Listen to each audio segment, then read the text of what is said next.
Welcome, one and all, to Hazard Analysis, folks. Episode 3, Bud Indictment, folks. I am your king of extreme, the man of the hour, the man with the power, the man that makes the other podcast cower, the prince and potentate of the political parlance, the lord of the Scottish Highlands, the conqueror of the ethereal, and one damn handsome man, if I do say so myself, Phil K.O.E. You can, of course, find me right here at Hazard Analysis on YouTube. You can find me at K.O.E Nation on YouTube, TikTok, and Twitch. You can find me at Big Buckin' Empire. You can find me, folks, you can even find me at Truth and Fiction Pod on YouTube. But also, I am the reigning, defending tribal chief of the Revolutionary Wrestling Podcast as well. Go check out me, Tony, and Chicken's WrestleMania watch along over at Revolutionary Wrestling Podcast on YouTube and Spotify. An amazing time. Yes, your tribal chief, your head of the table of the Revolutionary Wrestling Podcast and Hazard Analysis as well, folks. Phil K.O.E, folks. I am thrilled to be here this evening, and this evening, to start off the show, I am joined by my indomitable broadcast partner, the one, the only, the 14-time Revolutionary Wrestling Podcast champion, the non-chill filtered, non-coppa friendly, and quadruple distilled Tony fucking G. You can find me at TikTok at Tony the Rod. And yes, thank you for joining us. Like, share, subscribe. Specifically, if you can manage to find this thing on fucking YouTube. Not that YouTube's burnt us in the past or in the future or ever, but hey, you can find us on Facebook, YouTube, Twitch with the Big Buckin' Empire, of course. But we are still trying to get as many subscribers on the new channel, Hazard Analysis, as humanly possible, so we can grow that, so it will actually show up in the search results without having to, sacrifice your firstborn or, cut off a limb. Allegedly. So yeah, that's where we are now. Hazard Analysis. It's always hard to get a new channel starting, but I am currently shilling it to the four winds of all the beautiful people that I know all over Twitch right now. So and the varying discords. And actually, I was pretty insulted the other day. I put my glasses on, trying to see where they are. They're nowhere near me. And my daughter said I looked like a Discord mod. I was going to go with Reddit mod. It's like, oh, fuck you. Fuck you, Tony. Like, wow. No, man. Like, bro, I thought we were friends all these years, and you fucking go with Reddit mod? I could have said 4chan. Bro, no, nothing's worse than a Reddit mod. A 4chan mod? Tony, you're trying to grade by the slimmest fucking curve in God's creation here. Right, okay? Let's not. Okay, thank you. Jesus, bro. That was bad. We've been through thick, thin, thinner, and thinnest, but that one damn near did it right there. You're right. I'm sorry. So Tony, so we can move on as a way of moving forward. What are you drinking tonight? So I'm starting off with a dram of Heaven's Door store pick. This is from Wine, Beer, and Spirits. It's their second store pick. It's got a little bit left. I love this one, so I've been kind of milking it, enjoying that. And then, of course, I've got just some simple stuff to follow up, just some Buffalo Trace. And then for the Facebook subscribers, yes, folks, you too can get in on this for only $5 a month. If you go to the Big Buckin' Empire on Facebook, subscribe for $4.99 a month. Here's what you get to do. You get to give either Phil or myself a drink every single show. That is a bargain that you cannot buy in stores, folks. You can only get it here online in the moment. And I promise you it's worth it, because Phil loves gin so much, he will have to take a shot. I completely forgot to get my gin glasses. So, or, I think, folks, you don't need to give me any beer. Yes, you don't need to give me any gin shots. I think you need to just make Tony chug. He's all ready. Hey there, Jeremy. How we doing there, good sir? Welcome to Hazard Analysis, the newest show with K.O.E and Tony G. And we have a wide variety of guests that come and go. We were counting on Nate Dallin, but he had some family issues come up last minute. So we hope to have the great attorney Nate Dallin here soon, an attorney so good that when the Supreme Court looks for legal theory and jurisprudence, they just call up Nate Dallin and they're like, we need nothing more. And so, Absolutely. yes, we're looking forward to getting him on. Hopefully next week. Later on tonight, we will have Iko Rich, the great beard of knowledge, will be stopping by. So let's quick talk about Trump and leave him with just WWE. So Yeah, that'd be great. but we've got a couple of things to talk about. It's been kind of a slow news week. Not been Sure, let's go with that. but before we get into that, what I'm drinking is the old school bottling of Yes. Nature's 46. I figure it's a little time. Like Tony, I'll probably let you get the next bottle of Maker's 46. I got a bottle of Maker's 46 cask strength. We can probably do versus one of these days, but it's time to work on this bottle, and that'll probably be what I'm sipping on for the rest of the night. Is just a good old dram, a Maker's 46. It is a good old fashioned, the way God intended, good multi-staving bourbon to be. Yes, multi-staving. All about that. So Maker's 46 is fantastic. If you never tried Maker's 46, you like bourbon, folks, that is one of the greatest bargains in bourbon. It is delicious. Now, before we get into any of the stories and stuff, like this is just you and me, a little bit of personal stuff. I'm curious, Tony, you made a whiskey haul today. Yeah, sure. Yeah. What did you pick up? I need to know. So the audience needs to know. Okay. So I've found some Irish honey Bushmills, which is discontinued. Got some TX blended whiskey, which is fantastic stuff. Keeper's Heart American whiskey Irish blend in a bottle. I'm pretty excited about that. And a Baker's 7-year. Very excited about that. That's one I've been looking for a while. Oh, no. Trey's wondering, what's a good drink to ruin that Maker's 46? It would definitely be making Tony drink a beer. No, Tony, I think he's thinking a little something different. Of a different drink. I'm just going to go ahead and get my glasses now. That'd probably be wise. Yeah, why don't you just get that ready, Phil? Maker's is some of the best shit. It's so fantastic. Love me some. You know what? Standard Maker's Mark isn't even that bad. It's a great mixer, but pretty much everything past their entry-level bourbon, it is just remarkable stuff. You will not find a bad Maker's Mark. You just will not. I don't think it exists. I don't think it's possible. Should Phil take a shot of gin right away? I think he should. You know what? It's probably time, right? Tony G better get in on this. Let's see what Tony G has to say in the comments. Let's see. Here we go. Sent. Yanked Up says, let's do it. Oh, look at that. Let's pop up that next comment. Oh, no, Phil. Oh, what happened? Oh, he's going to be so disappointed. Oh, man. Look at him. He doesn't even know yet. So innocent. God damn it, Tony. What? What did I do? What did you do? Oh, what did you do? You're wondering what did you do? The thing you just did. That's what you did. That's what you do. Now, whoopsie doozy. This is Tony. I just want to note. This is the gin you got me for Christmas. Oh, I'm gonna grab something because it bears mentioning. Are you ever gonna stay on camera? It really does bear. Like the fuck. I love how. The fuck. He's just got to keep walking away. This is really screwing up my editing. Thanks, Phil. Yeah, it's like, oh, we're down a couple of guests, and Phil's like, yeah, I'm just gonna wander off camera for every 30 seconds. Perfect.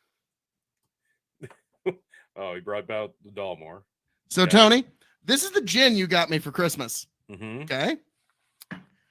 This is the scotch you and Chicken got me for Christmas. Right. Yep. This is generally the rate at which I drink alcohol, Tony. Yeah, obviously moderate. You really like gin. Fuck you.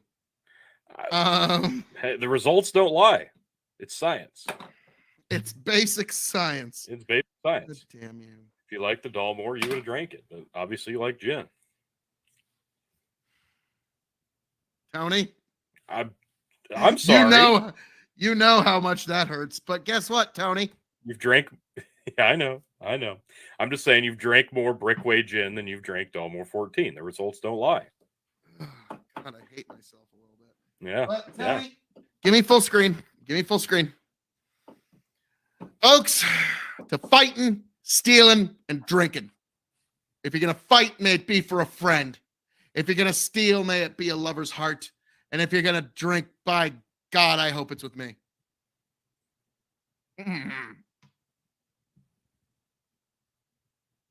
How is it? Is it delicious? Oh, he's just savoring it. It's like liquid butter in his That's mouth. the first drink I've had since the last time we were on live together. I wanted to enjoy this 46. Just let it breathe. Really open up that palate with that gin. Oh, yeah. Yeah, let the gin breathe. You're a dick. Okay? Yo, a bunch of dicks. Jesus Christ. Right. Start this off hot, I guess. Drop it like it's hot. Drop it like it's hot. Yeah, I just dropped that. Yep. Chug buddy. Fuck. Chug it.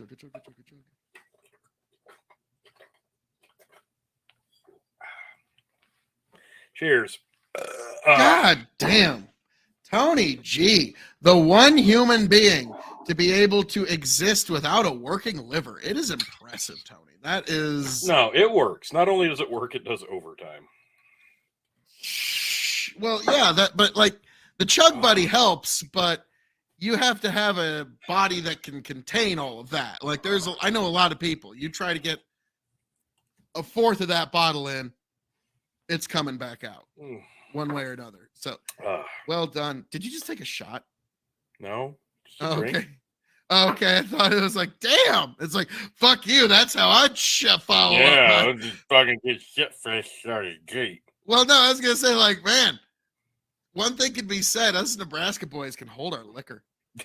Like Tony's like, well, after that little pansy ass beer chug, let me take a quick little shot of fire. Yeah, just to even it out a little bit. Like, but now we're not. But what is it? Beer before liquor, nothing gets you sicker. Yeah, liquor before beer. You're in the and it's all bullshit. Just don't drink like we do typically. I've noticed when you mix anything, that's when things start going down. Like if you mix wine and beer, you're gonna have a bad night. If you mix wine and alcohol, gonna have a bad night. You mix beer and alcohol, gonna have a bad night. But if I stick to wine over the night, it's generally better. If I stick to whiskey, generally better. I don't generally have a lot of beer nights except for Andre the Giant. Oh, joke's on you. It's it's never a Bud Light. It's never a Bud Light, and it was never a Bud Light before this last week of nonsense. Yeah, which we'll get to that a little later, but like Tony and I were talking, like, we'll see. There's rumblings that maybe next week Joe is going to have an announcement about Bud Light.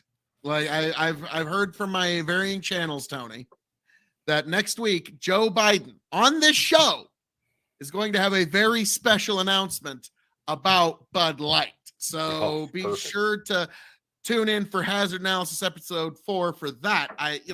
Tony, that's called, it's called a little teaser for the audience. That is a teaser. I'm absolutely a master fucking teaser. I'm basically kid show business. Let's be frank. Yeah. But you're a tease. You are a tease. Ooh. So, Tony, we've teased the audience enough, and I'm going to let you kind of set the table here for where we're going here for the rest of the evening. Are we going to actually talk about stories this week? Because that'd be cool for a change. Oh, shit. Like Tiberius isn't here to like get in an argument with you. Jack's not here to like sit there and disagree with a very, very stern face. Like, I don't know how we're going to survive. Just you and me. I know. And also, like, just a random poll of the audience for those who were here last week. Did Jacanadar articulate a difference between socialism, communism, and Marxism? Drop it in the comments. See if you were convinced. Were you persuaded? Were you brought to the other side? Like, I'm just curious. I'm still waiting for him to do so, but like at one point I could see everybody on the panel like kind of like doing this, like, what the fuck? Huh? Like it was. If I say a bunch more words, maybe they'll forget that I didn't actually distinguish a difference. Yeah, we were. I wanted to get a little deeper into that, but then I realized we were well into hour 3, and I was a little shit faced. Don't jinx it, Tony. Just out of nowhere, bam, he's right there, motherfucker. Like, Yeah, oh, damn, how we doing, Jack? That could happen. But no, Jack's a cool guy. I don't like. He's interesting fella. Sometimes he gets a little off into the weeds, to steal a phrase from Eric Bischoff, because now everybody's using in the weeds, and he says, I fucking came up with that phrase. God damn it. So, but all right, but that's a little bit of a segue into our major topics. Tony, we'll set the table for the legal world that we've been in. We've got some wonderful political just political theater, let's call it that, because it's not really the justice system at work. It's just theatrics, let's be frank. We've got some MMA pro wrestling tag team partnering. We've of course got the wonderful, the elegant, the fashionable Anheuser-Busch Light, Bud Light, and their new sponsor, and the story within that. We have just got a heaping helping of just stuff to talk about here. Yeah, so I mean, Tony, really, I think we need to start off with the biggest legal issue of the era. Yes, let's start off with the most important thing concerning anything legality wise. This is huge. This is big. Like, this has never happened before. The sale of WWE to the UFC. Yes, folks, the most important thing.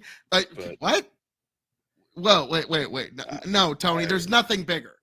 What are you talking about? Feel like there might be, but no, that's fine. What? Okay, folks in the audience, let us know. Is there a bigger story that's happened this week than the WWE being sold to Endeavor, to the UFC? Yeah, to Endeavor Entertainment. I almost said Pinnacle Entertainment. Like, Jesus Christ, I had a brain fart there for a second. But right. Tyler, Phil's a bitch. Tyler, fuck you. Tyler, who the fuck asked you? Well, actually, Yank seems to have an idea as to what might be a bit bigger story here. Might be. Well, hey there. This is the best mugshot. None has ever been better. Look at my spectacular, glorious golden hair. This can't be real because he looks like a frog. No, this isn't real. This is not real. Can't possibly. There was no mugshot was taken that day. Yeah. And if it was, he probably would have taken a better picture than that. Oh, he'd have been smiling? Yeah. Because that would be like the minute there's a reason they didn't take the mugshot, because it would be Trump's biggest piece of merch. It would be his campaign poster. It would fuck a MAGA hat. It would just be his just be his mugshot photo for the hat, the shirt. Hell, we rather than a hazard analysis, we would probably just have a picture of Trump's real mugshot there for like a week or two, just because it would be the most viewed photo on earth, and they would basically it would seal the election for Trump. So that's why they didn't do it. Now, Tony, because I know I was kind of getting facetious about the other thing, but no, we're here and we're talking about it now. We are living in history, Tony. The former president of the United States, the leading candidate for president of the United States on the Republican side, has been indicted by his political opposition. He has been arrested by his political opposition and is being investigated by a man who openly campaigned on getting Trump. So politics has already infected these proceedings. Now, Tony, I'm going to bring you back to something I said a few weeks ago. And to me, he would have winked at the camera. Yeah. Remember when I said that the thing that our species needs more than anything else is a separation of politics from science? Well, the thing we need right after that is a separation of politics from law and law enforcement, because now we are in an era of politicized law enforcement. And let's be frank, Donald J. Trump, a billionaire who actually ascended to the fucking presidency of the United States, if he can't fucking withstand this level of scrutiny, then who the fuck can? And that's why it's such powerful imagery when he says, they're not after me, they're after you. I'm just standing in the way. It's powerful whether you agree with it or not. I think the big thing you got to understand here, though, is that the Justice Department, the police department, like you said, we need separation, but you've got to look at it this way. Donald Trump campaigned, okay, you could say Joe Biden campaigned on getting Trump. Donald Trump's probably most effective line when he was campaigning for his first term was when he told Hillary Clinton she'd be in jail. No, I understand that. No, I was talking about Alan Bragg, the prosecutor. In his campaign in New York, he said, vote for me and I will get Donald Trump. I understand that. But what I'm getting at, Donald Trump essentially made that promise because he's like, I'm going to go after the Democrats. And that was pretty much the point where they're like, no, we're pretty much just going to spend every effort we can now getting. No, I get what you're saying. Now, if I wanted to be particularly slippery, I'd say that's not exactly what he said. That's not that. I'm not done with my point, though. Oh, well, when's that ever stop me, Tony? Come on. Never. It never stops you. That's kind of my point. But my main point here, Donald Trump says to Hillary Clinton, you'd be in jail if I were the president. Says that to her before his first term. Wins the election. Maintains his presidency for the full 4 years, even though he got impeached twice. And not once during that entire tenure was he capable of getting anything against Hillary Clinton off the ground. Now, you're seeing the full force of the Justice Department, of the police department, and the alphabet groups coming full force at a former president, not even a hopeful that lost the election. Former president. His house has been raided, and now he's been indicted. So if you want to talk about separation of politics and police state, really it's just kind of from one side of politics, isn't it? Because it really seems to be, to me anyway, looking at it, only one party's controlling the police state. Mm-hmm. That's why the meme about a year and a half ago was really funny, where Elon Musk offers to buy the FBI from the Clintons. Yeah. And so it would take a guy like Musk to buy it, because unfortunately, like you said, we have a politicized law enforcement where it only goes to one side, and it's been an axiomatic truth in DC since the 1980s. Democrats don't prosecute Democrats, and that's why you see Hillary's safe, and God, Cuomo was basically just handed a slap on the wrist, even though really they would have sent anybody else up the river. Oh yeah, if Cuomo was a Republican, they would probably be trying to put him in prison right now, and that's what he knows that, like, because for some reason the powers that be in this country seem to favor the Democratic Party more. Like, for whatever reason, the elitists, the experts, they seem to like the Democratic Party because I mean, there's many reasons, and for those I dare not speculate. But well, if regardless, you look back though, like you'll notice they're all happy about this banana republic shit. Yeah, look how far back it goes with the Clintons and avoiding being punished, though. I mean, we can go all the way back to Whitewater when Hillary was actually in trouble for doing something. Did that stop her? Did that stop the Clintons? Did that stop the Democrats? She ran for president in 2016, for God's sake. And she's had plenty of success in politics since that. So, but if you'd have asked the Democrats that were on our show last week, Hillary's as clean as the wind-driven snow. Oh, Christ. It's kind of fascinating. Is she not guilty, admittedly and provingly, at doing everything that Trump's been indicted over? Ooh. Like, essentially? Like, well, like, what's she being when she did destroy the evidence after the subpoena, the only reason she got off on that was because James Comey just decided not to prosecute just arbitrarily, because he said intent didn't matter for the first time ever in the FBI's prosecution. But so yeah, it was pretty fucked up. Yeah. Well, what's funny is they're actually inventing an intent that they couldn't possibly know. It's like he did this for the campaign, and he did this for his campaign. And really, like, if you can demonstrate Trump doing any sort of similar activity in the past, it's more of his personal reputation. And so they literally had to invent felonies where none were. Like I said a couple weeks ago, Alan Bragg's not a brave man. He's not a bold man. He passed up on these charges earlier because he didn't feel that there was enough there to go after. He wouldn't have done this unless he had certain assurances from higher up the food chain. So I wonder who that was. Now, let's not forget that Garland initially denied any and all involvement with the Trump raid until it was ultimately revealed that he totally, actually, absolutely had a bunch of involvement and signed off on the Trump raid.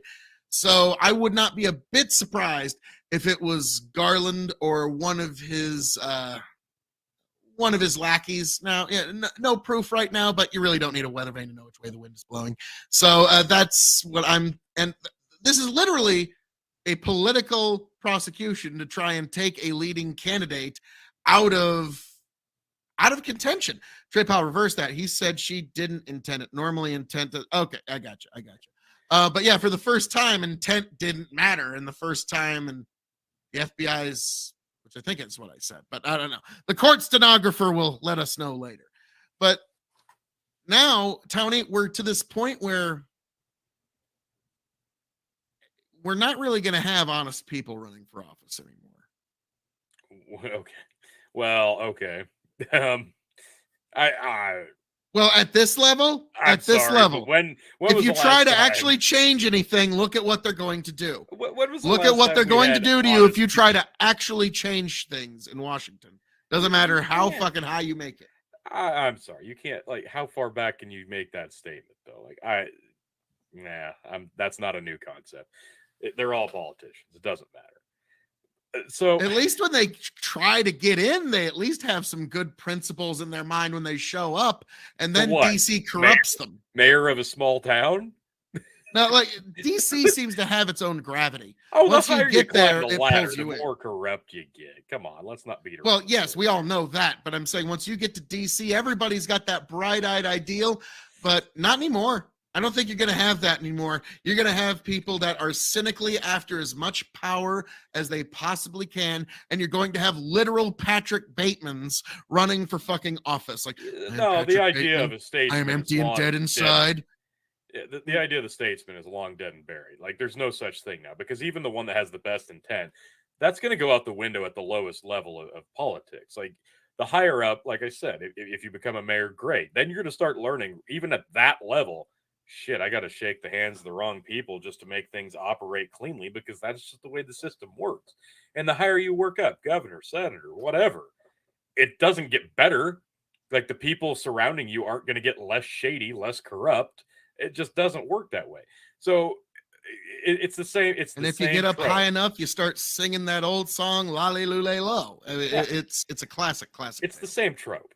Douche or a turd sandwich, and that's what we're always going to be left with. It's just never going to change. Well, and even if we by some chance got to a more than a two-party system, you're still going to be looking at a pile of shit politician from a third party. So it doesn't matter. Just pick the person you want. But here's the thing: don't die on the mountain because you are so incorporated to do everything in your power to vote a straight blue or a straight red ticket, because you should still be voting with your heart and not just with the guilt of everybody else in the party that you follow. That's kind of always been my philosophy. But that's the problem here. We're looking at an idea and a cause that people are buying this shit. People actually believe on the blue side that this isn't just political theater, and we know it is. They actually believe that he's being indicted on not bullshit charges that wouldn't just be completely ignored if it was anybody else. Hell, even on the Republican side, none of this would have mattered. But it's all about cutting him off at the knees before he can run, and they're still going to fail at doing that. I was about to say, the smart ones know that's what they're doing. It's kind of like it's like that song I always. A lot of them don't know, and the ones that do know don't care because they agree. Oh, the ones that don't, the ones that do know, it's kind of like that song I always rework.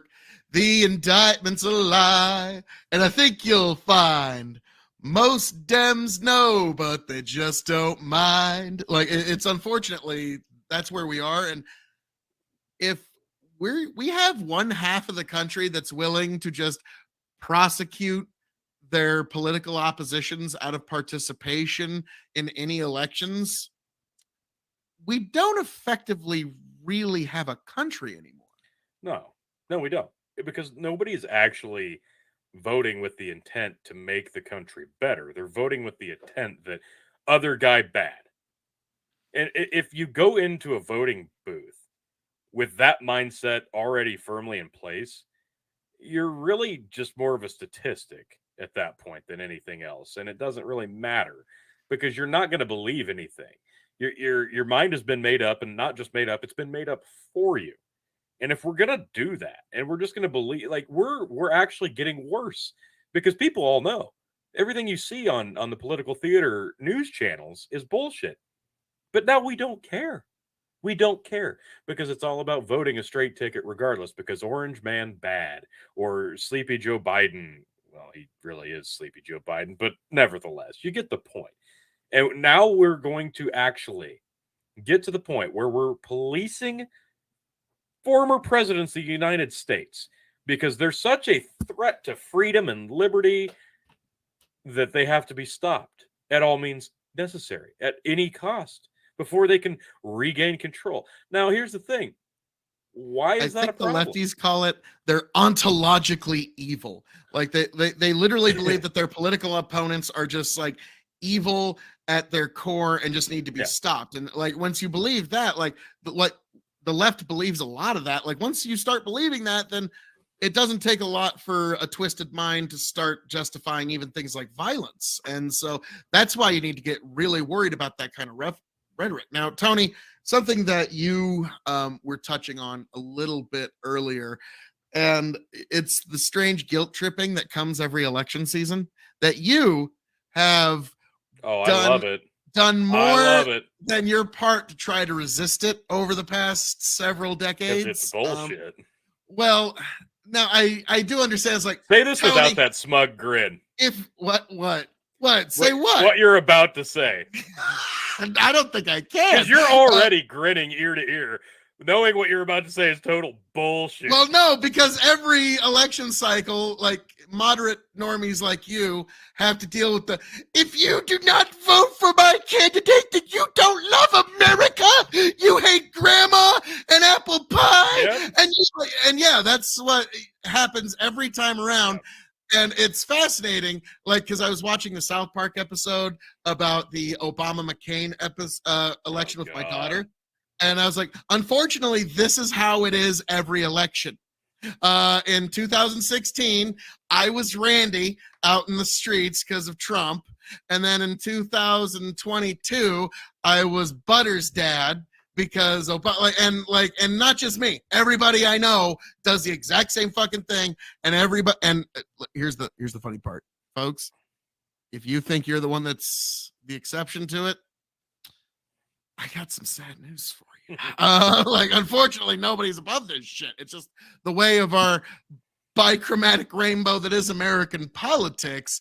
That, when the good guy wins, yay! When the bad guy wins, boo! And that's how it's been for a minute. And Tony, the one thing that I've always found interesting about you is I'm not saying this to don't take this to too much to your head, because with I don't all want due respect, fuck you. No. I don't want to throw off the such spot on metric you've been for all these years by telling you this and making you conscious of it and maybe trying to warp it a little bit. But you've always, whether you know it or not, your finger's been a lot closer to the pulse of the, for lack of better terms, the independent normies that actually swing elections in the purple districts.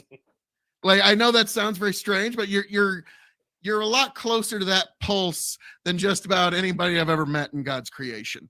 Okay. And so that's what's always fascinating. So when I hear you say, "Oh, this is horse shit," or "That's no good," or "All right, Phil, I think you're going a little hard in the paint there," I usually listen a little harder than most folks, because it's okay. It's interesting. You might listen with your ears.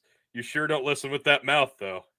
Well, the mouse You're made like, for talk. oh, did you just say I'm wrong about something? Well, allow me to double down real quick, and I'll Well, think now, about this after the fact. just because you have your finger on the pulse doesn't mean that you're right every time, like some sort of fortune teller. It's like a Phil just, K.O.E. Right? thank you, Right. thank Right. you, God. But there's something I wanted to ask you here. You're looking at all this whole indictment thing. They're coming after Trump. They're going after him for the Stormy Daniels things, for stuff that was a misdemeanor that the statute of limitations is expired. Now they're turning it into a felony in a way that's She's never got to happened pay before. him twice now, but we're still going after Trump. Let me ask you this, as sort of a moderate normie, just the guy that's got his finger on more of the pulse than even I would like to admit. Is this valid to you? No. Jesus, no. None of this is valid. There's 43 counts, and literally they all kind of say the same fucking thing, just worded differently. That's how desperate they're getting.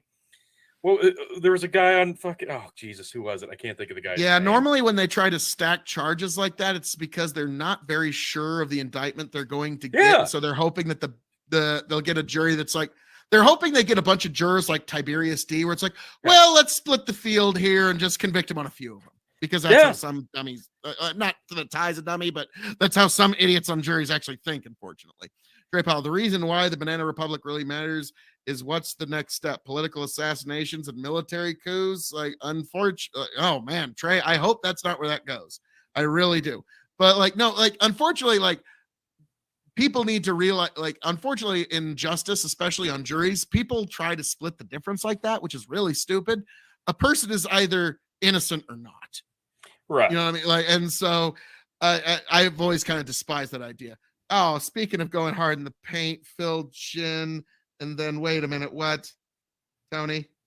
Yep. Looks like a double, Phil. Oh, I might be finishing this bottle off tonight, folks. Yeah, that'd be neat.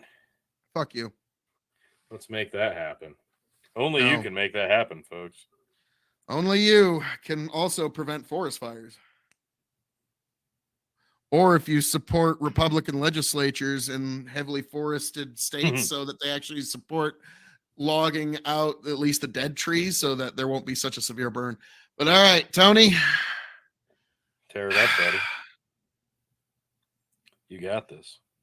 To 45, the entire 80 million people who all love you, give you a high five, and God Almighty, this is the spirit I despise.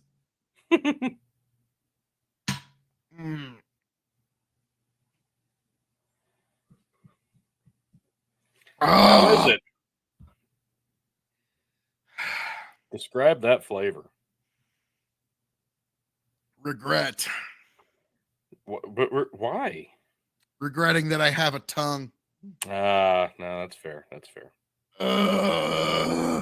So that was enjoyable. And let me guess. Oh, damn it. We're not even through the first hour yet. I got plenty more to come. So, Tony, I ask you this, whether it's valid or not, because if the moderates see this as bullshit, our country has a chance. Because, like, I'll be honest with you, Biden, I would support the guy getting impeached. I would. I'll be honest with you. Only because turnabout's fair play. And if the Democrats are going to start bullshit politicized impeachments, that's fine. But I always was against the idea of indicting a president afterwards. Like, even Richard Nixon, there was never any serious talk of indicting him. That was never a thing that was going to happen. Another one. Oh, man. So you got two more yet. But wait, what?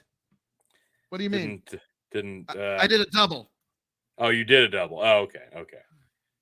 Because here's the thing. I also got to say, if we're indicting former presidents, George W.'s got a lot to be worried about. Okay. Like, that motherfucker needs to be sweating bullets right now. George W. Bush, like, I don't believe we should be impeaching former presidents at all. And in regards to 9/11, I plead the fifth.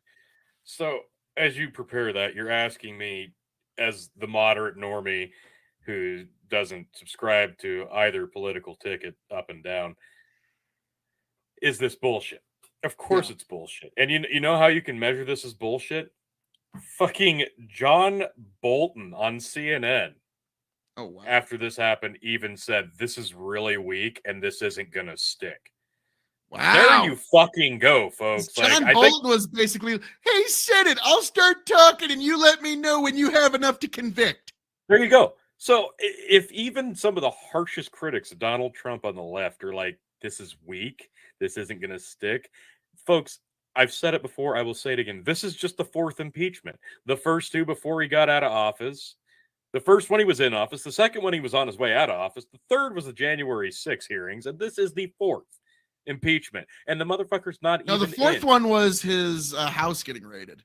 We're on the fifth impeachment. Okay. So he is the grandson. I include the Mar-a-Lago raid along with the January 6th. Trump is literally the fucking tribal chief of impeachments, okay? I include Mar-a-Lago raid in with the January 6th hearings. I kind of included in with this, to be honest with you. Now it's all kind of runs together into one continuous thing. And Chicken, I gotta say, hey, Chicken, cluck, cluck, you fucker, acknowledge your tribal chief.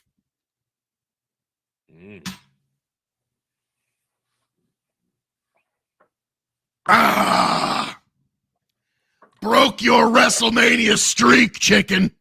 So look at it this way.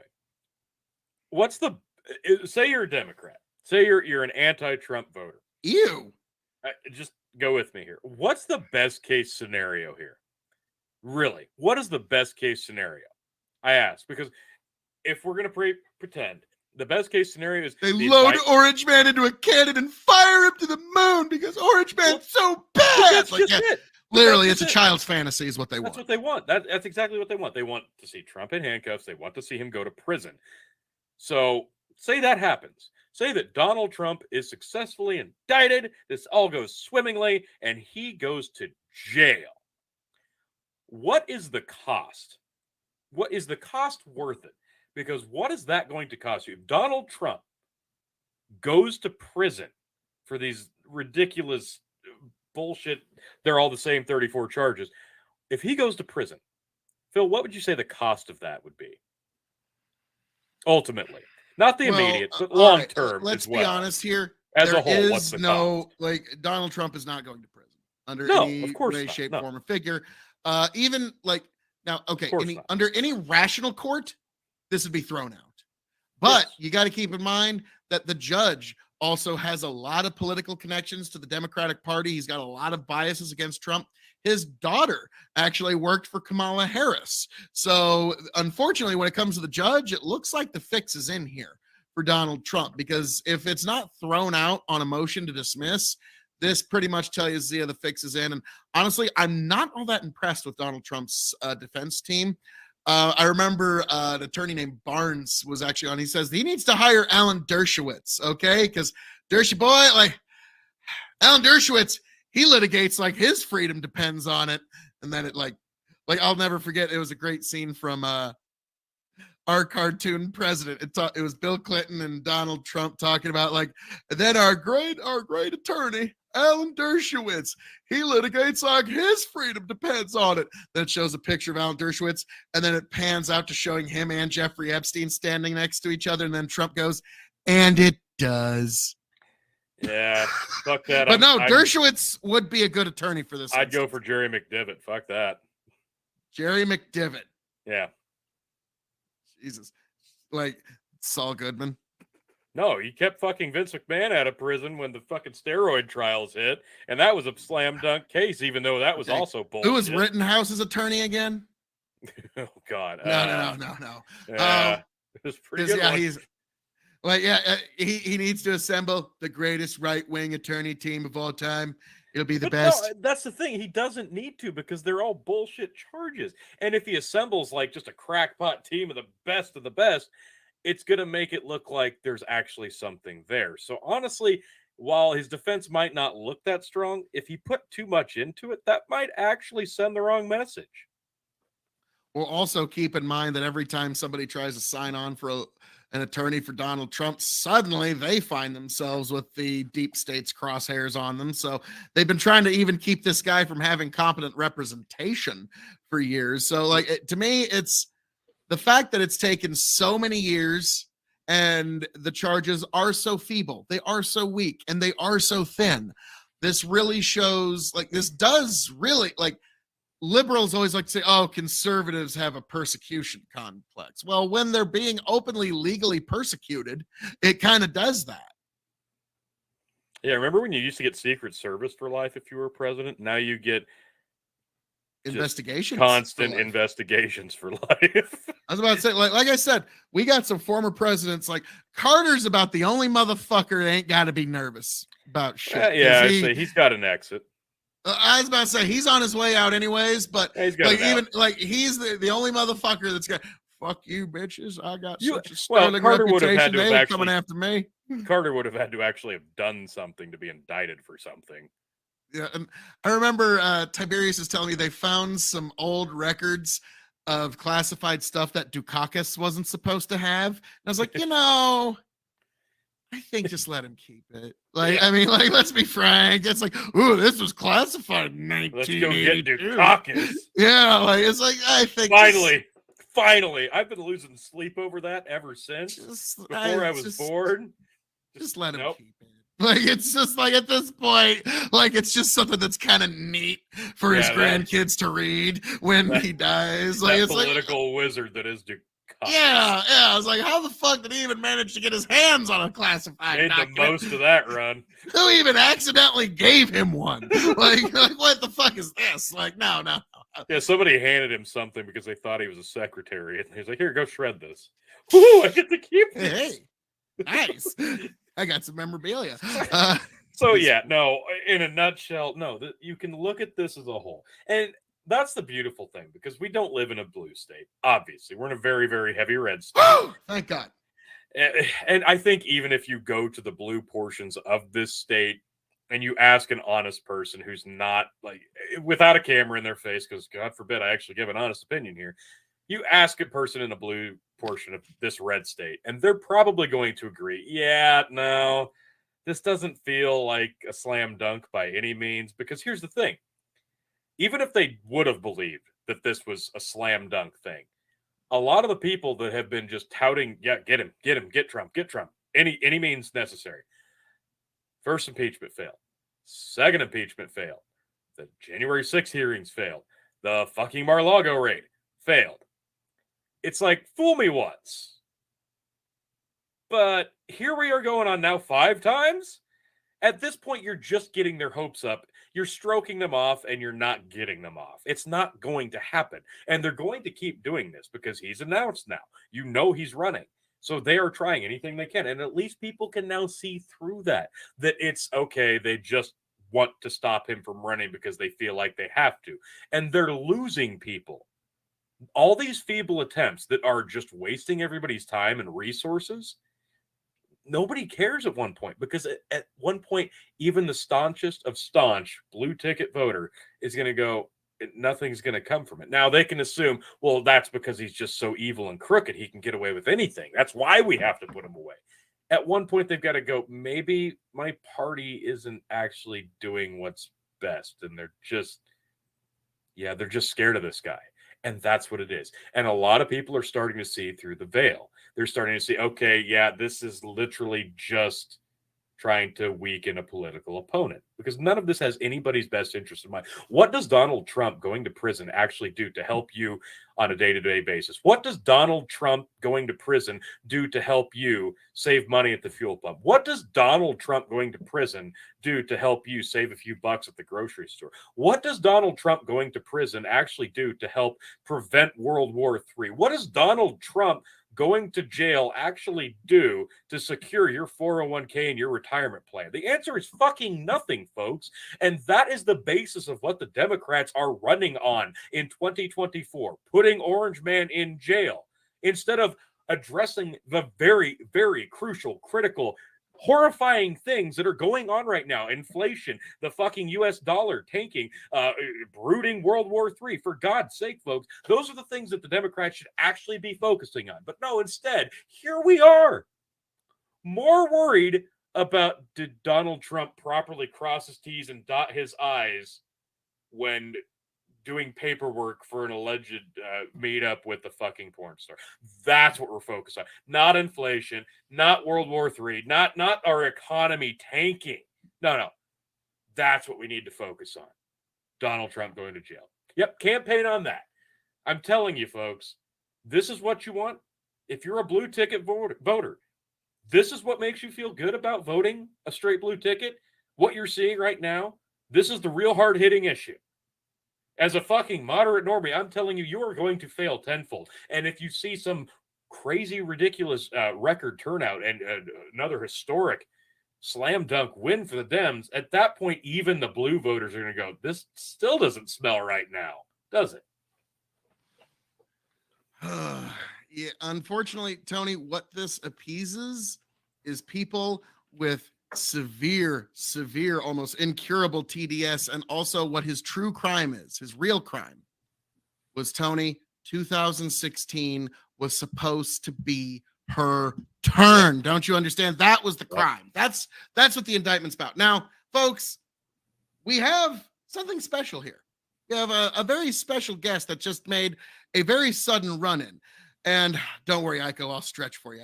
I saw he's chewing on something. So, but folks, on this particular show, we finally have an amazing guest for you, a beard of knowledge, a beard that will bring a bit of a different perspective and maybe even a touch of pushback here at Hazard Analysis, K.O.E. Nation, Big Buckin' Empire.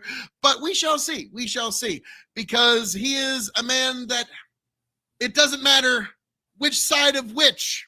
It doesn't matter what's your favorite sandwich. We've got the one, the only, Iko Rich. Folks, sorry, I'm a few gins in. This is as good as we're going to do. And welcome, Iko Rich, to the show. How we doing? Favorite sandwich is a Cuban. Okay. Nice. Just want to say. All right. To me, roast beef sandwich. I'm pretty easy. You know what? I am also partial to Monte Cristos, but I only get to eat it like once a year because it's just too rich. Oh, Phil, ask me what my favorite sandwich is. Tony, what's your favorite sandwich? Phil, my favorite sandwich is a hot dog. Suck it, Brenda Roy. Bam. Okay. Yeah. Hey, so for the first time, I started teaching kids younger than high school this academic year, and so I started off the year with is a hot dog a sandwich. That was our first. What was the consensus? Debate topic. Well, everyone always goes through when you ask a kid this. When you ask kids this the first time, the everyone's knee-jerk reaction is always that it's not a sandwich. But then they slowly get converted over once they hear the arguments. And so the consensus is that is a sandwich. Okay. See, my argument has always been that, you're right. At the first, you're like, no, it's obviously not a sandwich. And you're like, well, okay. Right. There's literally nothing about it that would disqualify it from being a sandwich. And, well, it shares the same bun as like a Philly cheesesteak, and that's clearly a sandwich. It's the same shape of bun. Yeah, bologna's a meat that you can put on a sandwich, and that's literally the same meat that's in a hot dog. So does a slightly different shape really disqualify it for being a sandwich? I mean, if it's not a sandwich, what is it? God. Right. I mean, then every folded pizza is a taco by that standard. I mean, cats living with dogs. I mean, like, this is communist propaganda as far as I'm concerned. No, that is a question. Is a folded pizza a taco? No, because that's a bread-based dough. That's not like generally you're looking at like corn or flour. What if it's layer. A thin crust pizza and it's a Mexican pizza? Well, then it's that's a taco pizza. Apparently, that's a Midwest so if you fold a taco pizza, does it become a taco? That's a real question. Soft taco. Yeah, I think soft taco's a taco. I think it's a spectrum. I think things can be more or less taco. Nice. I think that's the most Degrees of internet taco. thing we could say in this whole discussion. So thank you for that. Yeah, I Aiko. think Project Sad Face nails it. A folded pizza is a calzone. That's Oh, so and is a calzone a sandwich? We bring it full circle.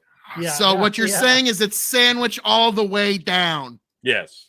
Yeah. Okay. Everything is a sandwich. Technically, an Oreo is a sandwich. Okay. Yeah. Fuck you. No, It is, though. No, this is too far. Our society has pushed us too far. Okay, if an Oreo is considered a sandwich, I don't know. I mean, I don't see. I'm a sandwich reactionary. I don't see what it violates that ice cream sandwich doesn't violate. Yeah. And because it is a cookie, motherfucker. Oreos. Ice cream sandwiches are made of cookies. Oreo's own There's ice cream in it. Oreo is a sandwich cookie. So if you put ice cream between two cookies, it's an ice cream sandwich. But if you just warm up that cream to where it's just the filling of not an ice Oreo, cream, motherfucker. No, it's just a cream sandwich. No. Okay, this is communism without here. the ice. Okay, this is like, folks. I didn't know that I was being overrun by communists here on hazard analysis, that they think an Oreo is a sandwich. Okay, you're not, Phil. I'm sorry to do this to you. I'm sorry, but here it is. This is Oreo's own website, and you're not gonna like this, but if I can actually get it, where'd it go? There it is.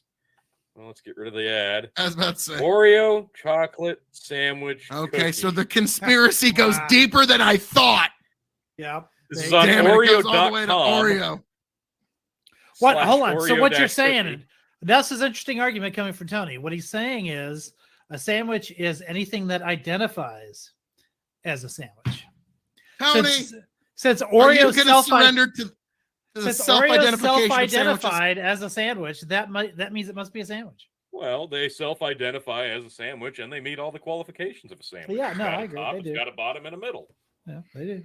No, Yeah. Tony, I'm sorry, but sandwiches don't care about your feelings, okay? A sandwich is a sandwich. It has to and have the Oreo pickles, sandwich has cookie to have- doesn't care about has to your have feelings. lettuce, tomatoes, meat on. However I'm you enjoy sorry. your Oreo is fine with me. Yeah. I prefer milk. Aiko eats an Oreo right in the middle of the God You're damn right. Yeah. Yeah. You're all marking me on this, but That sounds well, okay, delicious. like Aiko, like we were here to get into some other hard hit, but I'm glad we're getting into the hard hitting topics. This is what of the day. really Like a divides hard Americans. cookie Yeah. outside I was and about the- to and the say, icy like, filling in the middle. So like we solved the folded pizza. It's actually a calzone, and so it's bread all the way down. Anything Yeah. between two things in a sandwich, like a Yeah. sex sandwich. Yeah. Mm. Well, those Shouldn't we are say- Shouldn't we save the ice cream debate for That's the fair. Biden indictments? It's like, so That's fair. he had 3 scoops indictment.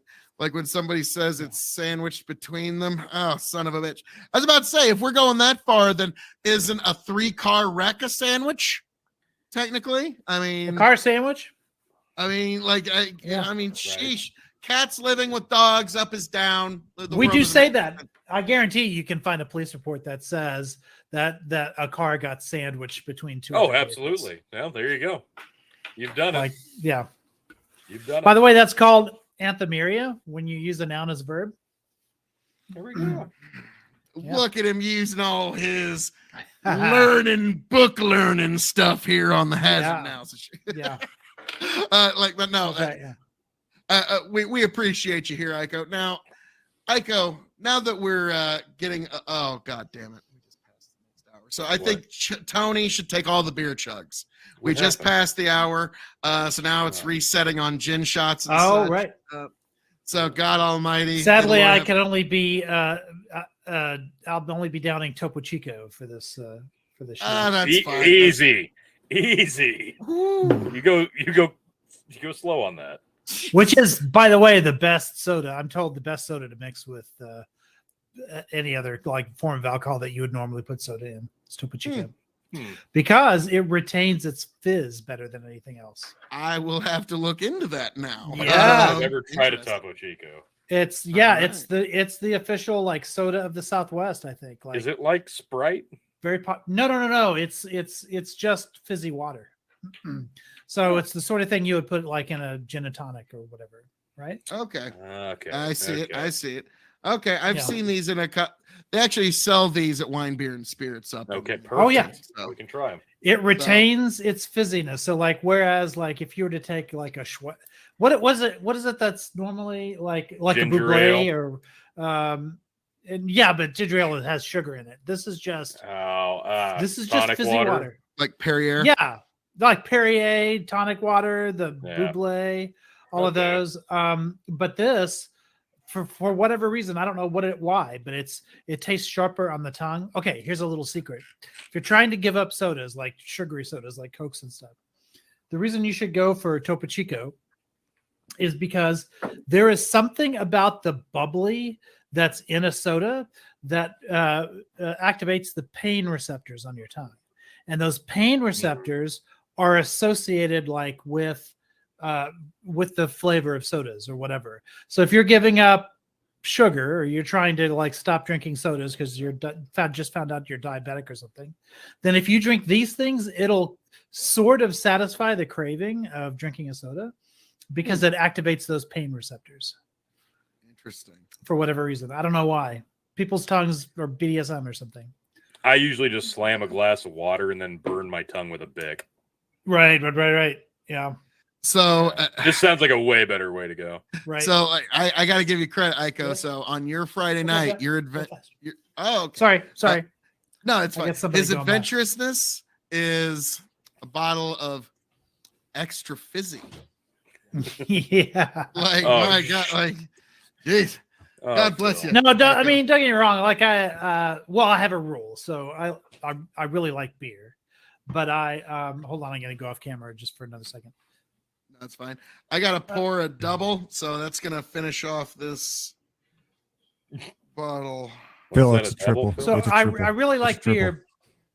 It's hard for me to imagine. Like I'm gonna have to figure out what this means. For Tony, you're a streaming. dick. But my rule is I only drink socially. So if I'm Okay. like by myself and nobody's drinking with me, then I just don't drink because I know where that might. I know enough other people who've become alcoholics to where I just would want to like go to like. Oh, we lost you there for a second. Tony, can you hear him? No, Sorry, there he goes. Sometimes my mic. I gotta disconnects. grab my I other need a cheek. new adapter for my computer. Anyway, so I don't know what that means for streaming because if people on stream are drinking, well, then am I drinking socially? Like I'm not, Yes, you know. technically, you're my dog interactive. might say that I'm drinking alone because I would look up and not see anybody else. But If you there's know, somebody there within are a other people on 50-yard stream virtually, radius, so I don't know. I mean, if Maybe it you're- means if I can somebody's only around, virtually drink.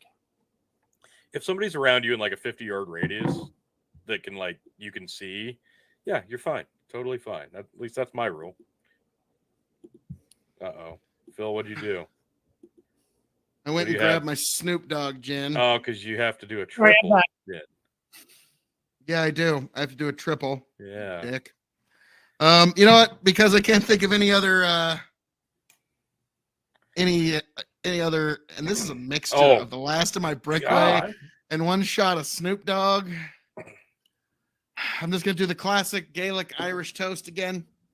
To fighting, stealing, and drinking. If you're gonna fight, fuck you.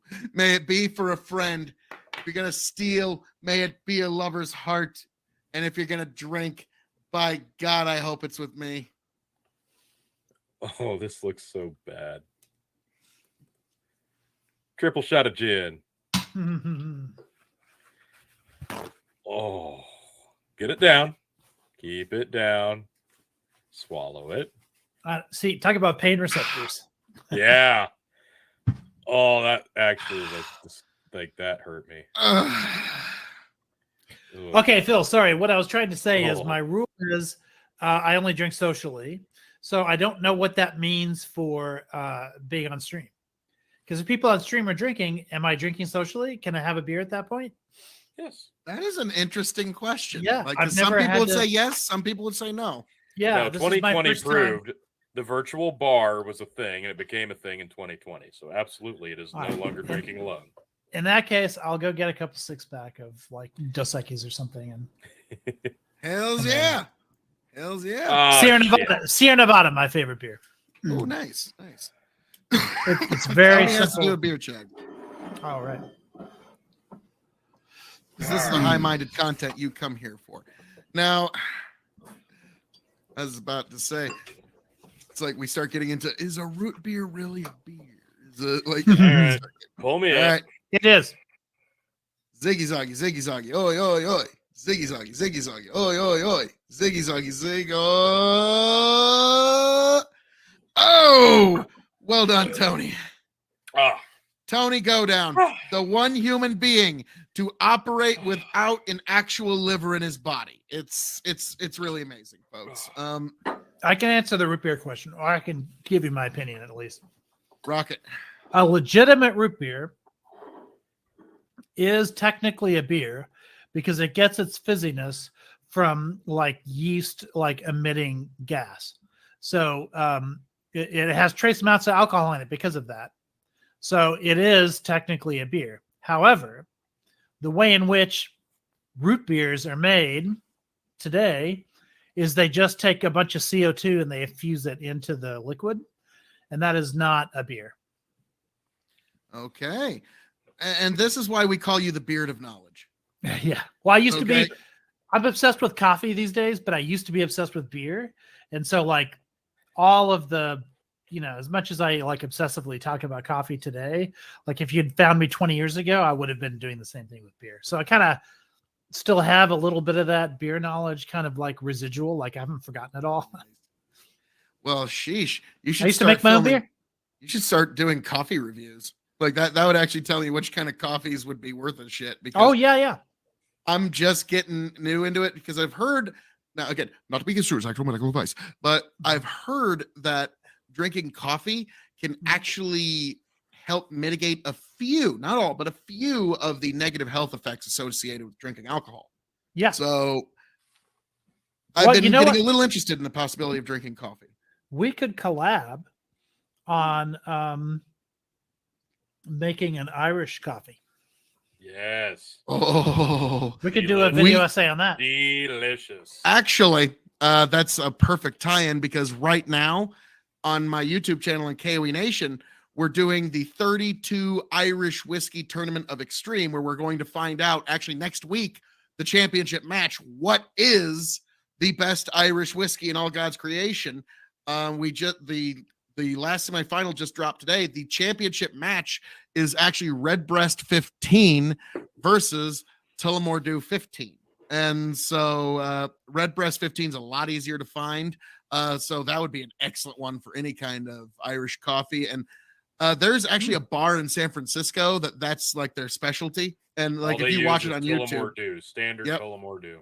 and they'll make like 20 of these things at a time. They're like wiping out the cream all at the same time, and it's quite a process to watch. My uncle actually went there to that bar and got one, figured out how to make it. It's actually very simple. And I went over one Sunday. He was having one. I'm like, well, I'd love to try that. And he showed me how to make. They are fucking delicious. Like, it's dangerous. Like, I went Tony- over a Sunday morning, and that was a very fun Sunday. Tony, you want to share that recipe with me or put Yeah, it on stream actually, one day? I sure can. I will. I'll double check with them. All right. How about this? I'll go to the liquor store.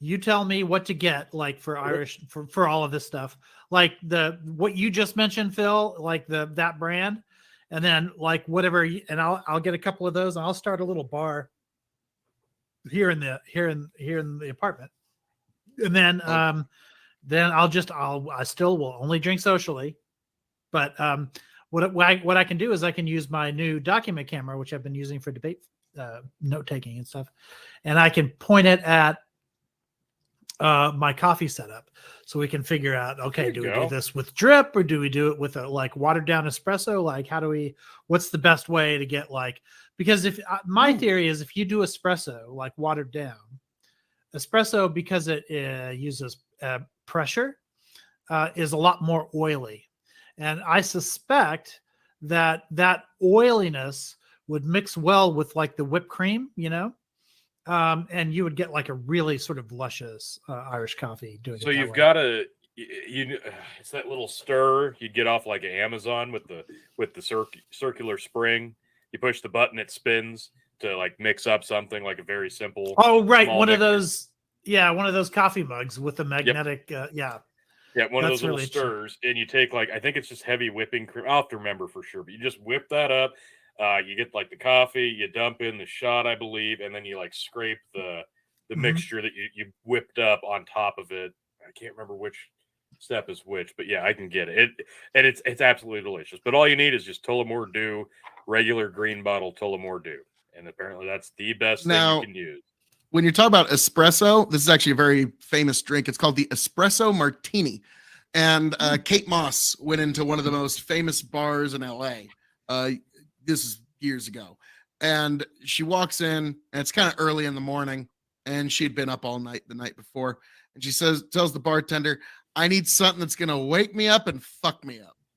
And the espresso martini, it's now like, and there's a bunch of different, like if you just Google espresso martini, there's a bunch of different recipes, but they're all kind of generally the same.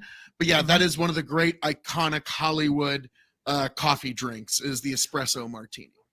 Okay, interesting. Yeah, I'll have to try that. I've never tried one of those. I do enjoy a good Irish coffee, but I've never had an espresso martini. So we'll have to try that. Yeah, for sure. Yeah, it once, like me, I'm not a big coffee drinker, but once you realize that like coffee is just another way that people have figured out a way to mix their alcohol in, then it's like, oh, okay, it's a whole new world. Whole new world opens up to you. But all right, so espresso martinis, the Irish coffee. Is there any other coffee booze mixes we need to get into before we shift gears here? No, I think we need to get back to Trump. Was my ham-fisted segue. But so he's a teetotaler, though. I mean, that's a strike against. Yeah, that's like, I'll be honest with you. Like me and Tony, and I still need to finish it. There's about 11 presidents I need to finish yet for my presidential birthday toast series because I got most of them, but there's about 11 I didn't get. But like I got Clinton, I got Obama, I got both Bushes. I got Trump. Now, Trump and Biden are kind of tricky because, like you said, they're both teetotalers. For Trump, it was easy because there's the Trump vineyard. So you can do Trump wine. So that at least makes a measure of sense. That makes sense, yeah. Biden, it's a little trickier because doing an ice cream sundae doesn't quite. So I guess maybe that's just it. I think you would have to do a cream, like a cream-based drink. And like a root beer float with like a vodka mix or something. I don't know. Like Adderall sprinkled on top of it. Now, actually, when Congress actually confirmed Joe Biden, I actually mixed a punch romaine as a toast to Joe Biden. Now, for those who don't know, punch romaine was the last drink served on the Titanic right before it sank. And so it's like, all right, to you, Joe. And when I had it, it was fucking delicious. Oh my God, it was amazing. Like it was orange juice, it was pineapple juice, it was white wine, and it was white rum, all shaken together with an egg white. And the egg white kind of gave it almost like a baked goods kind of like quality. And then you pour it in the glass and then you top it off with champagne. Like whatever room is left in the glass, you top it with champagne. It was fucking spectacular. If you're going to do a Biden drink, it's got to be like something with Bailey, like just a White Russian or something. Like it's got to be something with Bailey's in it. Actually, a White Russian would or be some kind of, He wants a virgin White Russian with ice cream. So you want milk with a scoop of ice cream in it. Yeah, let me get a white Ukrainian. A white Ukrainian, just call it that. A white Ukrainian, that's white good. Ukrainian. So you change the recipe a little bit, make it more Ukrainian somehow. I don't know. Yeah, instead of I'm sure Ukraine makes vodka you use MAGA tears. And Jesus Christ. Yeah, there you go. And then of course for the for Trump, I don't know. I don't know enough about drinks to know what it would be made out of, but I would love to have a drink called Man, Person, Woman, Camera, TV. Okay, man, person. So that would be 5 woman. ingredients, right? Like, and I don't know how things mix. So like, I don't have the knowledge for man, that. person, woman, camera, TV. Okay, and there would Yeah. have to be a hint of orange hue to the drink. Yeah. That would be the person, right? It'd be an orange person. Okay, all right, and then man, woman. So it'd need a drink with a feminine quality. So maybe a spritz of champagne. Man, woman, person, TV. Yeah, man, person, woman, camera, TV was the order. Camera. Okay, that'd be a tough one. Camera. Put a shot of Fireball in there, because the minute people start drinking Fireball, they start doing things on camera they regret. If you wanted a shot that reminded you of Donald Trump, it would have to be half a shot of orange juice with some peach in it, some peach tree. Fill that up, and then you leave about a third of the shot glass open for some lemon meringue. You know what? It's like an orange face with a blonde head of hair. That Trey had a perfect. I mean, yes, of course, Diet Coke has to be in it, right? Yes. So like Diet Coke. Maybe that overrides the man, person, woman, camera, TV thing, because Diet Coke really is like the drink that he's most associated. That was with. my first toast to Donald Trump was Diet Coke, because that makes sense. Because I hadn't made my order to Trump wine yet. It's like, fuck, I ain't got this shit in yet. So I was like, fuck, birthday's coming. And like, funny enough, out of my 2 Trump birthday toasts, one of them got 30 views. The other one that I did with Trump wine, it's my second most popular fucking video I've ever done. Like, just overnight, it had thousands of views. Like, what the fuck is going on? And people are commenting it. I love Trump. Fuck Trump. I love Trump. Fuck Trump. And it's like, what the? How the fuck did this happen? And so that it's kind of, you never know which one's gonna catch on. But one of my Trump toasts, and I actually am keeping one bottle of Trump Cabernet Sauvignon that was dated 2017, because it was grown, pressed, bottled, aged, sold all while Donald Trump was president of the United States. So in the future, that'll be a presidential curiosity. I was going to ask you, while we're on a little bit tangential to that subject, now that we've had those massive atmospheric rivers that just kept hitting California over and over and over again, they're totally out of drought, or if they're not now, they will be by the time the snow belt hits in the spring. So what's that going to do to the California wines? Because you said you kept a few that were right before the big drought hit that you were able to get, or before a lot of wildfires and stuff wiped out. There was a fire that went through Napa Valley, and I've got one particular bottling of Duckhorn that they will never be able to recreate ever again. Right. And so I'm really, that's one of those that God, it's so rare now. I'm wondering what kind of special occasion to do it. But you guys understand this better than I ever could.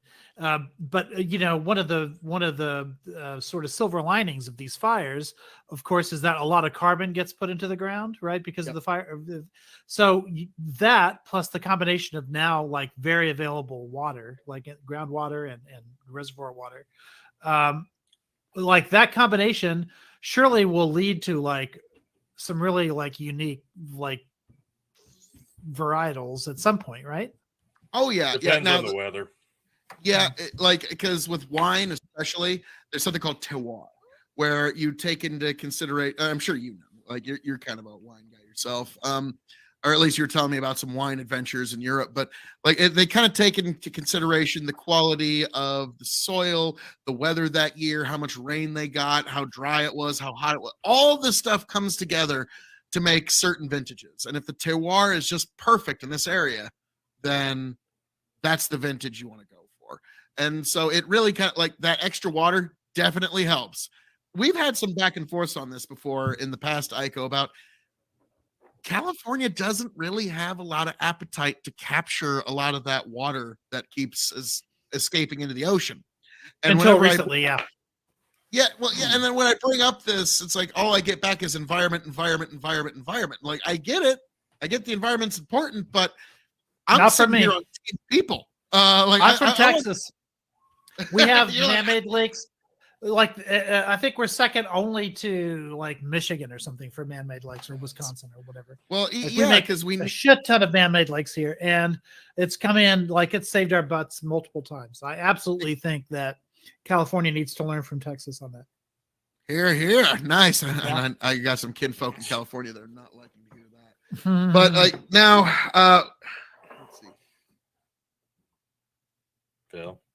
Sorry, I was just checking. I got my messages in. Ty's probably not going to be in, but all right. Now, I think he's been through enough pain today, Phil. I was about to say, my Speaking torment of pain Ty is receptors, we need to get him some Topo Chico. Has nice.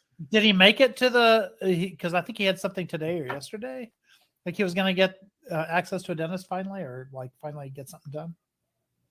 He said he's got his pain managed, but if he didn't, he'd be in a lot of pain right now. So I'm betting if we brought Ty on right now, I'd be like, the light is purple. Like that might be a reason to get him on. Yeah. That was my first thought. I was like, okay, now we have to get him on. It's like he's gonna be so agreeable, and so he's not gonna be Ty Furious D. He's gonna be like he's gonna be like a little more chilled out. We find him in the comments here. Fuck you, Phil. Oh, okay. But now, all right, Aiko, we've sung and danced around it for Tony, I'd say a minute or two, right? Yeah, a few minutes. Now, Aiko, I don't know if you've heard, but there was a little thing that went down not too long ago. I'm sure you've probably only grazed one article over, maybe two, real quick. But yeah, Donald Trump's been indicted. You heard? Oh yeah, I actually wasn't paying attention to it because it was happening at the same time as the biggest election of the year was happening, which was in Wisconsin, and so I actually really haven't had a chance to like really delve into like. I haven't seen the transcript of like, what happened at the hearing and everything that was said and all that. I just don't know. I've a little bit. I've paid attention to a little bit, but not. Okay. So I was about to say, like, so you've managed to find a way to contain your excitement, Aiko. That's good. That's good. Well, I've already said this is kind of, it's the weakest of all of the indictment efforts that are happening like around the country. And so it's the one like I just really don't give a shit about it as much. But yeah, like I do have some opinions on it. I just relative to all of the other things, it's just underwhelming to me. Well, yeah, like even like I hate to like reference him as some sort of authority, but like I remember Destiny was saying that like, if they don't have something more in these indictments, then I don't know what the fuck. And then there wasn't anything more. So like you said, these are very weak. And I do get the feeling like Bragg campaigned on the idea that he's going to get Trump.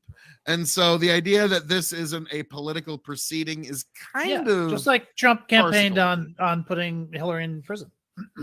Yeah, but he didn't actually do anything. We tried. And here's the thing. I touched on this earlier. I said Trump campaigned and his biggest punchline was you'd be in jail. And we found out just quickly where the actual power in directing the flow of the police state goes. And guess what? 4 years of him being in the White House, how hard did he get to actually go after Hillary? He didn't get to do a goddamn thing. Let's see, actually just not even, a year into Biden's tenure, and they were able to, we're looking at essentially the 5th impeachment of Donald Trump we've established. And I was thinking it's 4, but you're right, Phil, it's 5. We had 2 impeachments, one while he was in, one on the way out. We had the January 6 hearings, we had the Mar-a-Lago raid, and now we have the indictment. And guess what? They're all fucking weak, but it's been revealed full force which side of the aisle the police state is empowered by. And if you want to argue that, I'm willing to listen, but the facts are facts. And if Donald Trump actually could have done something about Hillary Clinton, like, she's as guilty as he is in terms of paperwork. Let's be frank. Let's be honest. If he could have, he would have. But the But he problem, couldn't. He But he didn't couldn't. because he decided when he got into power he's not going to look back, and it's also he knew that once he got into power it's a I real don't know bad. about Oh no! that. Once he got He's in power, been he knew looking it was a back real his whole bad look to go after your political opposition because it makes Not you if look it like was a your banana republic like catchphrase. Biden does. he's that, never cared that about viral that. clip of him saying that wouldn't have been going back. That would have been a promise. Trump's been fulfilled. all about image and perception his entire career. Like, yes, okay, then don't say it. But he's about going back. Well, no, that to was Wisconsin. what he was saying. Now, if I wanted to be particularly slippery and pretend to not know exactly what you're talking about, because I do despise when people play pretend, but like if I wanted to be particularly slippery, what I would say is, well, he didn't say he's going to put her in jail. He said if he was already in charge, she would be in jail. You see, now that's the kind of argumentation that I would get from folks on Twitch or in Ty's Discord. But like I recognize what you're saying. But keep in mind, that was rhetoric that he said. He didn't actually pursue anybody. Well, he didn't did. go, and the reason He is didn't have the power it's exactly to do like so. Rush Limbaugh said once the day after he got inaugurated. No, Trump is not going to be looking back. He's going to be looking forward, and he's going to care about the agenda. He's not going to try to go after his political opposition. Because it was a pipe dream. It was an open-ended fucking promise and threat that he knew he had no actual endeavor into doing. So it was a fucking audio clip. It was a viral clip, and that's what it was. So, like, you guys remember? So Iko, you agree that indicting and going after your political opposition and weaponizing the legal system against somebody, we all agree that that's wrong, right? Yeah, sure. I agree that that's wrong. Okay. I just don't agree that that's happening. But here's my. Sorry, but response. objectively, that is happening. Alan Bragg campaigned on "I'm going to get Donald Trump." So that is objectively, measurably, verifiably exactly what's happening. We've weaponized the law enforcement. Verifiably, Trump made those same promises, except when so you do verify that that's a bad thing, though. Your attempt to deflect and equivocate is irrelevant. You do acknowledge that is a wrong thing to do, though, despite any attempt at deflection or equivocation or whataboutism. No, yeah, I agree in general, but I don't agree but that's exactly what's happening. There's no way. No, that's where I disagree. I mean, he campaigned on "I'm going to get Trump." So I'm sorry. At that point, objectively, our law enforcement has been weaponized and politicized. I still need to finish the quarter of a sentence that I was saying before you pivoted 5 times. What I'm saying, I didn't pivot once. I'm just trying to keep you on track here. Another one. So all I'm saying, that's just a correction, is that when Trump came into office, all right, one of the first things he did was set up meetings with Jeff Sessions to talk about what he could do to go against Hillary. And remember the whole him being mad that Sessions was recusing himself from anything having to do with Hillary. Trump was furious. And so then all of that stuff from the K.O.E. stuff. Well, yeah, that's all connected. Like he made a promise when he was appointed that he would not involve himself in any efforts to go after Hillary. That would have to be by an independent counsel if it were going to be anything. And he couldn't find any justifications for doing so, which was part of the reason why Trump was so furious at Sessions. And then the same thing, except Barr wanted to accomplish what Sessions wouldn't do, but he couldn't find anything either. And that was the problem, is that there was a campaign promise on the deck. No, that wasn't why he was angry, is because he didn't go after Hillary. The reason Trump was angry is because Sessions recused himself from anything having to do with Comey and Mueller. And so that blocked a lot of the things that Trump was, because, if you have a good, if you have somebody in Sessions' particular position that actually is empowered, then you can protect the president to a certain extent. And so basically he had an attorney general that was just kind of useless in that regard. So of course he was going to be angry. He had every right to be. And so no, that's not why he was angry at him, because he wasn't going after Hillary. And the reason I pause this is something to note. the reason Sessions didn't go after Hillary had nothing to do with whether she was guilty or not. It had everything to do with the fact that it's a bad banana republic look for you to be investigating and indicting and arresting your political opposition. God almighty, if only the Democrats could learn that lesson. And we continue. People were chanting, lock her up, continually. And if you want to say that, 1-6 was just another impeachment, then I would say that the 17 Benghazi investigations were impeachments in advance of someone that they thought might run for president in 2016. That was just an investigation. 17 impeachments versus 5 or whatever. If you want to 17 call them that, then let's call it. Yeah, sure. Because there were 17 different war crimes. Benghazi investigations. Yeah. Wait, so you don't think we should have? Mar-a-Lago raid is like the Benghazi? Which of them? Like there were 17 of them. I'm sorry, many man, of them run by that's Republicans. Hold on. 17 of them, many of them run by Republicans. 17 out of 17 cleared Hillary. Not a single one of them, like even so much as like recommended that a grand jury be impaneled on anything because they couldn't identify a crime. 17 out of 17. Well, no, it's kind of hard to convict on lack of action when you should have done something and you didn't, and that's the entire. And no, there was no clearing there. Entire issue is that nothing was done, and because of it, 4 Americans died. Sort of like you're supposed. We deserve to get sort to of like you should have paid your taxes. Find out as much as possible as. So I'm sorry, but like that bears a bit of an eruption there. No, we need to investigate what happened. 4 Americans died. 4 servicemen and contractors died. I believe that was their stat. But yeah, 4 people that were in service to our nation died.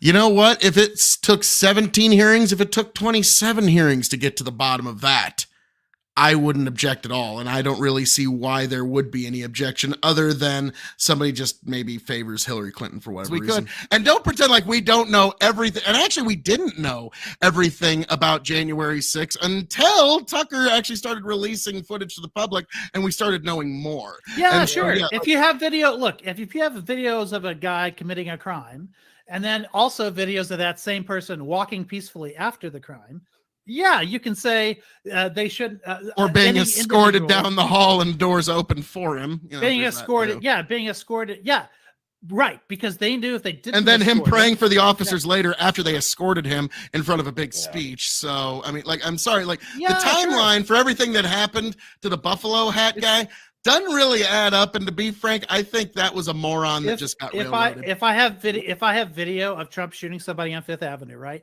but then praying afterwards, that's totally exculpatory, right? Just for you, Tyler. There was a guy that was literally sitting that they were trying to. Yeah, none of that ever happened. To the hardest degree that was in the Capitol. I know. For Trump less praying than 2 full minutes. Be a very difficult thing. Like no, he never shot anybody. But no, he's prayed many times. Hell, he held up the Bible in front of that church. Just but what I'm saying is a video of somebody doing very religious man. A video of somebody doing nothing isn't evidence that they've done nothing. We have other videos. Actually, it kind of is. If there's video of them doing nothing, that's evidence of them doing nothing. Of them, I mean, you said if there's video of them doing nothing, that's not evidence of them doing nothing. That sort of is. A video of somebody. It's like if you get a video of me, not evidence of somebody doing I can't say I didn't fuck that person. What are you talking? That's great. By that same logic, then I would say that he was charged with nothing, right? That is to say, he was charged of all the things he was charged with, plus nothing. Using that same logic. Yeah, sure. No, you said if you're filming someone doing nothing, that's not proof of them doing nothing. Sort of is. But no, like there's no actual evidence. I'll say well, there was. He pled guilty himself because there was so much evidence. We know for a fact that he trespassed. We know for a fact that he oh shit, I thought we were talking about Trump here for a second. Like, wait, what? Trump pled guilty to whoa. Wait, bigger headline here. But no, okay, I get you. You're talking about Buffalo hat guy. You're talking about QAnon Trump. You're a pretty straight-laced guy. You're a guy that's lived your life on the right side of the law. Okay, I think that'd be not always, but for the most part. It's one of those, like, most people, at least in these parts, like, okay, any motherfucker, may he or she who has not pled to lesser charges because the prosecutor was going to try and put him away for 20 fucking years, cast the first stone. Yeah. Okay, like, let's be frank. He's like, he pled guilty. That's kind of a horse shit thing. Like, is the plea bargain a new concept? Because I don't think it is. All right, they've been investigating Hillary Clinton for 30 years, right? You would think she would plea down by now if they had something, or even if they were able to, as you say. Well, no, do you agree that she destroyed evidence? Well, no, because she's got that deep state protection. Trump does not. And it's the idea of you don't investigate your political opposition because it looks really bad. But for some reason, because they think Orange Man is just so bad, we need to just basically tear down everything that's held our nation together for this whole time. So now this is going to be an interesting, just watch this. See if there's an attempt to deflect, equivocate, minimize, or whataboutism. I forget what his response is, but like, let's just see if it happens. After she was given a subpoena? I was for impeaching. I was for. But no, do you agree that she in fact destroyed evidence after getting a subpoena? What? Look, rule number one: never interrupt somebody when they're agreeing with you. And yes, you've never met me before. You're talking about in the shredders. You're talking about the shredders in the 1990s, right? Like with the Whitewater stuff. No, I'm talking about with the BleachBit server where she deleted her 33,000 emails after getting a subpoena. Do you agree that indeed happened? Oh, you're talking about like the hammering of the cell phones and whatever? Yeah, destroying all the digital evidence. Do you agree that she destroyed evidence after getting a subpoena in that regard? No, I agree that because it was State Department evidence against standard is that when you're done with a device, you have to destroy it if it had confidential information on it. And yeah, she did. She followed that guidance. It's true. You don't do no. She did that after she got a subpoena, dude. I'm sorry. Like, no, I'm sorry. You're not going to get away with that one. Like, I'm sorry. Like, that's clear bullshit. It's really man. Really I'm sorry. She gets a subpoena and then destroys evidence against her, which is documented. This is documented. Comey just said for the first time, I'm not going to take an intent into account. There was no intent. Like, I'm going to borrow a page. I'm going to borrow a page from Phil K.O.E. here. Oh, this will be say that. And say that, like during the Trump administration, because he had all the levers of government at that point, and you can either say it was corruption or incompetence, under which he was unable to prove the very facts that you're claiming to prove in your court of law here. And no, Comey said he's not going to prosecute because he just didn't feel like bringing intent into it. That's his exact words. But Trump fired Comey. There's no court of law. This is just objective fact that was spoken from the head of the FBI's mouth. Hold on. And he's just going to give Clinton skating for reasons by Trump, justifiably. Thank God for it too. Yeah, and so, but he's not a prosecutor. The prosecutors are in DOJ. The prosecutors don't have to wait for. So the FBI doesn't file charges. Is that what you're trying to put forward? The FBI doesn't file charges. No. I'm saying that the FBI. The FBI doesn't file charges. I'm saying that the FBI doesn't have to file charges in order for the DOJ to do its own investigation or to prosecute. Dude, come on. Okay, look at Jack Smith. Come on. Look at Jack Smith. Is Jack Smith getting a referral from the FBI, or is he? He's the special prosecutor under Trump. He works for the DOJ, and the DOJ doesn't have to wait for the FBI to do shit. I know that, but you're saying the FBI doesn't bring. The FBI could have very well brought charges. No, that's what they do. Yes, no, it's not. God. Dude, the FBI charges people all the fucking time. Sorry. They don't. They make criminal referrals to the DOJ, which then makes charges. And why didn't Comey after she objectively destroyed evidence, if not for the fact that there was corruption within the FBI? Yeah, but there's no other reason. There is no other reason. She objectively destroyed evidence after getting a subpoena. There is no other reason other than corruption, which makes his firing justifiable, not just justifiable, but necessary. You think I'm making an argument that I'm not. I don't care about Comey's firing. I think Comey's firing worked out quite well for Democrats, in fact. But no, I'm saying that's why he's fired, because he didn't pursue charges when he could, should have, actually. But I don't care about Comey. What I care about is that the Trump administration, through its DOJ, didn't need Comey for that. And Trump I agree with you that Trump was under the impression that if he fired Comey, he could get the next guy to do whatever he wanted.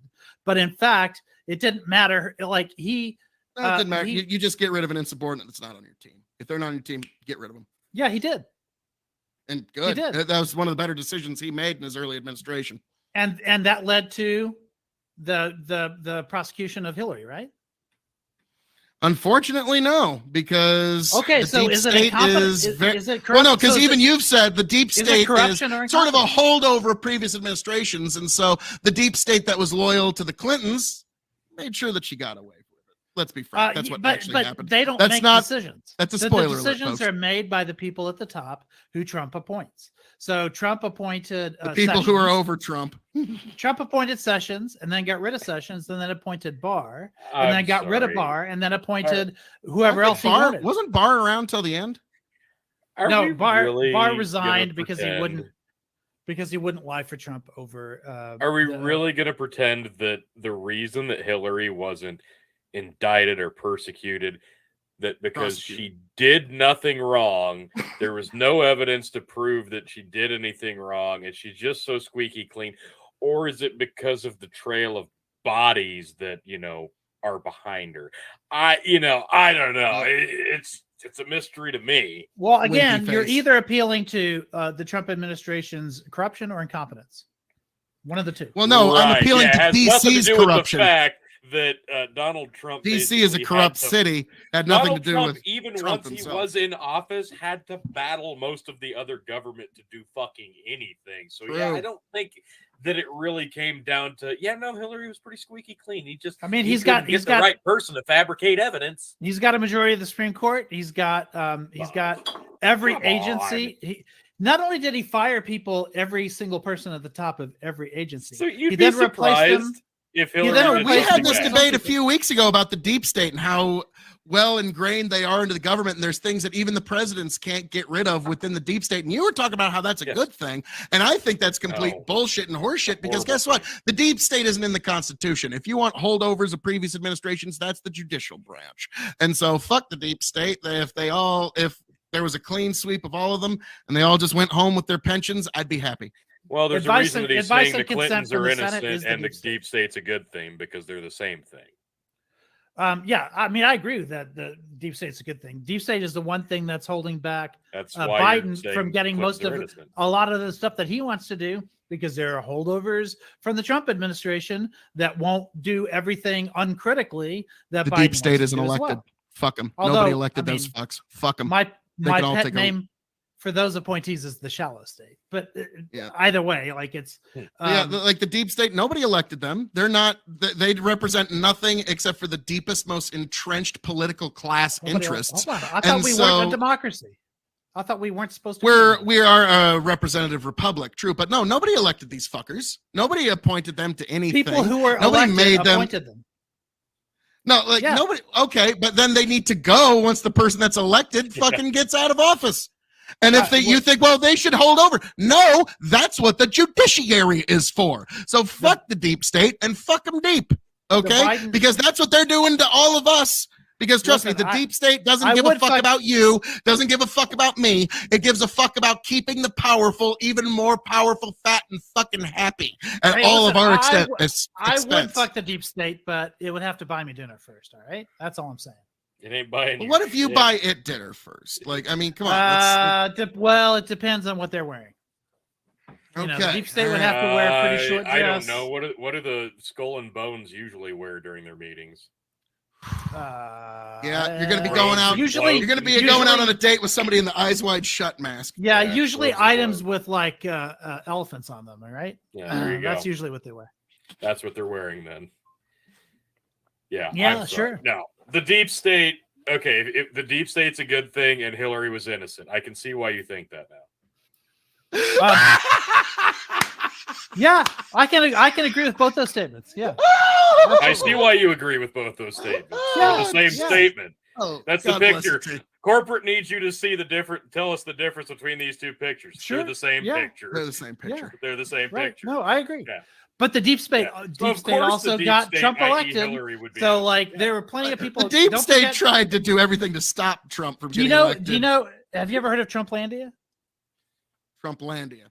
Yeah, look it up. Explain that to folks who don't know. Trumplandia is the a subset of the New York FBI that was very pro-Trump and did a lot of things that they could to run interference with him in the many years before the 2016 election. And Trumplandia had a lot to do with the advice that was given to Comey to release that memo that very well may have been the reason that Trump was elected. It's like, boy, a pro-Trump element of the FBI. It's like, well, like, okay, Iko, God bless you, but I don't know if I can let you get away with telling me some shit I can't believe on acid. So Okay, there was a guy that didn't necessarily want to bag on Trump in the FBI. That's what you just said. Like, so I'll look at that. Feel free to drop a link in the chat. We'll definitely send it out to the folks. But like that's one of those like, okay, some pro-Trump FBI. Like, so what you just said sounded like I feel like I'm on Ayahuasca or something. What you just said sounded like what Canada would do in the event of a global war. They'd send one guy out on a jet ski with a shotgun, fire off a couple rounds, and then they drive the fuck home. So yeah, like so that like I get what you're trying to get at there, but when you're saying the deep state got Trump elected, the deep state was doing everything to like from the minute he showed up, they were trying to take this guy out, even in the first debates. Do you remember? Megyn Kelly. She tried to like, Donald Trump, you hate women and you've been awful to women, and what do you have to say for yourself? And he goes, only to Rosie O'Donnell, and just destroys the question. And so he was able to sidestep it. Well, there's a solution is something that if you don't like the way Fox News handled 2016 or the way they handle a lot of like, because I know you and I have talked about this before. Like you and I agree that Trump and like Rupert Murdoch are definitely not like on the same side. They're more Mitch McConnell like type organization, right? Yeah. What would you like to see done about it? Like Dominion, like that Dominion lawsuit is like coming down the bend. Like I think it's going to be a big number at the end of the day. Like the people that Donald Trump lost over Dominion and election fraud are the people that are going to be coming back in the fold now that they're seeing for the fifth time he's being wrongfully indicted, investigated, or impeached. Yeah, wait, hold on. Because he ran a lot of people off on his own, and they're all going to come back. You got to understand, like, Tony is the most moderate, normie motherfucker I've ever known in my life. God bless him, but his politics infuriate me. Okay? When he took the political compass test, he literally is on the goddamn fence between left and right. He straddles that shit. It infuriates me to no end. And, like, trust me, after in the aftermath of Trump... Send me a link to that test, because there's so many different tests. I'd like to take it myself. Oh, okay. I think you'd be a little bit surprised, like how many. It's a little bit different now because like what Republicans believe has shifted so much, but like a lot of the positions that I have are like sort of pre-Trump Republican positions, and I'd say about not all of them. Like I'd say about 30% of them. But we will send that to you after the show, and be sure to send us the results, and we'll kind of compare that to everybody else. Because but we should post that somewhere, like a permalink. Now, what's funny is for me, I'm all the way to the right, but I'm off by one little metric. I'm like, damn it! I'm way more liberal than I thought I'd be. Like, but you're also kind of. I wouldn't say you're liberal. I'd say you're kind of horseshoe, right? Like where some of your positions are so far right that they're kind of agree with like the radical left on some things, like especially like things like protectionism, right? Well, like it's something that I say that the radical left agrees with, which I'm always a little cautious, but it's one of those things that it's just objectively true, is that the moderate has always been the enemy of real change. And like whether it's good or bad, the moderate will always try to stop real substantive, meaningful change because they don't want to see the boat rock too much. And so like that's something that like me being on fairly far to the right, when I say that, folks on the far left also agree with, which I find that very interesting. Like, okay. No, I agree with that. Yeah, I agree with that. Tony, what's your take on that? I think it's hilarious because. Well, hold on, Tony. That in a lot of ways, in a lot of ways, that's in support of you, right? Because he said whether it's good change or bad change. Like, Well, moderates no, because, certainly would have been good, like in the well, 1920s. what he in means by Germany. good change or bad change is whether it's good for the Republicans or good for the Democrats. Let's not. Tony, we I know take what he umbrage with that meant. remark. We know what he meant without saying what he meant. Never. I don't know what you're talking about, T. Even though if we talk about actual change and splitting the two-party system, and that would be a big fucking change. That'd be the end of days. And no, you don't see what you support is just you don't support change. In fact, I'm going to come up with other reasons why you hate change even more now. Ranked choice voting, Tony. That's what you need. Yeah. No, God. Now, let's be frank. For ranked choice voting, for 2024, folks, your first ranked choice should, of course, be Bill K.O.E. for president, because I will actually be making this guy here, Iko Rich, my head of the EPA. At first, he didn't want the job at all, which I was like, oh, well, fuck, now you have to have the job. I'm sorry. Like, that's I still don't want it. Of course. And that's why you're utterly qualified for it, because it's like, I don't want any fucks who want power controlling power in DC. So they're like, no, it's like, nope, Iko, he's coming here to run the EPA, and then once he's done, he's going back to being a debate coach. It's kind of the way the founders intended that shit. Okay. Right. Trey Parro, there's only one party. Government is just the most expensive game of hopscotch. There are people that are calling it the uniparty because, like you were saying, Iko, there's Rupert Murdoch, and he likes the Mitch McConnells of the world. And then let's be frank, there's the Nancy Pelosi's and the Charles Schumers and the folks who kind of run the Democratic Party. Like those folks get along a lot more than I bet anybody wants to be. It's kind of like Tony with wrestling, where they're like, I'm going to beat your ass and take your title this Sunday. And then the camera's cut and they get in the back like, hey, so you want to catch lunch, Bob? Fuck yeah, let's get some lunch. So like I bet what's that Looney Tunes thing where with the sheepdog and the and the whatever it was, the wolf, I guess that's trying to like in and punch out. They punch out and then they just you go have a drink. Morning, Greg. Morning, Clark. Yeah, right before they like pound each other's heads in. Yep, they punch in and they're like beating the shit out of each other all day. They punch out, go sit down, have a drink. I could actually see that. It's like there's I forget who it is, but it's like People Will Die was the name of the song. And it's like, if those people didn't want people to die, and it's these people who are on the congressional floor, and it's like, you want to die. And then, hey, Tim, dinner at 5? Unfortunately, that's where our politics is sort of headed. But like now, I will say, Iko. Headed? No, that's where it's coming from. Headed. That's where it's headed? From. Yeah. That's where it's been for a long time. You think this is as bad as it can get, fellas? No, it can get worse, but that's we're already you think these are the dark ages of our American politics? We are heading to ages darker than you have ever known. That's the unfortunate reality of it. But wrestling is more real than government, says Trey. I wish that wasn't true. But like now, Iko, like we've got the Trump indictments that we've been working through here, and it's a big legal issue. Now, before we move on here, because it's hazard analysis, I'm going to ask you both, what is the hazard of this going forward, and what is your finishing analysis on the Trump question before we move on? So, Iko, since you are our guest this evening, I will allow you to open this. What do you believe is the hazard going forward? And then your closing analysis. Well, if we're talking about this indictment, or if you're just talking about indictments in general, those are two different answers. This indictment. I would say the hazard is that it's the weakest of all the indictments, because I think the one it's the one that requires like the most explanation, like to the public. So if you were to look at Georgia, for instance, all you got to do is play that audio tape, of him like talking to Raffensperger about the votes he wants him to find.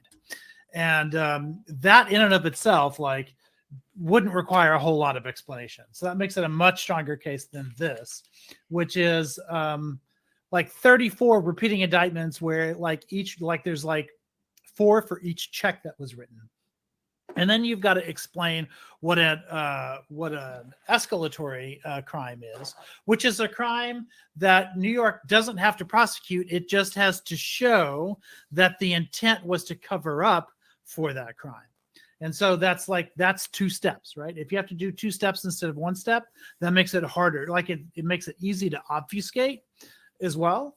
And so I just don't like any of it. Like I would much rather that he drag his feet on this and have the first indictments come out of Georgia or Jack Smith. But Jack Smith's indictments won't be anytime soon because the federal government, they crawl. So I would much rather like Georgia have the start of it.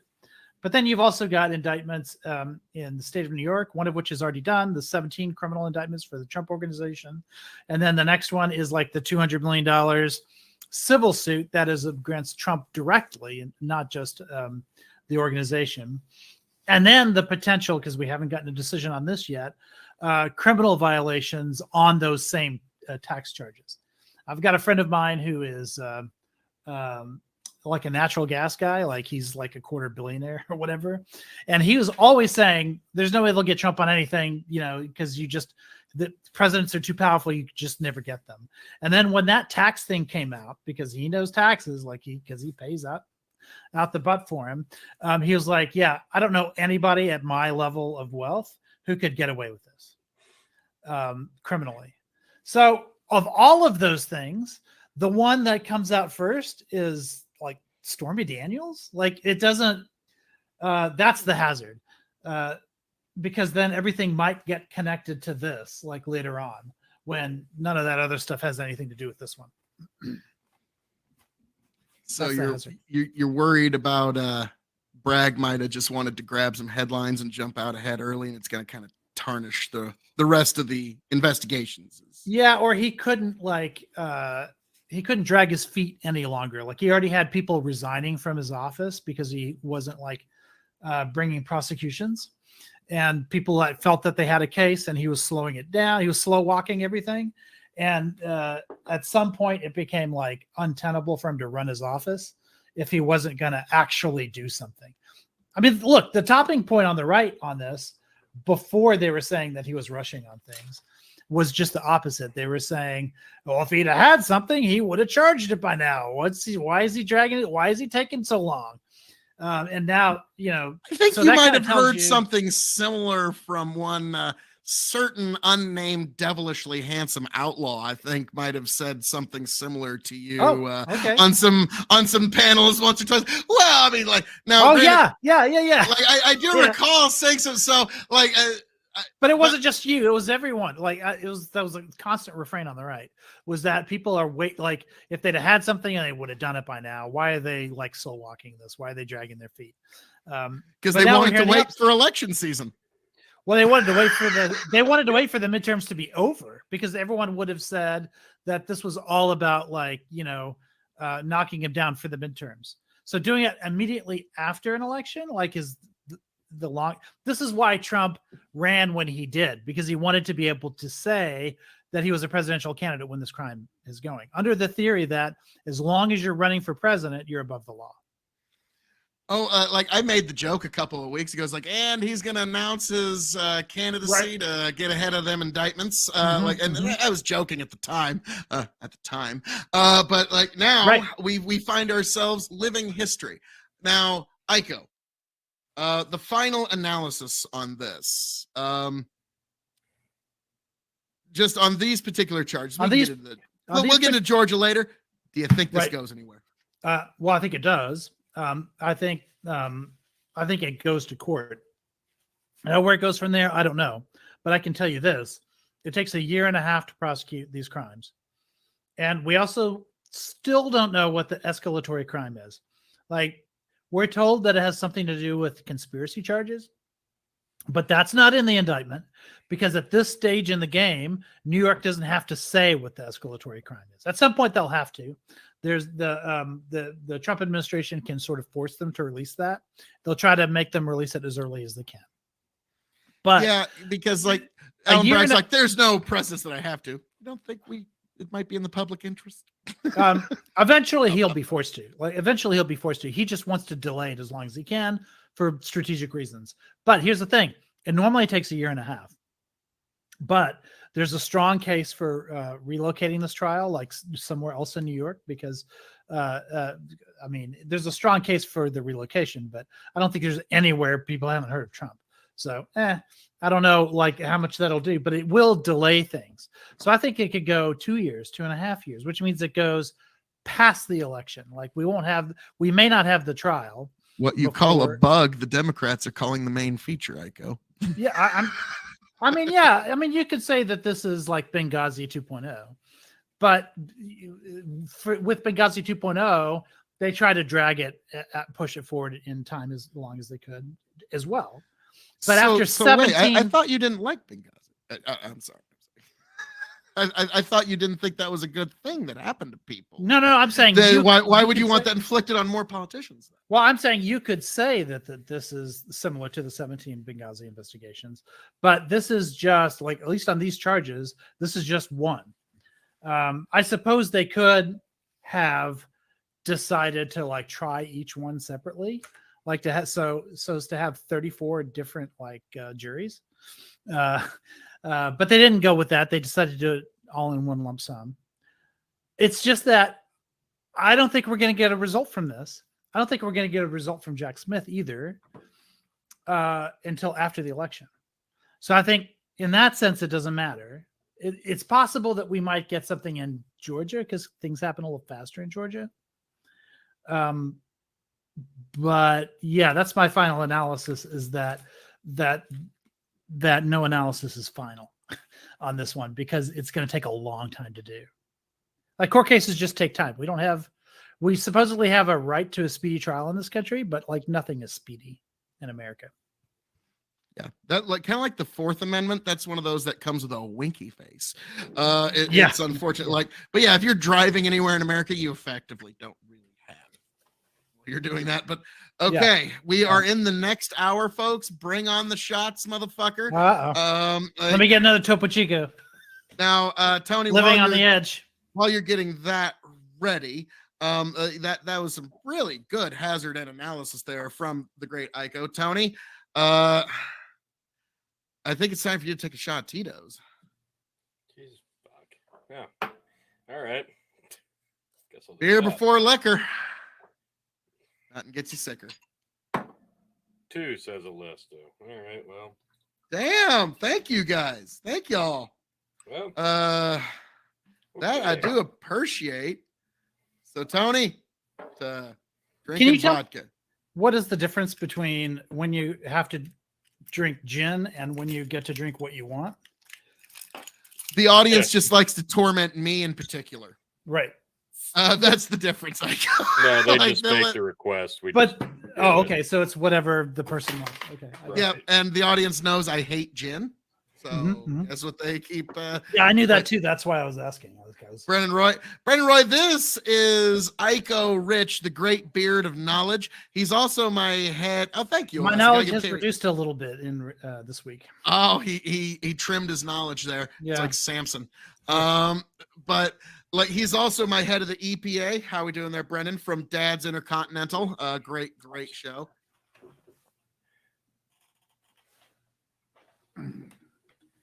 Oh, double shot of vodka.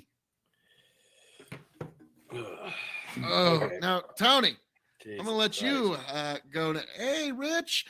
Brennan goes, hey. Tony, with everything going on with the Trump indictment, what is the hazard and what is the analysis, sir? Okay. Anyway, yeah. Trey, I was just starting to like you. Are we good? Jesus Christ. Vodka's barely better than gin. Like barely. So the hazard is, I've said this before, the hazard is if you're going to do this and you're going to just openly and blatantly, without any remorse or any apologies, use the police state as a political tool to smite down your enemies, which is what's happening. We can dance around it. We can pretty it up. We can put a bow tie on a pile of dog shit. It's still a pile of dog shit. if you're going to do that, like there's no recorking that wine bottle. There's no repackaging that wedding gift. There's no putting the gift back in the box.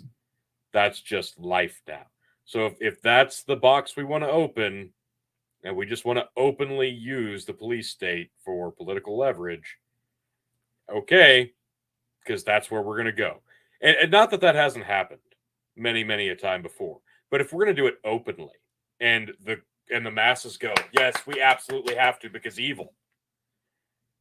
That's a level of corruption open corruption that gets applauded by the masses. That's some scary shit, and that's where we're headed, and that's where we're at. And it's not going to get better by putting Trump in prison. It's going to get fucking worse. So I asked again, what's the cost of fulfilling this pipe dream? The cost would be pretty fucking high. Hell, even the cost of doing this sham is going to be high. And the analysis is, this is going nowhere. This is a sham. It's a fucking farce. They're not going to have anything. All 34 counts are the same count. And it's all bullshit. It doesn't matter. We're going to keep doing this. This is going to be a recurring thing. They're going to indict him. They're going to persecute him. They're going to investigate him. They're going to raid him. They're going to do anything they can to him throughout this entire process that is the next election cycle. His entire campaign is going to be battling against the people trying to shut him down before the election. And it probably isn't going to work. It's going to make him stronger. So once he becomes president, what's going to happen? It's just more of the same. He's just back in power, kind of, with what power he was allowed to have the first time. He'll have the second time, because the deep state's only going to allow him to have is what they'll allow him to have. And nothing will get done. It's going to be counterproductive, and it'll all be for naught. But hey, maybe inflation won't be as bad, and maybe we won't get into World War III. So I guess that's a positive. That's my analysis. You know, I'll take no World War III. That's it's not a good one. Like I'll take a good that, one. But the hazard, to touch on something Iko said when he said this is like the hazard is that this is not like Benghazi, but this is like a Franz Kafka novel, where we now have somebody who just so happens to be the leading Republican candidate for president on the Republican side. I now stand before a trial, and I know not for what. That is the very definition of the Kafkaesque, and where the prosecutor doesn't even feel the need to release the charges and let people know what he's actually charging the leading candidate for one of the major political parties in our country. The hazard is that this is the shit that banana republics do. Okay, when they start to actually lock up and arrest their political opposition openly as they are campaigning. That is the hazard. Now, the analysis at this point, I can confidently say that Donald J. Trump has easily and effectively won the Republican Party primary. Yep. It's already fiat complete in terms of the primary. There's no point. The only way DeSantis gets the nomination and gets enough votes to the point where there's not a problem at the convention is if Donald Trump endorses him. Yeah, that's it. Otherwise, it's done. The Republicans that were a little shy of him in the immediate aftermath with January 6th and everything in the immediate aftermath of the election, they're now back and with extra charge after the raid of his house, let alone the indictment. And so me and Tony keep talking about there's a reason why Hulk Hogan worked for so many years. And that was because he understood, get the sympathy on me. Get the sympathy. Yep. Oh, they're hitting me.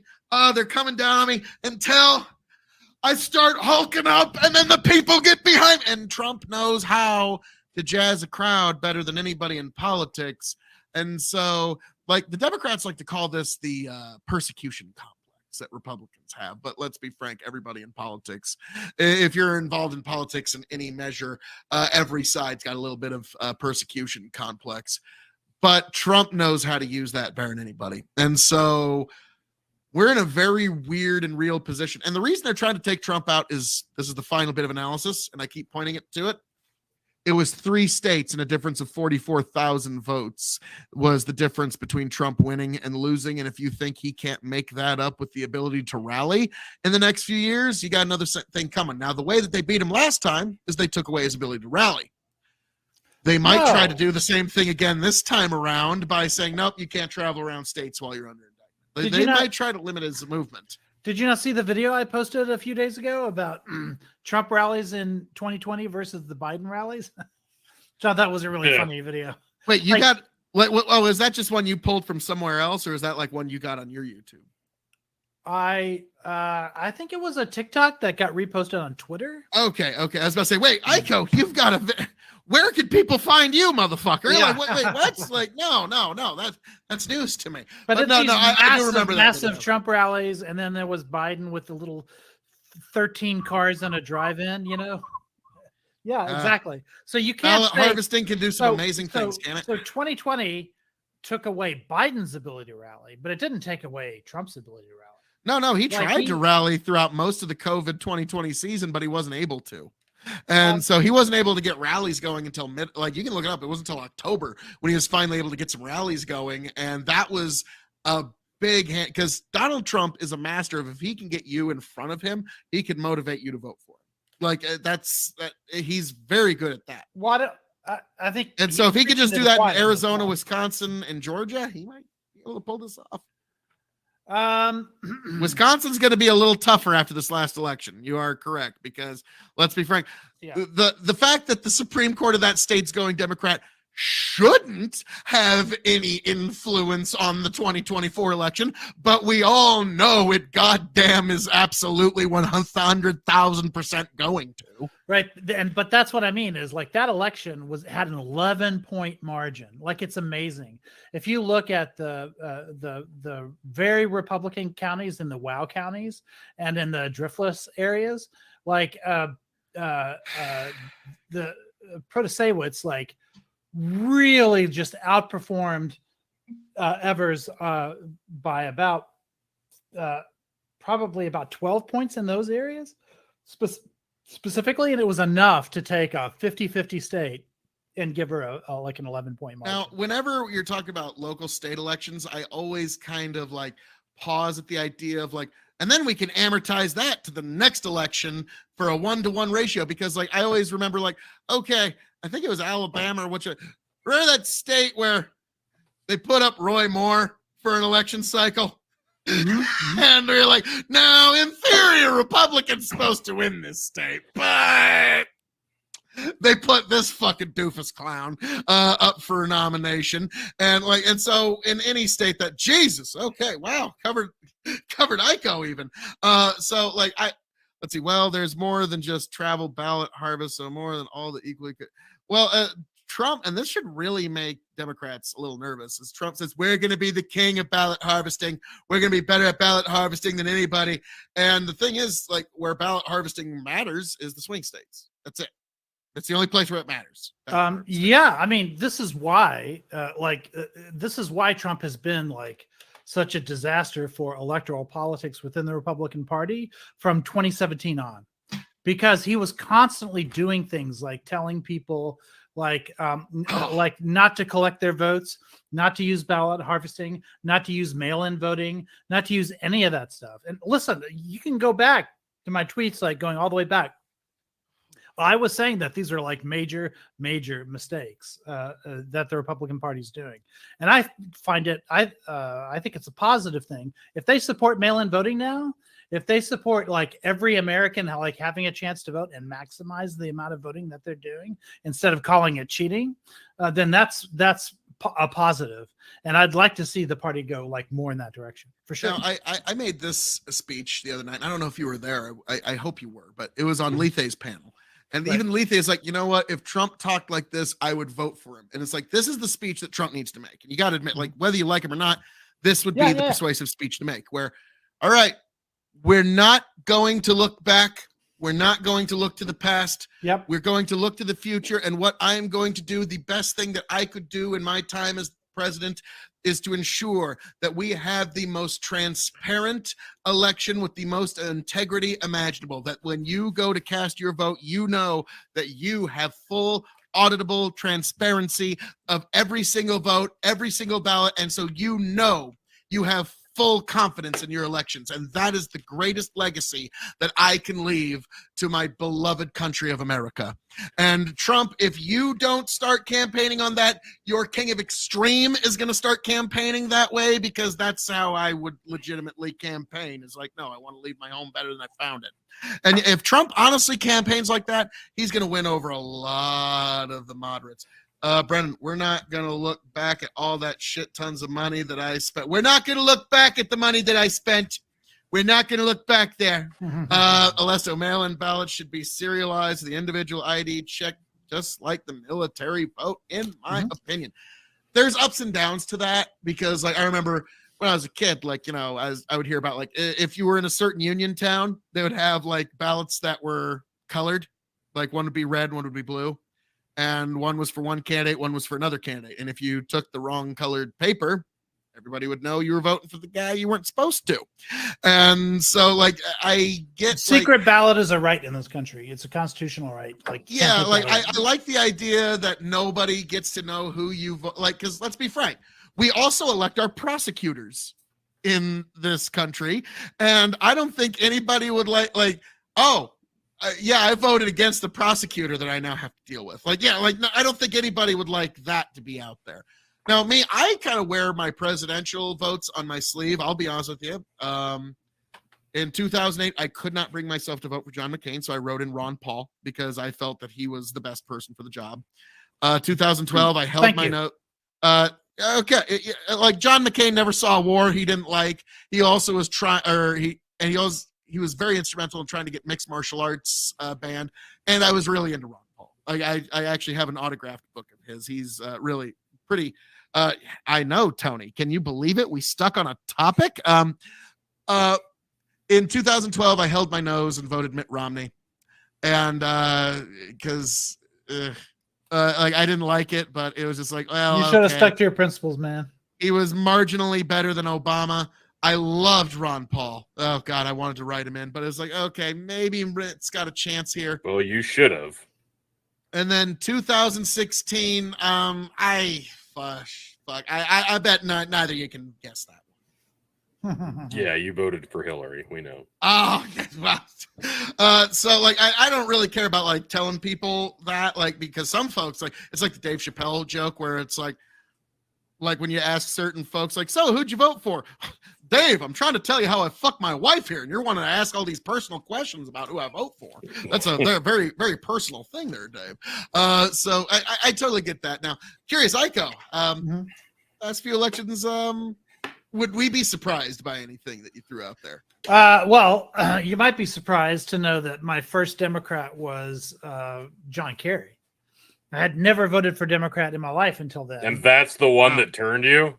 Wow. No. The one that turned me was George Bush. Okay, that's fair. There you go, Phil. Like I said, back in 2004, nobody is voting for John Kerry. It could have been a monkey in a fucking suit, and we would have got the same goddamn amount of votes. Yeah. Just people hated Bush that much. And like, Aiko, you'll like this. We said this earlier before you got here. It's like, okay, if we're indicting presidents, former presidents, George W. Bush better be fucking patting the sweat off his forehead. It's like, wait a minute, we're indicting former presidents now. I thought that was the deal, that we just don't do that. I plead the fifth if anybody asks. Well, that was a big criticism, right, of Obama, was that he wouldn't go after Bush because many people thought he was guilty of war crimes. Well, Obama. Now, again, that's the left. That's the horseshoe left. Well, no, Obama kind of understood. It's like, because look at what's happened. Well, shit, if I go after him, some motherfucker's going to go after me the minute I'm out of office. And then the cycle of life just continues, unfortunately. Because like it or not, some prosecutor like Texas or Tennessee or some shit's probably going to go after the Bidens now. Like, it's, well, I mean, they went after Nixon. So, like, if you're going to say, but there was no actual plan of ever indicting or jailing him in any way. Oh, there was. Like, yeah, no. You can look into it. There was no plan to ever actually jail him in any actual way. Oh, well, but Trump won't be jailed either. if he's convicted in a way that's supposed to get him like some kind of prison sentence, they will find some way, because you can't put the Secret Service in a prison with him. Like they would have to. It'd probably be a house arrest at Mar-a-Lago or something like that. That. I don't know what they could do. He's got Secret Service protection. Like there's an inherent sort of. Yeah, I feel like Trump's super protected. Yeah. So was that a little sarcasm? So no, not at all. Now, gentlemen, Phil, private chat. Okay, they're wondering now, Tony. I'm wondering, should we leave the audience wanting a little more, or should we get into the WWE story? What's your thoughts? Oh, Phil, just waiting for you to direct us here. Well, if that's the case, Tony, I can tell everybody wants to get to this post show. So, folks, if you want to know what we have to say about the WWE sale, then you need to head on over to Revolutionary Wrestling Podcast on YouTube. And Tony and I are going to get into that as soon as we can find attorney extraordinaire Nathan Dallin. He was supposed to be on tonight. That was going to be a fun one because I wanted to see you, Iko and Nate, clash on the Trump indictment. But we didn't. Maybe next week. Maybe next week, folks. Sure. But, ladies, gentlemen, all within the sound of my voice, as I'm known to say around here. All that being said, thank you for joining us at Hazard Analysis, Episode 3, Bud Indictment. Folks, I am your King of Extreme, Phil K.O.E., the man of the hour, the man with the power, the man that makes the other podcast cower, the prince and potentate of the political parlance, the lord of the Scottish Highlands himself, and one damn handsome man, folks. I hope all of you make it back here to Hazard Analysis. Happy, healthy, much the wiser. Please give us a like, a share, subscribe here to Hazard Analysis on YouTube. Be sure to check us out. Type in Hazard Analysis episode 003 so you can find this in the YouTube search bar. Give us a subscribe, folks, so that we can grow this amazing community.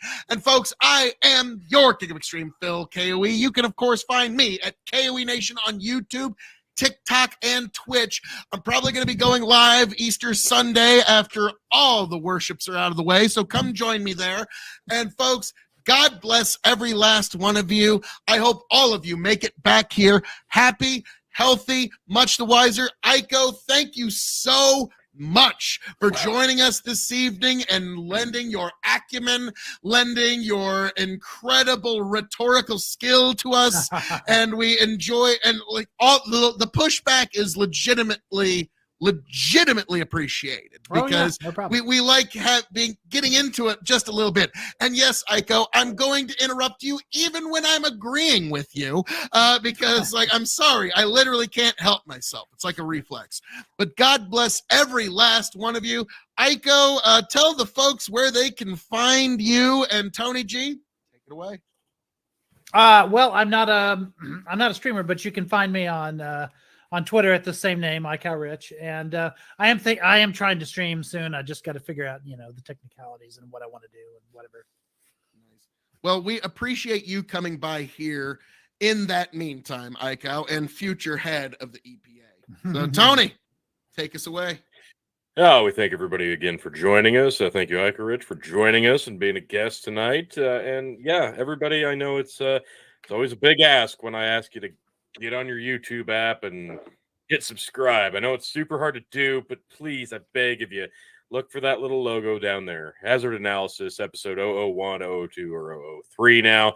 You should be able to find it. If not, I will personally send you a link to the YouTube channel, but we need to get that sub count up so it actually starts showing up in the search bar.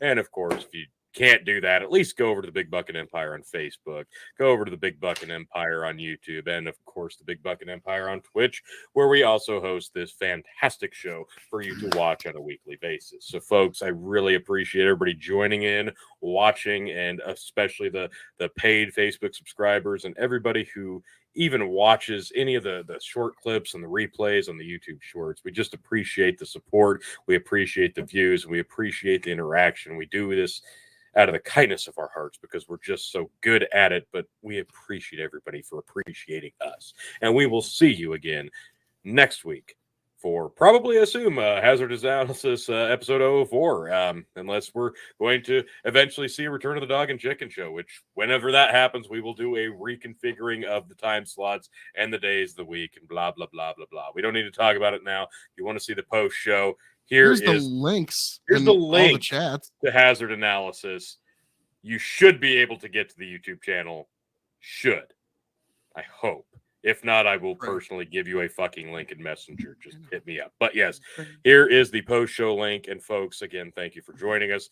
You want to continue the discussion or listen to what we have to say, come and join us on over there. We will see you next time. Yes. So, folks, that was that episode of Hazard Analysis. It was a marvelous time. It was one...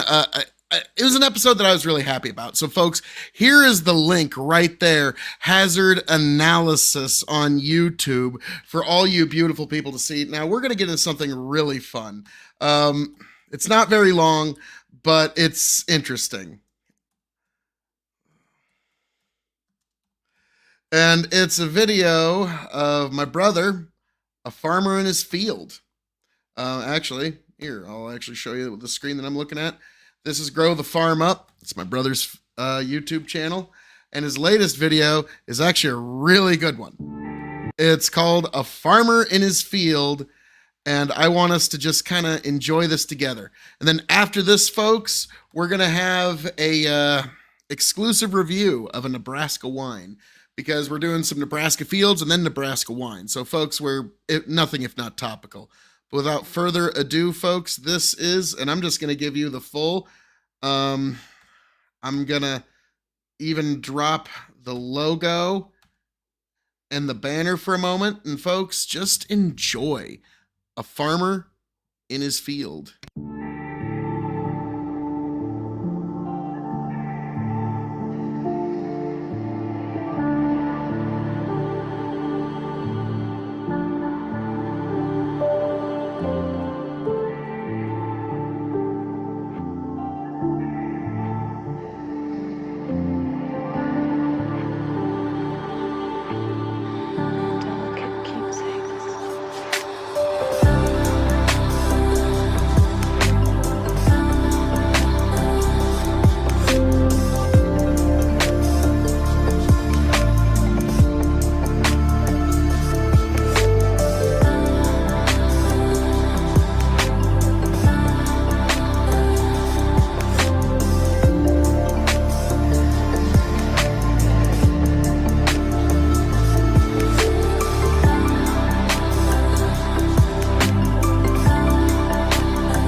Yes, so folks, that was a farmer in his field.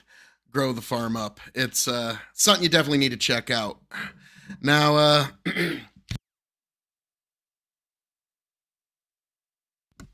nothing if not classy around here. This is something I'm looking forward to getting into, folks. Let me make sure I got everything perfect here. So that was a farmer in his field, which is a production I might have helped a little bit, just a fritter. So I'm really happy with how that turned out. So folks, here we go. Now we got it. We're going to get into something that's very special. It's a Nebraska wine. And then we're going to get a little deeper. Don't worry, there's still plenty more to come this evening, folks. I mean, hell, we're just getting started. But folks, welcome one and all to the K.O.E. Nation for a very special wine review. Not just any wine, a Nebraska wine from James Arthur Vineyard. Folks, I am your King of Extreme, Phil, K.O.E. You can find me at K.O.E. Nation on YouTube, TikTok, and Twitch. And I am very much looking forward to this because I am also a lover of dessert wine. I believe that one of the true unsung heroes of European grapes is Dornfelder. I don't care, fight me. I think it's beautifully sweet, not overly tannic, approachable in a way that isn't overbearing. And so I always love sweet dessert wines, and I'm a lover of ice wine. I love anything on the sweeter side in the world of wine, just like in whiskey, as many of you probably know. But this is a James Arthur Vineyard release, 12.5% Nebraska dessert wine, alcohol by volume. It's called 32. Now, there's some writing on the back of this bottle, so that calls for the glasses of extreme. So, James Arthur Vineyard, a common bond between bricks and Fahrenheit being this transformation of the elder-wise grape, bringing to life a delicate and winsome dessert wine, of course. Unlike anything our winemaker has ever created, 32 will take you through a grand journey. We hope you enjoy this wine as much as we have enjoyed bringing it to life. Now, I thought, okay, that's pretty good, but I bet there's a little more we can get into here. So I looked up on their website. Actually, for a Nebraska producer of alcoholic beverages of any kind, you got a really good website. Like, it's easily navigated, and it tells you exactly everything you need to know. If you have like 2% product knowledge, you can easily navigate this site. So under their dessert wine section, 32, made from Elderweiss. This dessert wine is as close as any wine can get in 2000. Let me just start that over. I'll edit it all together. 32. Made from Elderweiss. This dessert wine is as close as an ice wine as we can get. In 2017, we crushed nearly 100 tons of Elderweiss grape and, quite frankly, ran out of tank space. So we froze some Elderweiss juice, and when a tank opened up, we thawed out the juice until it reached 32 bricks and then started the fermentation, leaving us a luscious, sweet dessert wine, pushing about 12% alcohol. Unique and intriguing, this wine is a must-try for dessert wine lovers. Now, that intrigues me. And I've had the Two Brothers before from James Arthur Vineyard, and I'll never forget, I'll find the video and link it in the description. But I had a white wine, basically a white wine tasting battle. Whereas me and 3 other girls, and we were going to see who had the better taste in different wines. And the girls picked Two Brothers, James Arthur Vineyard. I came with a Chardonnay from California, from Napa Valley, no less. And the girls went with this. They like Two Brothers more than a Chardonnay from Napa Valley that cost me like $60. So something to keep in mind. James Arthur Vineyard, don't sleep on it, especially if you like stuff on the sweeter side. But this is because it's not supposedly, but since it's mostly Elderwise grape, I scrolled up and this is what they have to say about Elderwise. Over the years, James Arthur Vineyards Elderwise has been our most popular and most awarded wine. It has set the standard for Nebraska wines to follow. A semi-sweet white made from 100% Elderwise grapes. It's a balanced wine that creates quite a sensation of sweetness in the front of the palate with a brush of tartness as it dances across the tongue and heads towards the finish, creating a sweet yet complex wine full of green apple flavors. This is a wine that won't be forgotten. The best suggested pairing for this wine would be with fresh fruit or completely on its own as an appetizer or a dessert wine. Also, let me just say, whoever writes for your website, A+. I mean, just applaud. Like, the fact that you actually did well in creative writing shows. So let's get right into this. And this is very bold. I'm about to open a bottle of wine live on air. Got my server's lever. So let's see how this goes. Doesn't matter. Even if I mess it up, I'll just edit in like it was done expertly. Like you'll think John Wick or something like opened up this bottle of wine.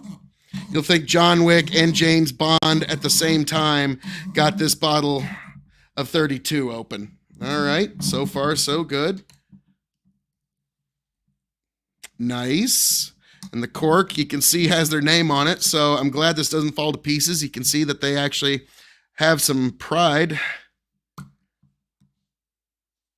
Marvelous. Not corked.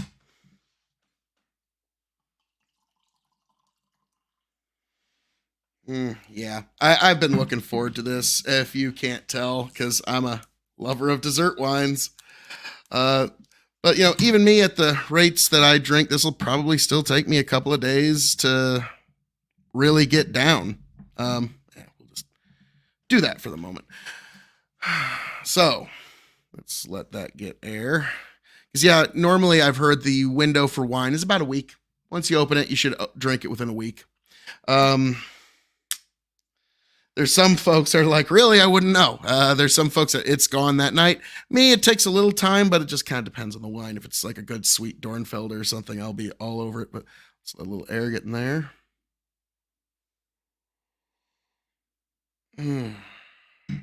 Okay. Don't need the glasses no more. It's all in the nose and in the head at this point. Such a sweet, sweet green apple. I mean, just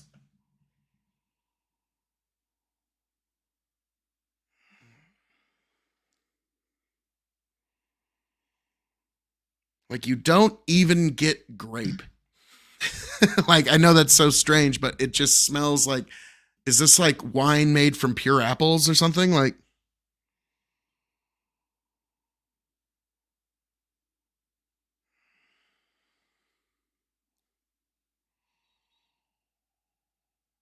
there is a tartness in there I'm trying to pick up. It's been so long since I've gotten into good wine, and it's so great when you get to get a heavenly nose again. And it's just luxury. Like I could just sit in this nose all night without even having to get into the palate yet, because just it's so light and fruity. And on the back end, like I can get the idea that there's gonna be a slight like fig tartness. Like, you know, like off a fig tree or something, like, or like a fig Newton almost, but goodness gracious. James Arthur Vineyards port has also been used in aging whiskeys. So they're moving all over into the spirit world. And I'm glad to see them moving up in the world because their stuff's been great for years. And it's been one of Nebraska's best kept secrets. And I think James Arthur Vineyards getting to that point where it's like, yeah, I'd kind of like the secret to get out already. And yeah, I think it's about time the secret gets out. Now, cheers, folks.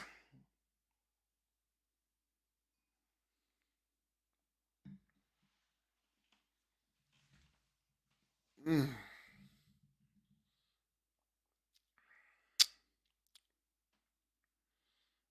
Mm. Like apple pie delicious. There's that apple with that hint of sugar that almost makes you think of like cinnamon caramel. Just delicious. Just delicious.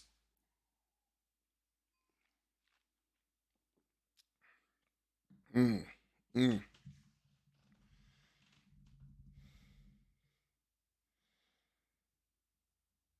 Folks, yeah, this is spectacular. It's just making you think of apple pie when you drink it. So it's perfect for dessert.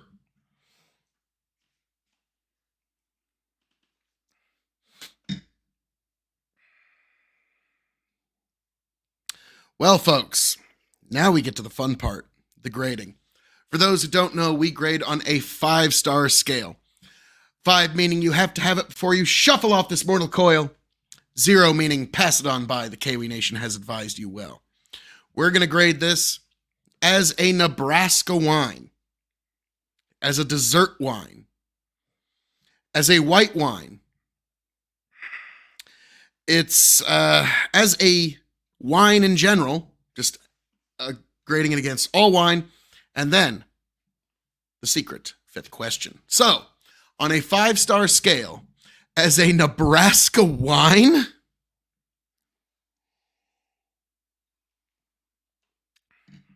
one would be underselling it. 2 would be underrating it. 3 would still be damn near criminal. 4 would still be underselling it. I have to get 1, 2, 3, 4, 5, 5 stars as a Nebraska wine. Yes, folks. Excuse me. Don't worry, I'll edit that all perfect. But folks, yes, if you are looking for an example of Nebraska wine, if you were going to have all 50 states in a wine competition and say, hey, send us a damn good wine from your state, bam. Okay? Bam. This is delicious. I mean, this is just delightful. The ethanol has no confrontation with your palate whatsoever. This is a couple sitting down over dinner. In terms of, this is definitely after the meal is over, after you're letting your food settle a little bit. And this is kind of helping the food settle. Because, yeah, this would not upset your stomach. Like, this would be an excellent after dinner drink. Like, some people use cognac after dinner. This would also work if you're not wanting to hit anything heavy. Now, with each category, it gets significantly more competitive because it becomes a wider world of sports. So, that was as a Nebraska wine. Now, as a dessert wine, goodness gracious, I'm going to give this 4 stars. 4 stars as a dessert wine because it's just so like mouth-wateringly sweet. And it's just, if you're somebody that just loves something sweet and tannins, anything tannic kind of scares you off, oh, this is right up your alley. Well, we'll get to that in the secret 5th question. Now, as a white wine, okay, this is a big, wide world of sports, keep in mind.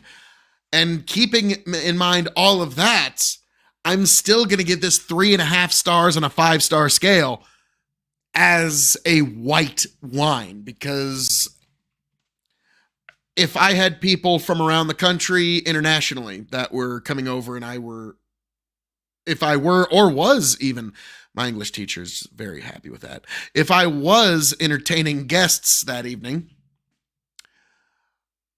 you know, me being a Nebraska boy, I'm going to try and bring as many Nebraska products as I can. So yes, this would be one that I would serve. 3.5 stars as a white wine. Now, as a wine, the whole wide world of wine.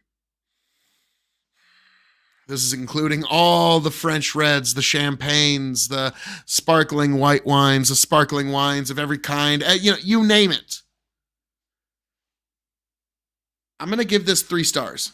3 stars on a 5-star scale. That is still pretty dang good for anything from good old Nebraska, folks. So once again, it's always good to see the local boy make good. And James, you did good on this one. Now, will I seek another bottle of this is the secret 5th question. Big lead up, folks. I want to keep you captivated till the end. But yes, the secret 5th question is, when this bottle runs empty, will I seek another one?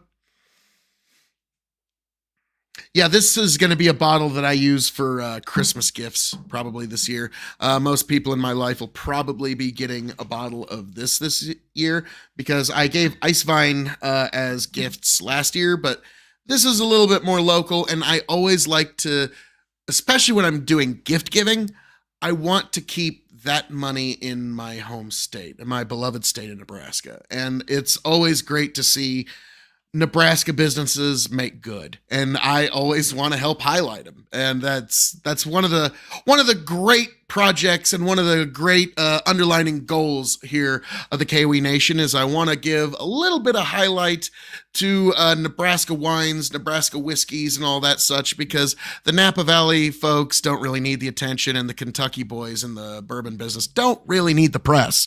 But we need to get the word out about some of these amazing products, and this is one. Another great use for this, if you have a wine lover in your life, and they used to live here in the state of Nebraska, because how many of us Nebraskans know somebody that used to live here and comes back on the holidays? Only like all of us. Only like every single one of us. This would be excellent. This would be a great gift because they get to take a little piece of Nebraska back home with them. Okay? And because for whiskey lovers, I got a couple of recommendations like Loop River Bourbon, Golden Sheaf Bourbon, just to name a few. Pretty much all of them from Nebraska are pretty good, but those are a couple that I would just name drop in particular.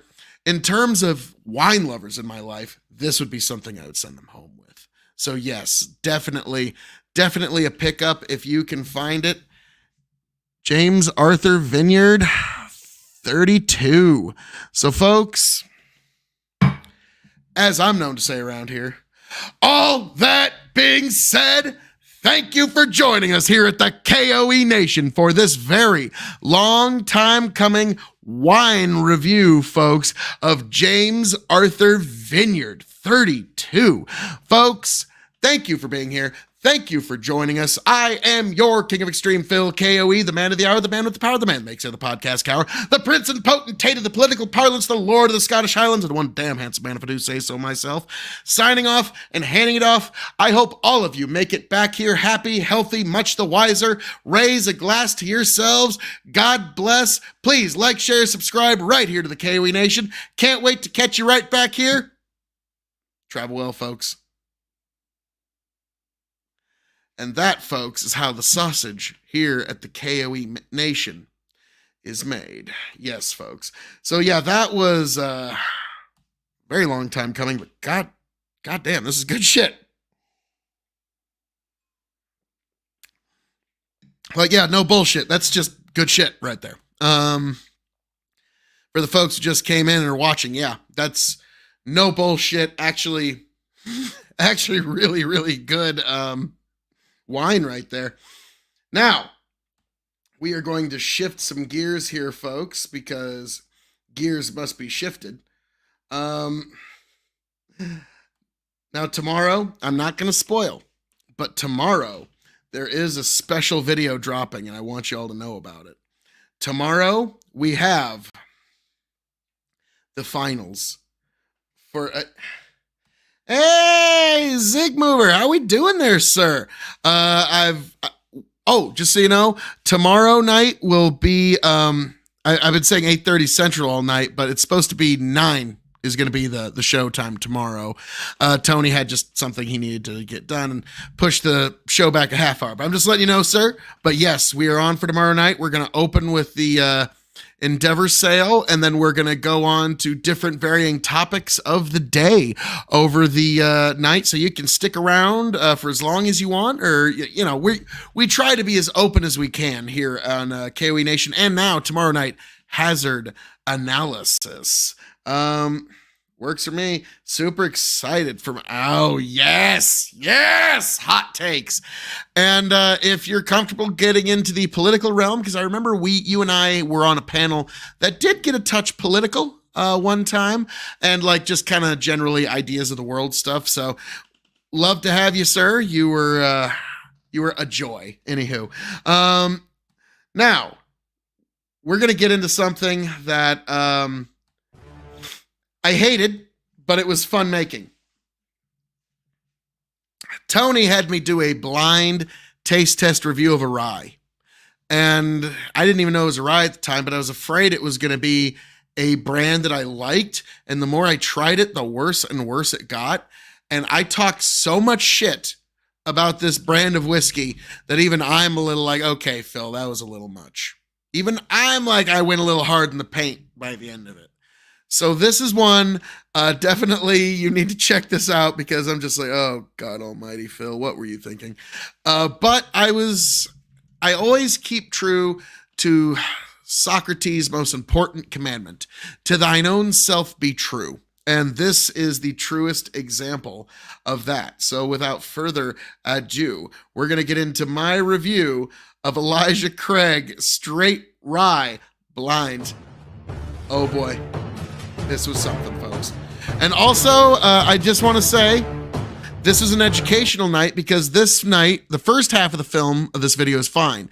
The second half, once we move the box, for some reason, the camera picks up light differently. And we actually changed every way that I use my camera now. And we changed all the programming and everything. And I actually got a program that works with it, because we called them the burnt film sessions. Yes. Hey, Bandit! How we doing there, sir? Welcome to the show. We got Zig Mover on YouTube. We got Bandit on, the kingdom of extreme is ever expanding. But yes, this is my hate review of Elijah Craig Straight Rye. Tony having me do it blind. And also, half of this is part of the burnt film sessions, which one of these nights I'm going to do a live stream that's just the burnt film sessions. So you can kind of get an idea of what the fuck I'm talking about. But you will see here in this video, halfway through, the burnt film sessions struck again. Welcome, one and all, to the K.O.E Nation for a very special Secret Spirits review. I am your King of Extreme, Phil K.O.E, the man of the hour, the man with the power, the man that makes the other podcast cower, and the man in the dark in this particular video for this particular review. And I am joined this evening by my indomitable broadcast partner, the one, the only, the quadruple distilled, non-chill filtered mystery man of 1,000 bourbons, Tony fucking G. Like, share, subscribe. And this is one I didn't expect to be doing this week, I'll be completely frank with you, but this is a bottle that I picked up, could not help myself but sample, and was uniquely surprised by the contents of said bottle. So I thought, what better way to enjoy this before it disappears than to make one Phil K.O.E run the gauntlet, as it would be, and try to see if he can pinpoint what this is and where it hails from. Oh, okay. So before I even get into the nose or anything, okay, I'm going to give you nothing, because I don't think you'll be able to. I think you'll be able to tell what this is pretty quickly, but I don't know that you'll figure out much more than that. Okay, so do I need to guess like where it states from, or like let's drink it first. Okay, well, no, I was just wondering, like, what are the things you're wanting me to guess before I even get into it? We're gonna grade it as per normal. Okay. We gauge on the 5-star scale. 1 meaning it's dog shit, 5 meaning bang that bitch. I know that's not quite as elegant I as was Bill about to K.O.E. say, usually puts it. I usually sprinkle a little more tact on it, like 5, meaning you have to have it before you shuffle off this mortal coil. Right. Not bang this bitch. But, Look. I think it's kind of, we're saying the same thing in a different Yeah, way. just, we're speaking two different languages, but we're agreeing. Right. Okay. They've been here before. They speak my language too. All right. First question.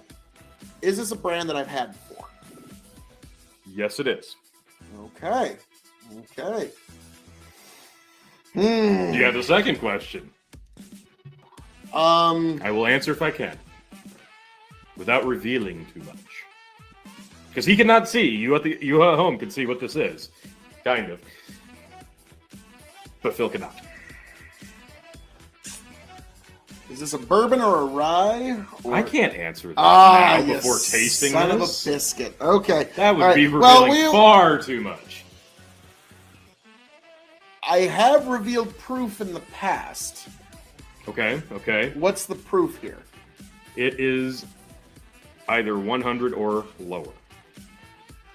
I like that. Okay. I think that'll be how we do it from now on. It's either 100 or lower, 100 or more. And that gives you at least an idea. So it's 100 or lower. Last question before we get into it. Okay. Is it bottled in bond? It is not bottled in bond. Okay. So it's 99 or lower. Yeah. Really narrowed it down there, Phil. I priced I did the prices right on you. All right. Bob Barker would be so proud. Okay. So, all right. Let's take up the nose.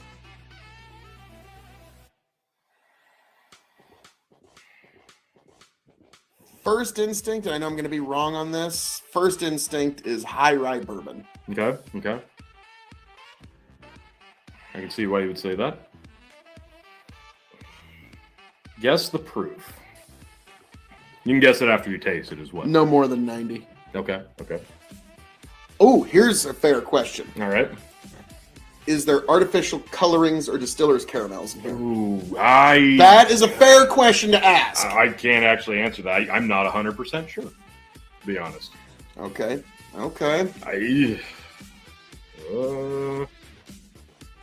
But that is going forward. That's a fair one for these brands. At least. What do you think of the nose? Very nice. Like it's very muted. It is muted. It's not intrusive, but there's a sweetness there. Yes, it's like a flowery sweetness, but not much. Like it kind of. It's kind of like. It doesn't last too long. This would remind me of a floral nose, but more of an earthy undertone. Okay. Is this a major manufacturer of whiskey? Yes-ish? Yes-ish. Okay. Let's go with that. So it's not like a craft distiller, like a... No, this isn't something you'd only be able to get in fucking Wyoming. Okay. Maybe it's from like India. Amaru. Yeah, I was actually talking to a guy about that just last night, about how India is starting to come up economically, and one of its signs is you can now buy very good single malt whiskey from India. But no, this is not Indian single malt. Is this from America or is it from anywhere else? I was going to ask, is this from the United States? Because with each smell, I'm starting to think less. You tell me.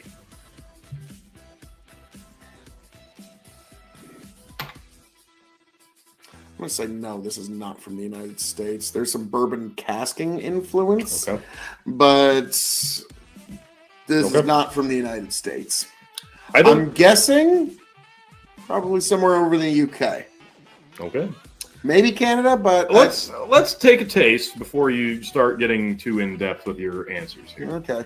Good luck.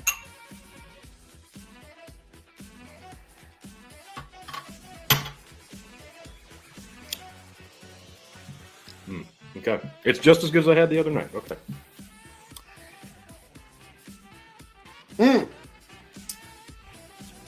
What's your first thought? Black licorice rye. Really? Like weird. Like I know I'm all over the place, but... Okay, I can see why you'd say that.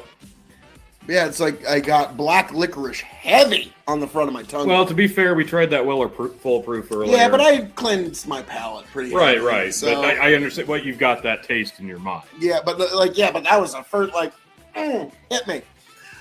And then, like, sort of like something that reminded me a lot of rye. Okay. So, like, God almighty. Watch this be like a single malt scotch. I'm like, you ass. No more.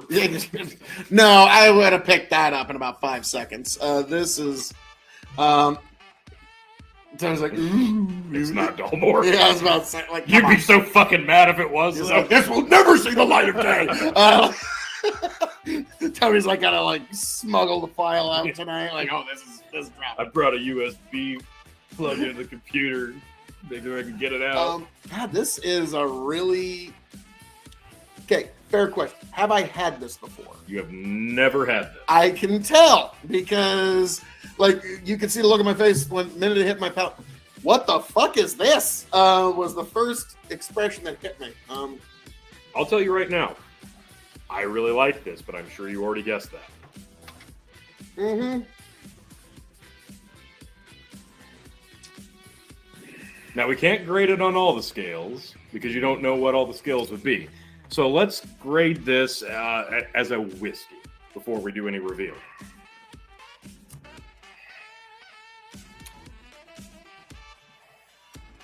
As a whiskey? Give this 2.75. 2.75 is a whiskey. I'm going to give this a 3 as a whiskey. Okay. Because... Now, am I allowed to, without seeing it, can I touch the bottle? No, you may not. Ah, dang it. Nope, That would give it away too much. You know the shapes of bottles better than most. Don't try to hoodwink. It's like I feel like Blanton's horse. Yeah. So I'm like, oh, you son of a bitch. Fuck. I was about to say, yeah, I'm going to stick with that, 2.75. Okay. You could cocktail this, but because of that kind of funky front flavor, you're limited. You can't do sweet cocktails. You have to do the earthies, like old fashions and stuff like that. Okay. Let me ask you, what would be the highest price point you would purchase this at? Not knowing what the brand is. This particular in your enjoyable. feel something. Naughty. From your enjoyment of it, this will tell me what would be the most you'd be willing to pay for this bottle.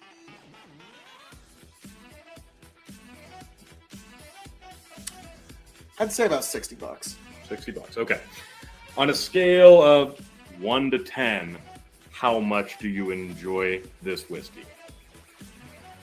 I'm gonna say 6. 6. Okay, like as you know, like I like sweet bourbons, and this is it's sweet, but there's something there. Like right. it's so I can tell this is way up your alley, T. Like this is way up your alley. It definitely alley. is. It surprised me and did not disappoint me. So let's. So I've never had this brand before. You've never had this whiskey before, but I've had this. Nothing wrong with that, Bandit. There's plenty of good whiskeys to chill, and that's why I like the budget bracket, because you can just mix it with a soda and some ice and just chill out. It's not a big deal. This is definitely, but that's definitely what I'd do with this Elijah Craig rye. If I had a bottle of it, I would just mix it with K.O.E. This brand. You have had this brand. Is this a blend from here in Nebraska? No, it is not. Okay. I think before we do any more grading, we should probably just have you full front guess what this could possibly be. Where does this hail from? But that's just my thoughts on it, Bandit. Jesus. Is this Irish whiskey? It is not. It's not Irish whiskey. It's not Scotch. No, it is not Scotch. So it's not from the UK. Nope. Is it from the United States? Yes, it is. But it's not a bourbon, is it? It is not a bourbon. Is it a rye? It is a rye. Okay.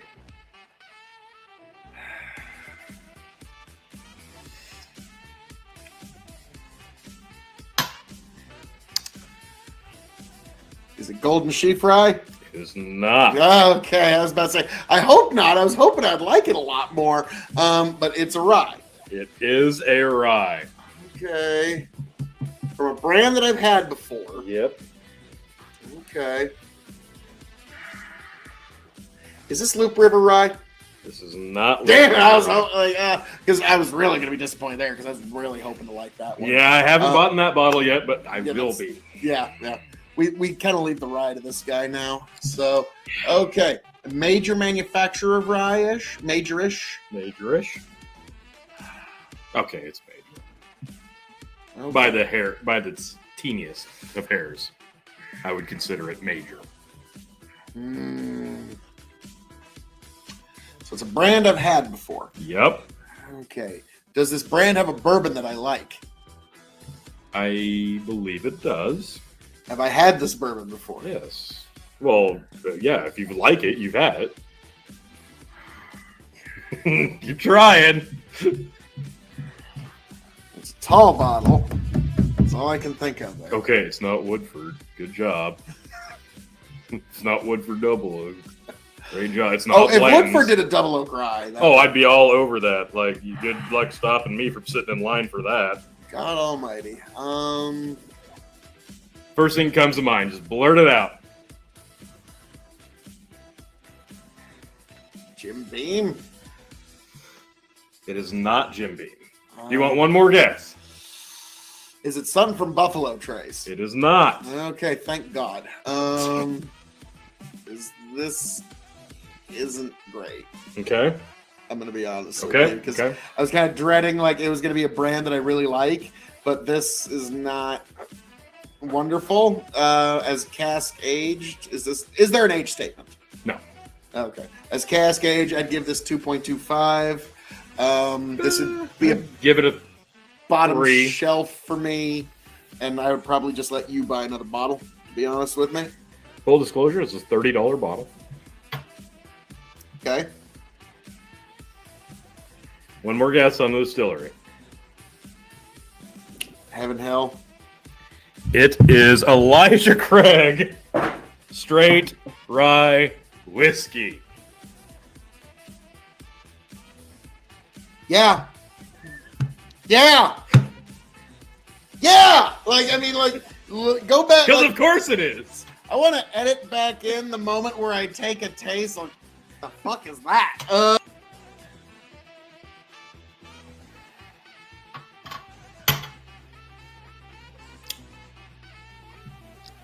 Okay. It's just as good as I had the other night. Okay.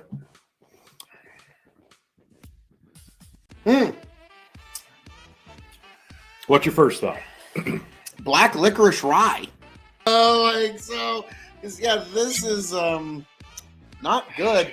I was trying to be nice because I was afraid it was going to be a brand I liked, but I'm glad I was just at the end to thine own self be true. This is Elijah Craig Straight Rye, distilled and bottled by the Elijah Craig Distillery in Bardstown, Kentucky.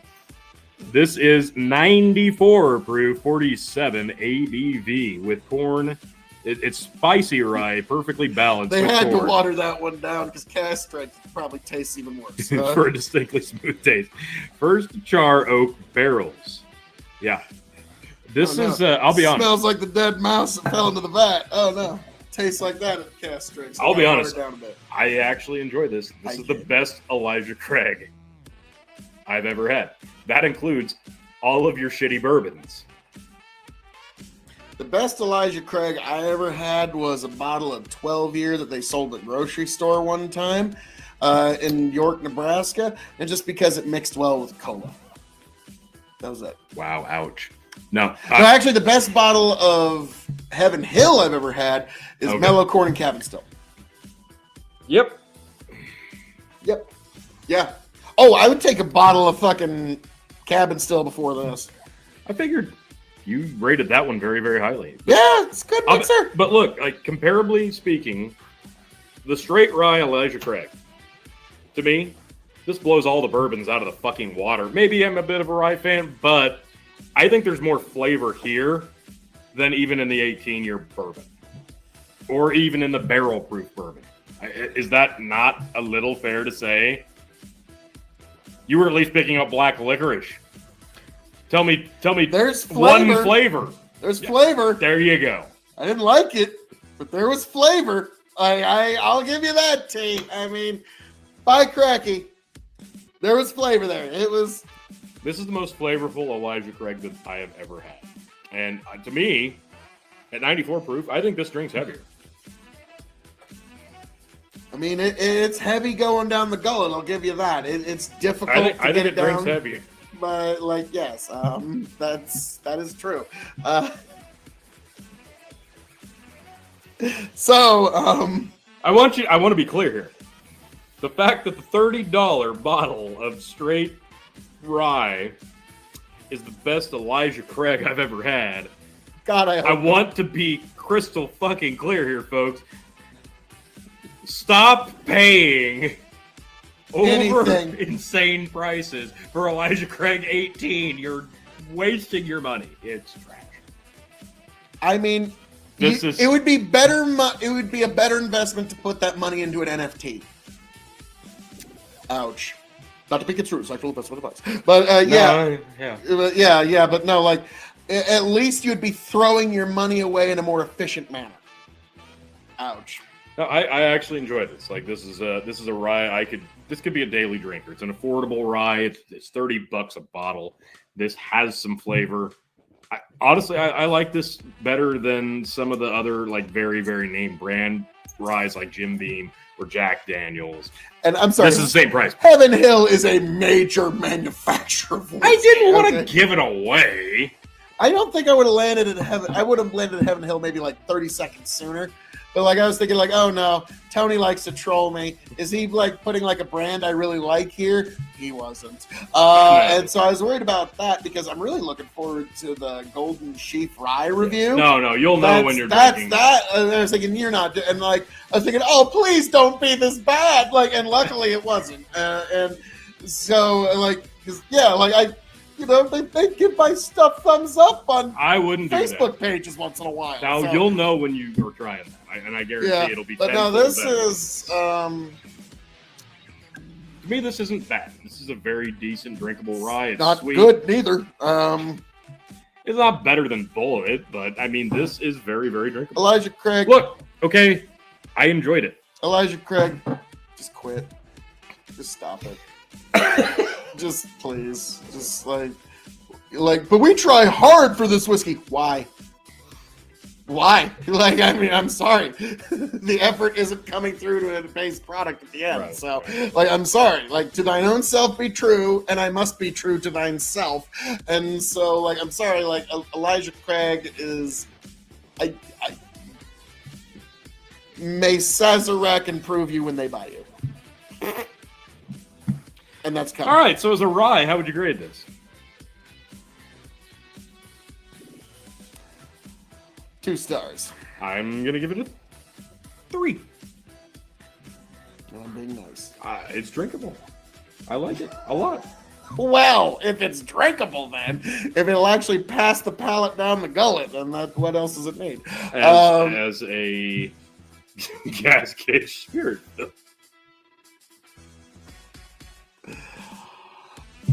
0.7.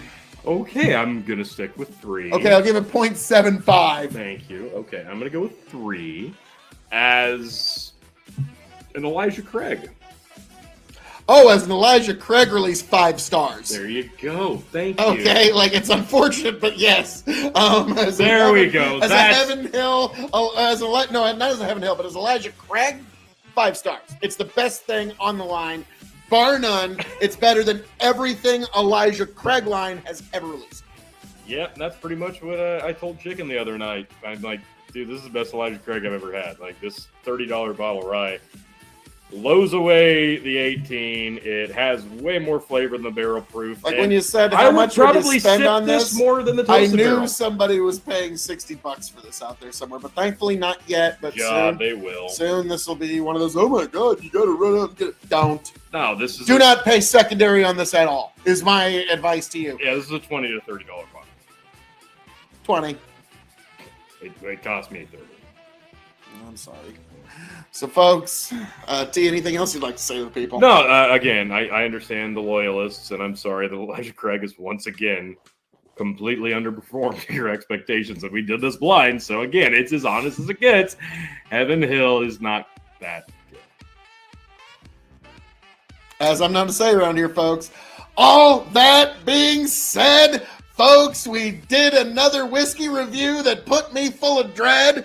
I am your King of Extreme, Phil, K.O.E, the man of the hour, the man with the power, the man that makes the other podcast cower, and I'm putting a nail in the coffin of Elijah Craig. And folks, I am glad that you are all here to join me for these honest reviews. This is honesty, folks. We don't give any bullshit here. We are not in the distiller's pockets. We're not in nobody's pockets but you, the K.O.E Nation. So, folks, thank you for being here. Thank you for joining us. And I can't wait to see you back at Yes. I am proud of that one, T. So thank you all. God bless every last one of you. God bless America. Tony, take it away. Best Elijah Craig can get. $30 a bottle, and it's not bourbon. Oh. See you next time.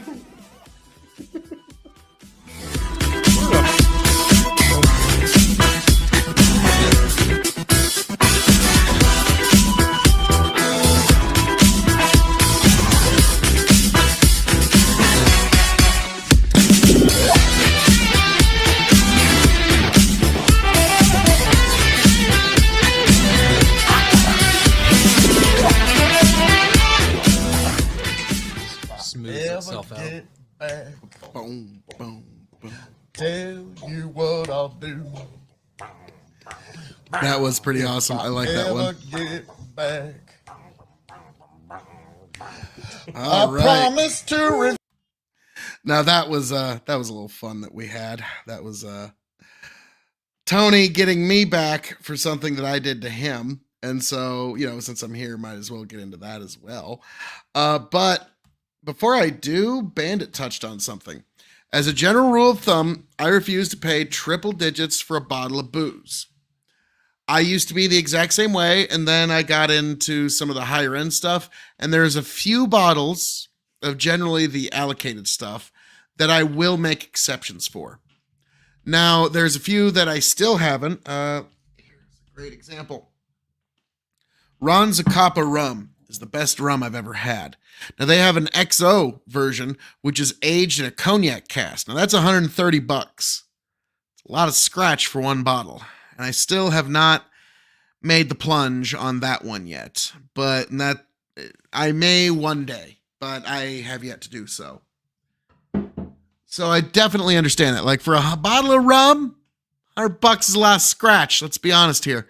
So I can understand someone's trepidation there. But your mileage may vary. Like for me, William LaRue Weller has proven to be one of the best whiskeys in God's creation. So when I get a chance for it, I jump on it. But without further ado, let's get into a whiskey that most people do have a chance at getting their hands on. This was Tony's blind taste test review of Crown Royal. Yeah, I wanted to see if we could actually get Tony for one.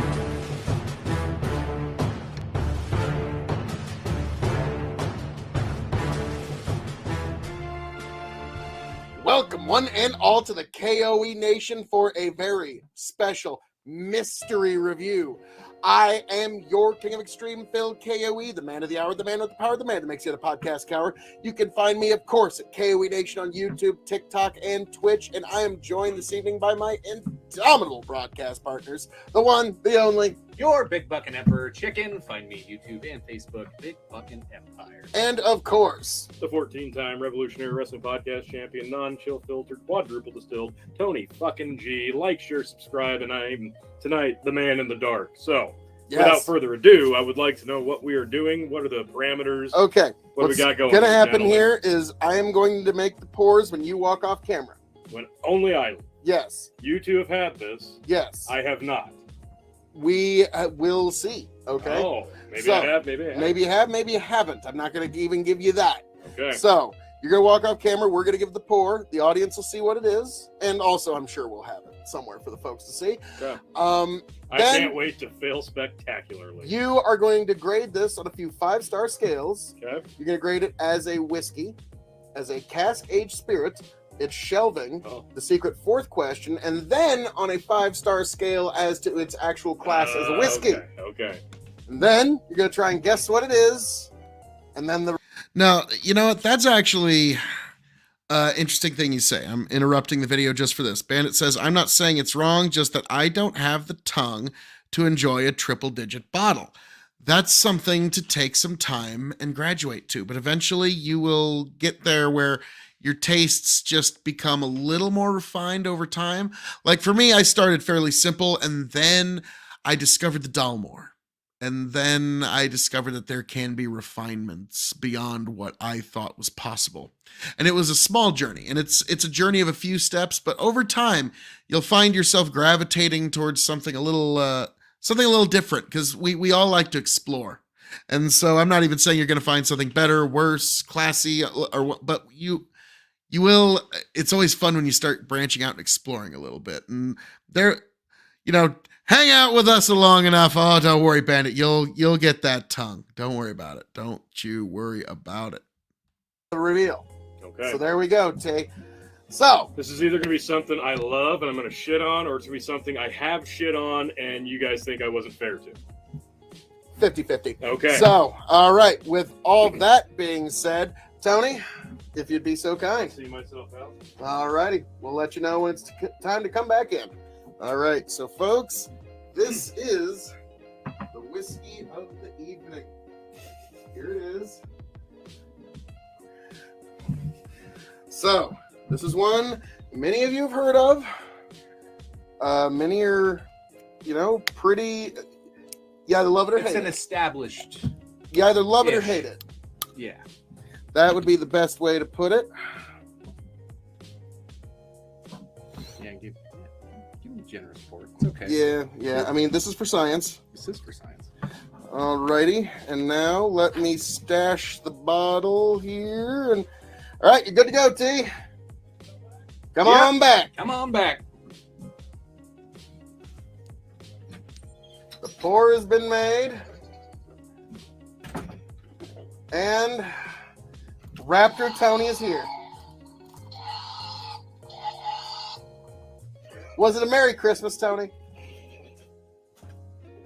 Was it a Merry Christmas? I just saw it. How dare you? I saw it sitting there. I couldn't help myself. All right. Well, T, the mystery whiskey is now before you. So, let's take up the nose.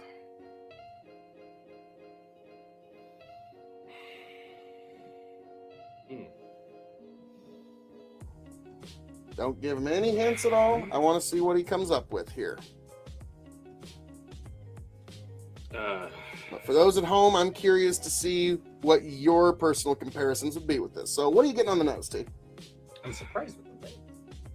I don't remember that having such good legs. It's got some decent legs. I'm getting, if I had to guess, I'd say Irish. Like I'm trying to get deep, but there's not a ton of nose here. Yeah. Now, granted, we have been drinking some rather high proof Well, I'll stuff. say that's Let's the thing. not. If Split I had to hairs. guess, this would be like 80 to 90, maybe a little higher than 90 proof at best. Okay. I would say I'm getting like an 80 proof Irish. Okay. That's my instinct here. All right. Okay. 80 proof Irish, gentlemen. You know what? I know this is a bit of a birdwalk here, but Bandit, you raise an excellent fucking point when you say, yeah, that was bullshit when the grandpa from Jurassic Park was like, spare no expense. No, some expenses were clearly spared here, sir. And your main IT guy, your main programmer, the guy that's built you a fucking dinosaur jail is bitching about money? Maybe you should just pay the fucker. You clearly spared some expenses, especially around like the security and power for your electric fences. And also, those vehicles were a bit dated. Come on, it was expenses were clearly fucking spared here.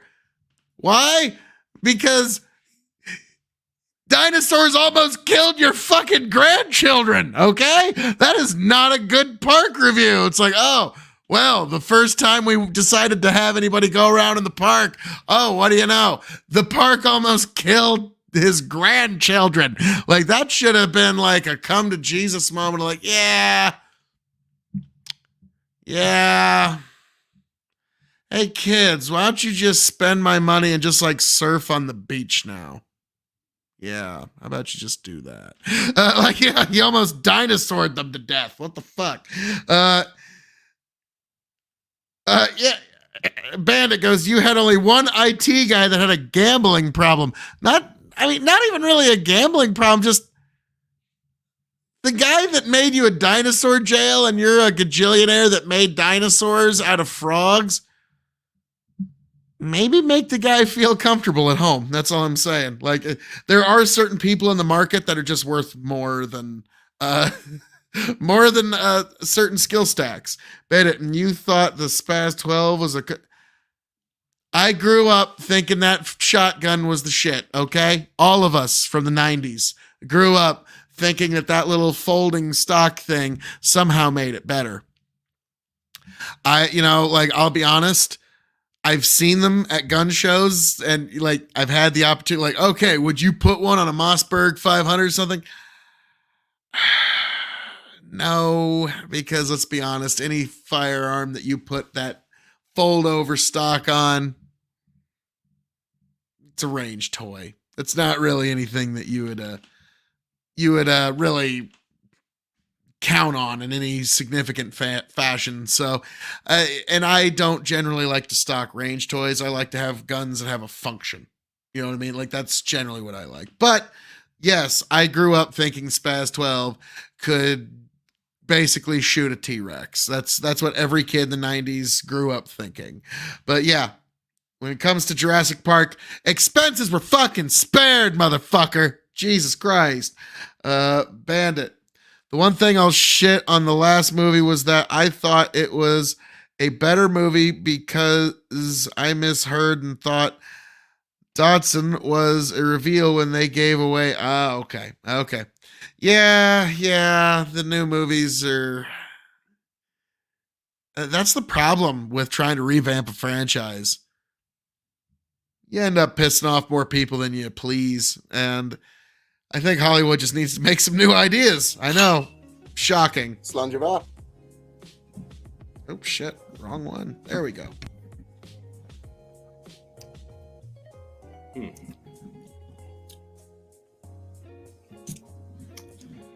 Very sweet. It's got a syrupy sweetness, a sugar sweetness. There's not a lot of honey there. It's got a texturized finish. It's subtle though.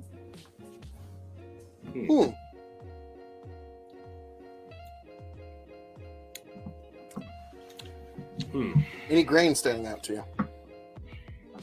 I would say corn. Okay. Like a corn sweetness. Alrighty. Well, Tony, take another sip there. And then we're going to move on to the grading. And for those who do not know, we grade on a 5-star scale. 5 meaning you have to have it before you shuffle off this mortal coil.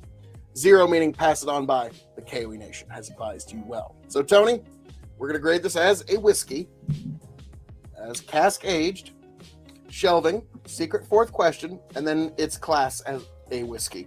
So, as a whiskey on a 5-star scale. As a whiskey, I'm going to go 3.2. I'm going to say 3.35. 3.35. Alrighty. Little above that median line, but not too terribly. This is kind of in my wheelhouse. It's got a very sugary sweetness, which I love. It's light, it's subtle. I'm guessing it's a lower proof, but I wouldn't mind putting this on the rocks. I don't know if there's anything else to uncover here, but I don't think ice would ruin it. No, I think most folks at home would agree with that assessment. Yeah, so, absolutely. alrighty. Chicken, as a whiskey, what would you give this? Without giving any hints. Yeah. As a whiskey, this is one of without giving any hints, I'll just get straight to it. About 2.5. Okay. Yeah, it's probably more in my wheelhouse. I'm gonna split the difference between the two of you and go 3. Because Now, as a cask aged spirit, I'm guessing this is a minimum, probably like a 2 to 4 age range. There's not a lot of complexity here. This is probably going to be like an entry level brand, like your name brand whiskey, I'm guessing. So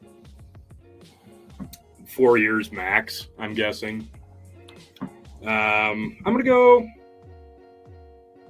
3. I'm gonna go 3 because I think that like there's some quality here. It's just if you age it longer, I think there'd be more coming out flavor profile wise. But I think as a base whiskey like this, yeah. So I think Chicken we'll hold off on ours just to not give him any hints here. So as a whiskey, 3 stars. Now, in terms of shelving, T, where would you put this? This is probably going to be a bottom to mid range. Like this is probably something that I would have on hand all time. But it's not going to be something that I would gloat about, I don't think. But like I said, this is very basic entry level, probably pretty young, but probably a pretty tried and true brand, I'm guessing. Yeah, okay. Now, would you seek another bottle of this, not knowing what it costs? I'm guessing this is probably under $40. Yeah, I would buy this because it probably came off my shelf. Okay. Now, Tony, I'm going to reveal the class of whiskey that it is. Okay. And I want you on a 5-star scale to tell me how you rank this as a Canadian whiskey. Canadian. Okay. As I say, it's very light. No wonder I was thinking Irish.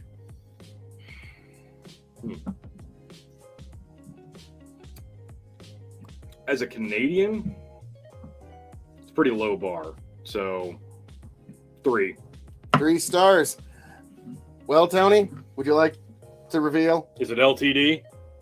No, Tony. Okay. What you reviewed Crown. was Crown Royal. All right. Good old Crown Royal. I cannot tell you the last time I drank straight just Crown Royal. That's why we thought this would be an interesting thing. Wow. And Tony, what you said was pretty well in line. Like, it's, beginner whiskey. Yeah. I mean, I'd have it around. You could put it on the rocks. It would be fine. Honestly, like I was thinking, I'm like, this isn't Jameson, but it tastes like something like off their offshoot that, Right. I figured, but like watered down. I figured the high rye mash would get you thinking rye, and that would bring you back to North America. No, it's not high enough in a rye. It's overly sweet. That's why I was thinking Irish. But yeah, I have not had straight regular Crown Royal forever. Yeah, 80 proof.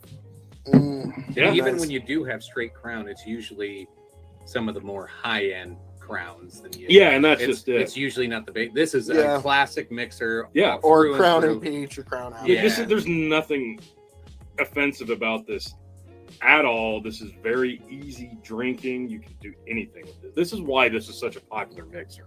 This is why you hear people say Crown and Coke. I was about to all say the time. the most made cocktail on the face of the earth is Crown Royal and Coca-Cola There you go. on the rocks. If it's not Jack and Coke, it's Crown and Coke. Yeah. So, folks, this It's is really interesting. good though. I mean, there's nothing offensive about this. This is Now, a quality Canadian. product. Chicken, as a cask aged spirit, where would you rate this? Oh God, it's pretty low.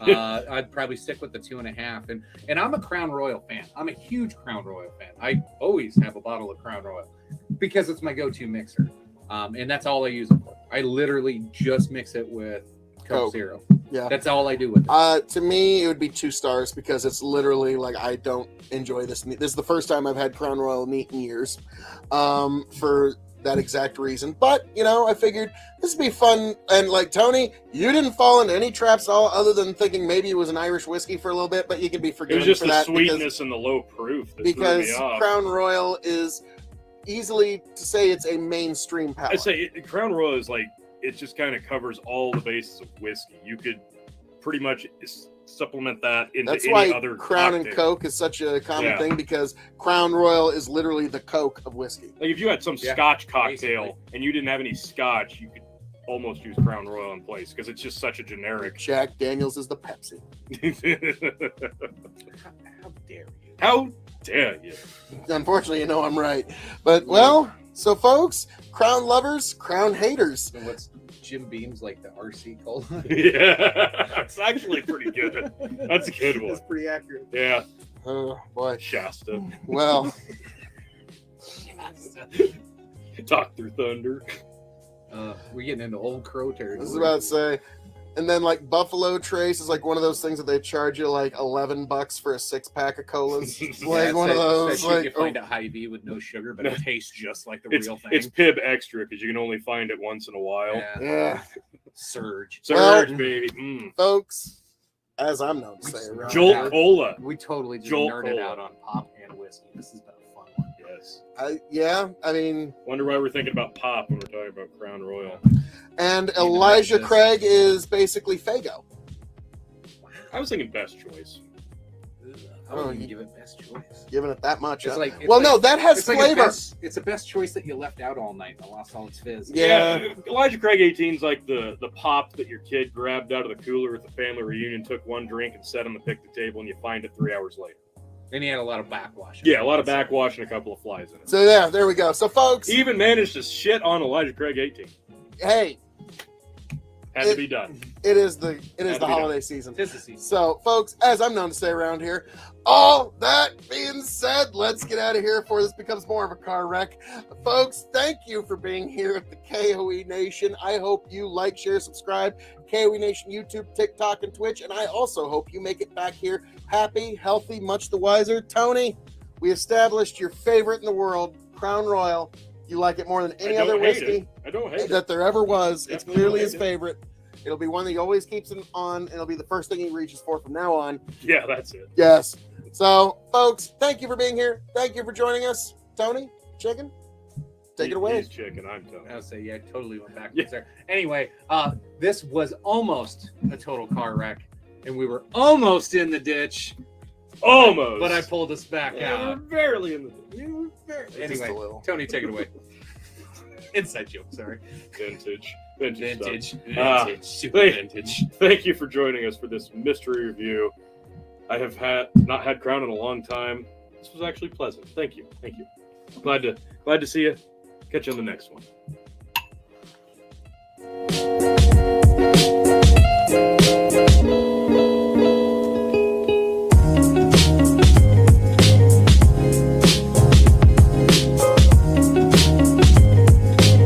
Here and see if it just smooths itself out. Get back,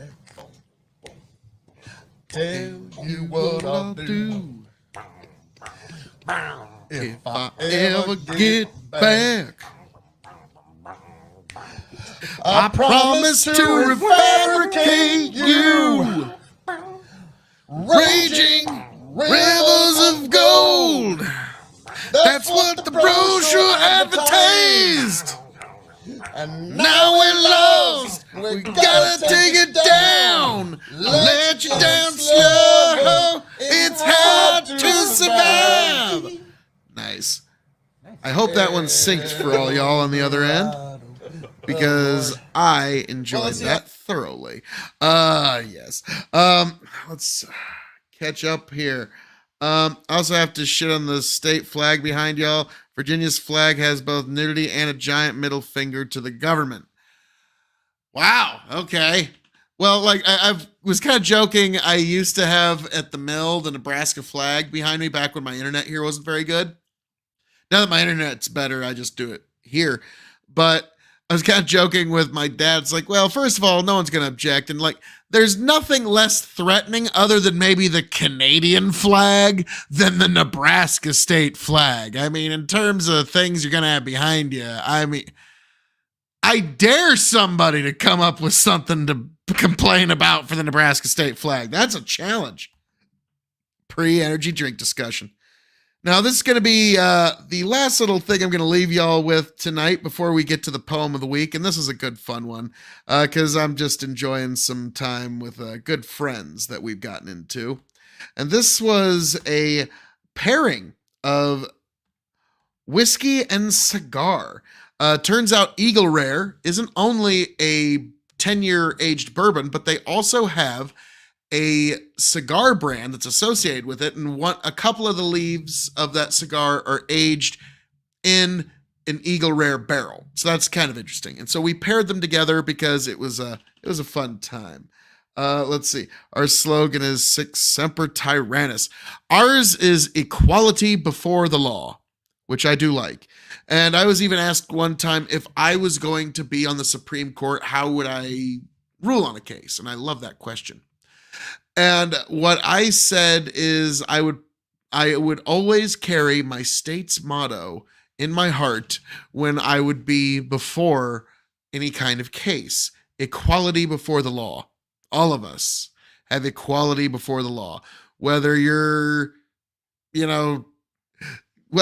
family's been here 10 generations or 10 minutes, whether you're the creature from the Black Lagoon, a fucking werewolf fucking from goddamn Mars, you're an American. You have certain rights, and we all have equality before the law. And so that would be something that I would always carry if I ever did, hold. Like when I'm elected president, Bandit, that will be something I kind of keep before my mind every minute. Always keep that in mind. People all over this country have equality before the law, and it is up to you now to steward all their hopes and dreams. Really. I know that sounds a little over the top, but no, really, when you get to that level, that's what you're talking about. But folks, we're going to get into something that was really fun for me and Tony and Chicken. This was a long time ago. Last time Tony and Chicken came down to Castle K.O.E. This was the pairing of Eagle Rare 10-year bourbon and the Eagle Rare cigar. So, folks, without further ado, let's get right into it, folks.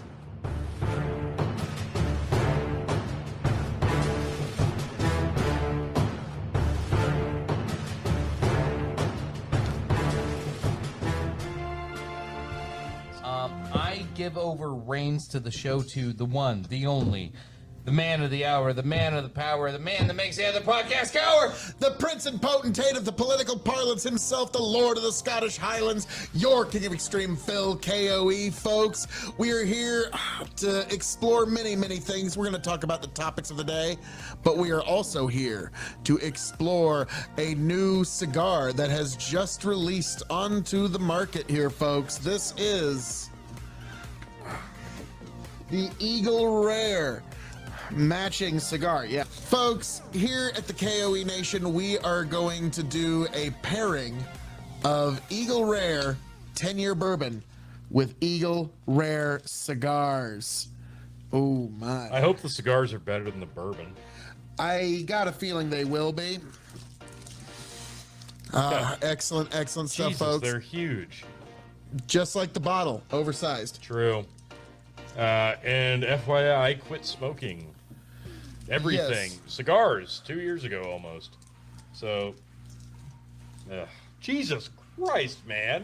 So, I didn't know you disliked me that much. Fuck you. Side note. Wow. No, dude. What the fuck is this?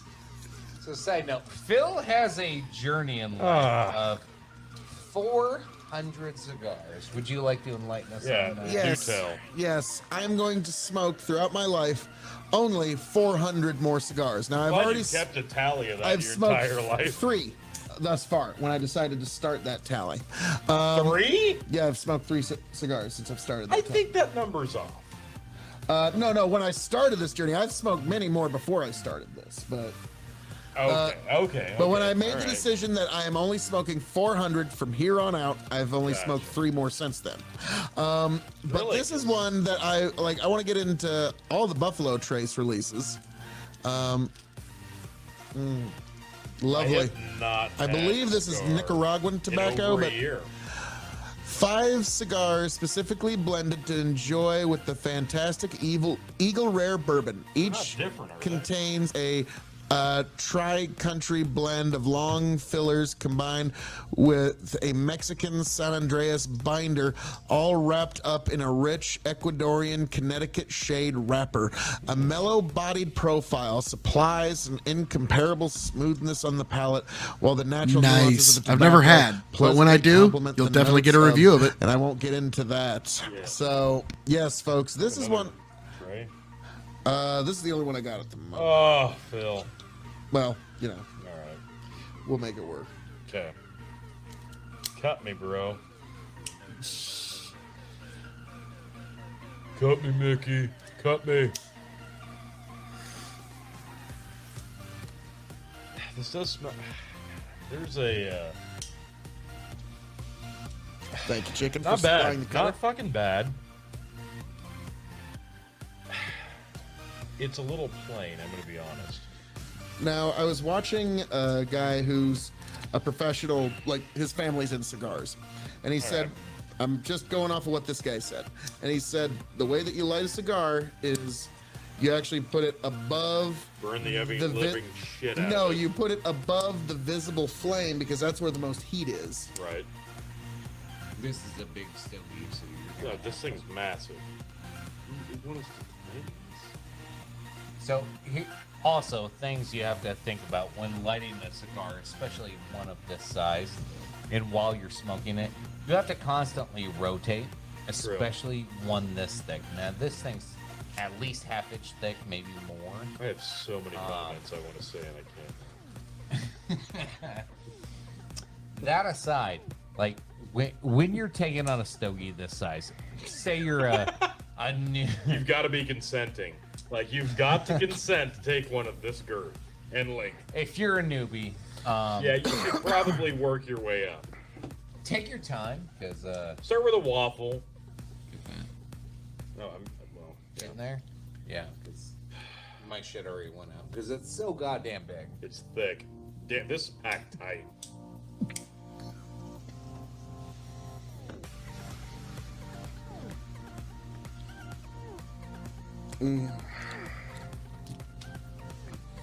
But yes, always rotate as you're smoking, as you're lighting, to make sure you get an even start to your cigar. That's super important. And every puff you take, give a quarter of a turn, and just keep turning. Oh my god. Yep, it's been a minute, T. been a while. Wow. I'm not gonna inhale any of this. That's why I had to quit smoking cigars. Neither am I. So Because I would. That's the difference on cigar smokers. Some will never inhale, and that's fine. Gideon Nash, sir. You still get I would. still get beautiful flavors. You still get great. I couldn't not smoking. inhale. That was my Set an problem. alarm on your phone for 15 minutes, T. Got it. However, inhaling, sometimes you get different profiles. You do get different sensations from the cigar. So there is a difference on the inhale and exhale, or inhaling experience of a stogie. So It's not bad. Like, it's a very, in my opinion, it's a very generic start to this. I'll be frank. Well, it's good, thick Nicaraguan tobacco. No, yeah, there's nothing wrong with this. This is about as nice as it gets for a very standard cigar. I'm not complaining. It's not a coffee flavor, but it's got a. mocha. It's like a very cured mocha that you get with like a standard cigar. This is not like mind-bending, world-changing, incredible, but this is very reminiscent of like a big fat dog turd stogie. This is like, you know those acid blondes that we get? Oh, those but were not stupid quite, good, though. like, this is a little thicker. Like, the acid blondes, I like how they're light. Right. Okay, I like that. But, Right. like, I almost wonder if, like, I like the sugar qualities. There's no sugar qualities on this. yeah, I gotta give you that. Bring it on. Bring it on. We're gonna pair with our Eagle Rare. Yes. Paired with Eagle Rare Bourbon. As we're getting ready to compare that, I want these two gentlemen to think about, because tonight is a very special episode.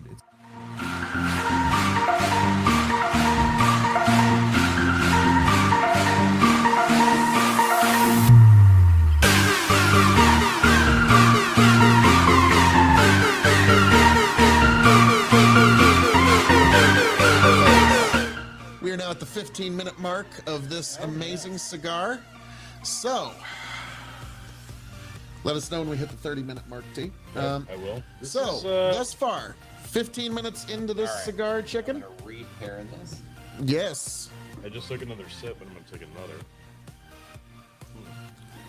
I will say, They do pair well. I will does- say I've been plagued with hiccups since we started this. Yeah, so, no, it like, does- I'm trying to. Get past that. No, this pairs nicely, but I don't know why. It's not because I didn't like the cigar. I like the cigar. It's fine. I think it pairs. It does. Yeah. As a pairing, it's excellent. I'd say A- as a pairing, but I don't think this cigar would necessarily pair amazing with other whiskeys. No, I think this is actually precise with what we've got going here. I think it's. I kinda- definitely wouldn't pair it with any of my Dalmors. No, this is not a Scotch cigar. No. This requires something heavy and oaky. Yeah, I think this is kind of right on the nose, and you wouldn't want to do anything else. Maybe a Van Winkle 10-year. Okay, anything from Buffalo Trace is going to be fucking good. So I'd pair this I with think Maker's this Mark. would pair with a lot of different bourbons. Honestly, I think if you have a basic bourbon profile, I think Yeah. this will do well. it's got. The problem is it's such a big goddamn cigar. It's the ash. There's an ash factor. Even at 15 minutes in, there's an ash taste. That's not going to pair well with a Scotch. Yes, You can true. still do bourbon. This, even with an Irish, whiskeys of the world would not pair well with this. This has to be bourbon, and it's got to have an oak element. It's about to say, or like a really heavy new char oak rye. Or if you want to go super crazy, you better be drinking rum to overwhelm the ash flavor. This would be a good rum one. This would be a Yeah. great rum Yeah. cigar, I actually. think so too. Yeah, like rum specifically. It's sweet enough it would cancel out any of the qualities you don't like about this. All right. Well, nice little 15-minute in review. We Yep. will check back in at minute 30. All right, so we've got.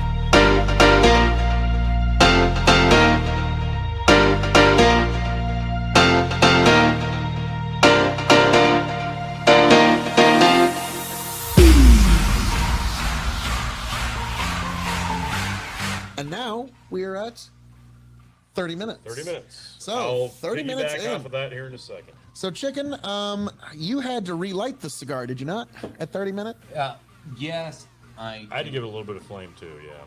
Yep. I've been pretty consistent on puffing this thing, so I have not. But I tried to keep up, but yeah, no, I had I was to trying- relight a little bit. I tried really hard to keep up. I have had some hiccup issues tonight, but no. Honest. I keep Honestly, telling him to when I put keep a pairing mouthful it of back peanut with butter, it but that's before probably it- not a great pairing with So, a cigar. Remind me again, like, what is the justification with calling these cigars Eagle Rare? I want Let's to see. remind everybody watching, We should read the box. and myself. Well, let's see. Like, basically, like, I was under the impression that these were somewhat aged in the barrels. All right, Oh, so- actually, it's got the batch number right there. Yeah. So Okay, so it this was is aged in certain Eagle Rare limited barrels. edition, 5 cigars, 6.5 by 52. Special release, batch number 22-E2-21F. Now, I don't think it matters a lot, but what bottling is that?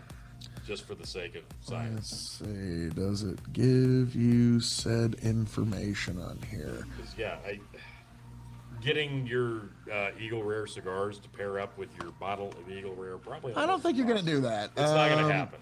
Yeah, I'm not seeing that information here. If you are, let me know. Yeah. So I was under the impression that these cigars, or at least the wrappers, or some leaf in here, had some contact with an Eagle Rare. I'm not getting anything like specifically special bourbon wise with this. Like, to me, this is a very plain Jane, big dog. Nicaraguan. Yeah, like there's not. It is. You're Now, right. Nicaraguan. Tony, It is what it is. Are you implying Yes. that Buffalo Yes. Trace Yes. cashed in on their Yes. popularity Fuck yes. and made a branded cigar God, yes. that's got about as much to do with the actual tobacco in here as Trump did with Trump vodka? Absolutely 110%. that- Yes. Pretty close? Yep. Ding ding ding. Yeah. Yep. Ring that bell. Oh, Jump ouch. for joy. Ring that bell. Jump for Because this is an joy. interesting one, but when we get to the 45-minute mark, we will get the final review. But so thus far, At 30 minutes, like this is a fine cigar if it didn't cost you too much money. this 5-pack cost me like $60-some. So something to keep in mind. Wow. Now, hold on. Fuck. It's a little over 10. Little over $10 a cigar. Okay, so Now, yeah, if you want a 12 good bucks, cigar, yeah. a lot of times people pay anywhere from Hundreds. 5 to hundreds. Well, okay, but see, that's the thing. And I've got a rule in my house here that if you're gonna smoke a cigar in my home, it better cost you at least more than $5 a cigar, because I'm gonna have to smell it for 2 days. True. And I used to smoke backwoods in his house. He loved that. And he is Wait a why minute, that rule is smoke 3 implemented. of them. Yes. And you know what? My backwoods were better than some of the cigars you smoked in this house. Ouch. Ouch. Not wrong, though. True. But that's also why I wanted to begin this journey of just 400, because I want to give an exploration of the world of tobacco and get into it, because there's a lot of good tobacco farmers out there that are the salt of the earth, but I also want to be able to explore this world, but hopefully be able to minimize any of the negative health effects down the road. So this is a journey for me and for you. This is like the ultimate buyer's guide of like somebody who's like, I only want to smoke like 10 cigars. Well, you came to the right place. And if you're going to do it, I mean, do it right. But this isn't one I would, even at this point, I wouldn't go out of my way for. So the pairing's nice, the pairing works. It's just not like this specifically. I wouldn't jump out of my fucking skin for yet. And well, but gotta say, at 30 minutes, it's still held together No, as a good cigar. It's very tightly packed. It's very consistent. And it's not getting overly flavored from No. what's burned before, No, which that is nice. That's a problem with That's a Nicaraguan very nice tobacco. So feature. I I'll will give give that. them that. This is a good, I would say, an If you intermediate like a thick mouth to introductory cigar. Yeah. That's gonna No, last this is bad. a long time. So far, I would tell you this is a great flavor for Yeah. something that will last you a long I would time. say this is a good novice introductory cigar, Yeah. because If you it's had to going to pick hold up together. some stogies for like a poker round table or something, like pick up 1 or 2 boxes of this would not disappoint. Yeah. At all. You're absolutely correct.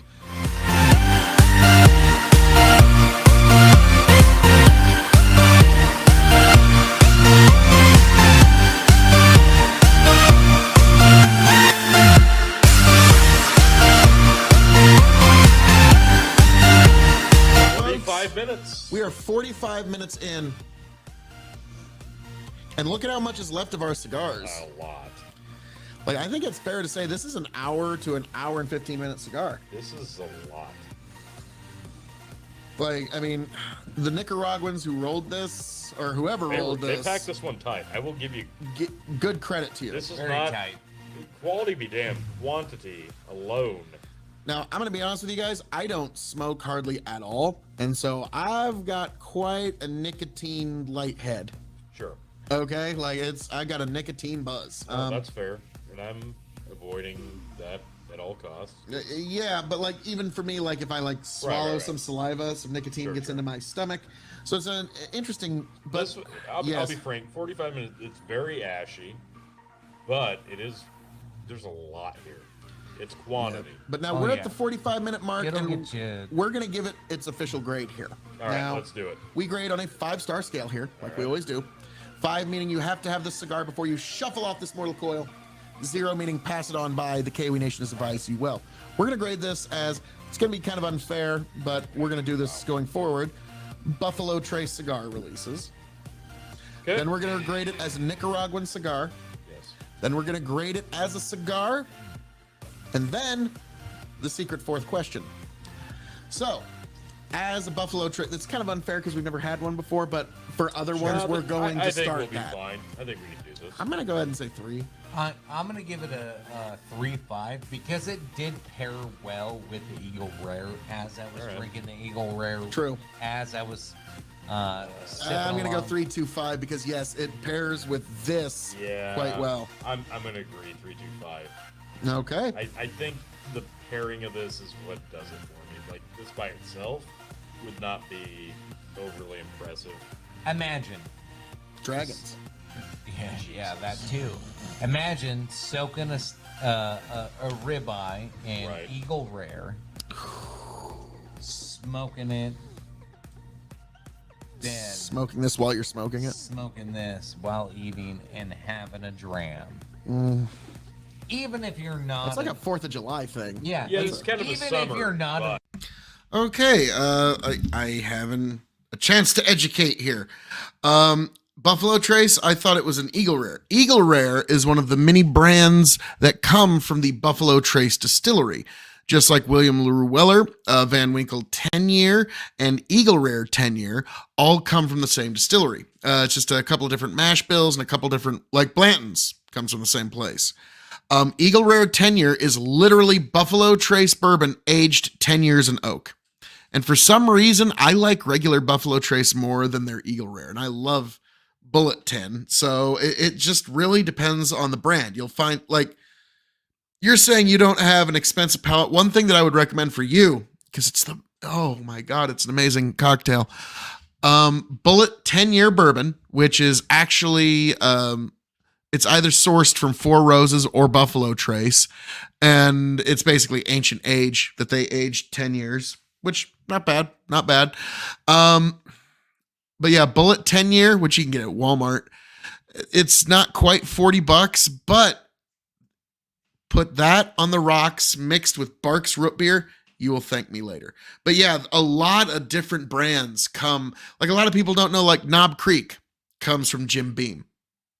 It's just seen as a little bit more classy version of Knob Creek or of Jim Beam. So yeah, when you do that research, it gets a little crazy. That sounds fucking incredible. It is. It's a summer vibe. And the Eagle Rare fans are just it's weird. Yeah, you all I don't know why. flooded, so. Because I love everything else 10-year from Buffalo Trace. So, let's see. Now, as Nicaraguan tobacco, as a Nicaraguan cigar, which we've got some experience with that. I'd go 275. Yeah, I'm gonna go 2. I'm gonna go 2.25. I'm gonna go I'm saying 275 because of how tightly it's Actually, packed. no, I'm gonna go 2.5. The longevity, because it's right in the middle. The longevity of it alone gives it a no. That's a different factor. That doesn't necessarily tell me the fact that flavor, the Nicaraguan flavor. No, I love how tightly the it's Nicaraguan packed. flavor's there, but it's the tightly packed. It's the fact that I haven't had to relight it a lot of times, and it's still been pretty consistent. Yeah. So, interesting there. I'm going to go 2.5 because it's just right in the middle there. For now, as a cigar, I'm going to say before I get my grades, I think this is an excellent novice introducing somebody to cigars. Yes. Or like, you know, like Agreed. if you're going to celebrate something special, but you don't want to spend a lot, this would be a good one. So as a cigar. Yeah, if kind of what Phil was talking about there. If you're a whiskey collector that just likes to have a cigar once in a while, dude, this is fine. Grab it. Like it's not overly expensive. It will last you all night, as you've seen. It can. It definitely can. It's fine, and it's not offensive. It's good enough. It's fine. Yeah. I'll give it overall as a cigar 2.5. 2.5 is perfect. Actually, it's right in the middle of the lowest and the highest. Like this is Mid-range cigar. This is the perfect example of a mid-range cigar based on flavor, longevity, tightly packed. I'm size. thinking of the MJF promo. Everything here is mid. No, this is it should be cheaper. I'll be frank. $45, and this is one of the best deals in cigars for 5 of them.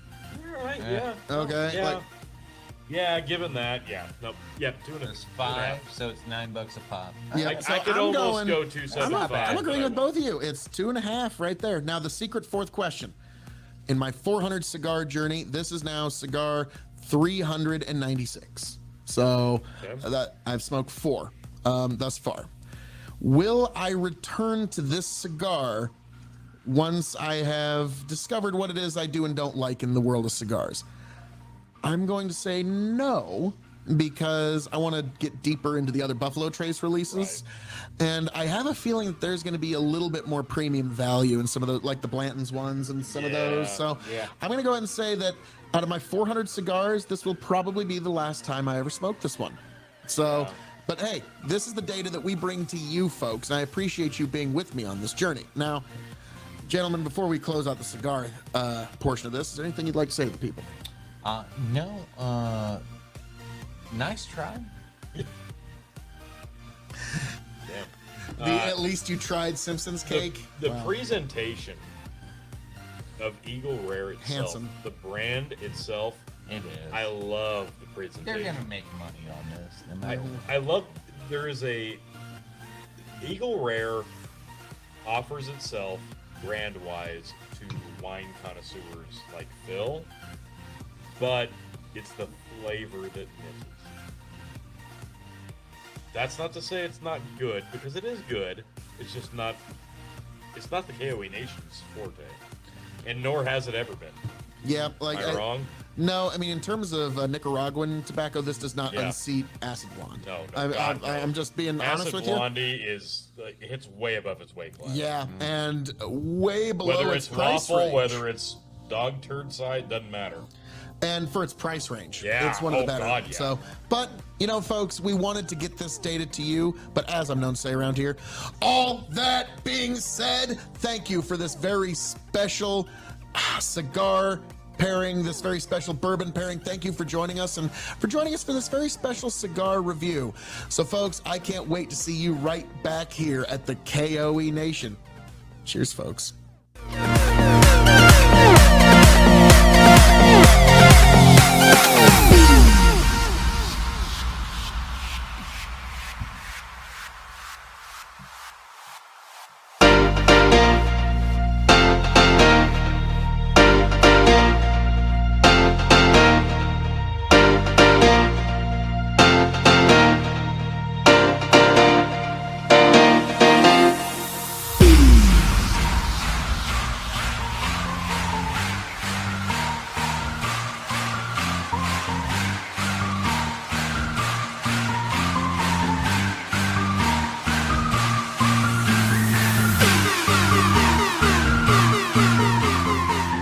See if it just smooths itself out.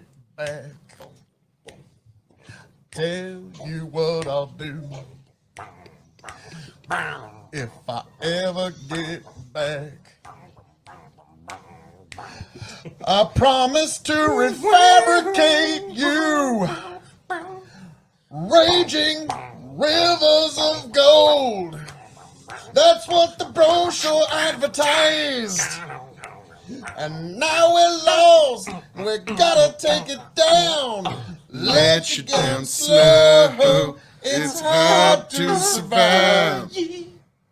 Nice. So, folks, that was that amazing pairing.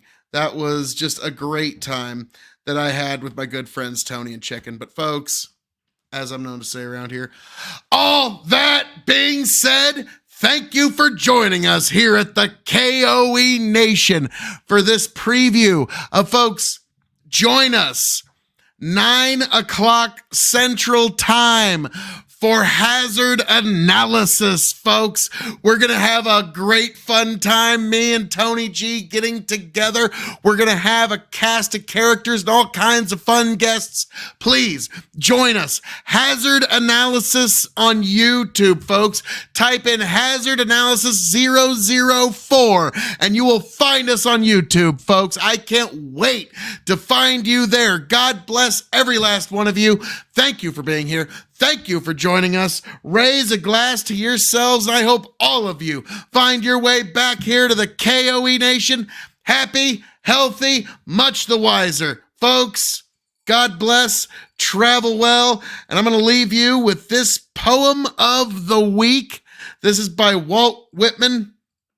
Oh me, oh life, to you, you beautiful people. May you travel well. I can't wait to see you here again, folks. Oh Me, Oh Life by Walt Whitman. Oh me, oh life, of the questions of these recurring, of the endless trains of the faithless, of cities filled with the foolish, of myself forever reproaching myself, for who more foolish than I, and who more faithless?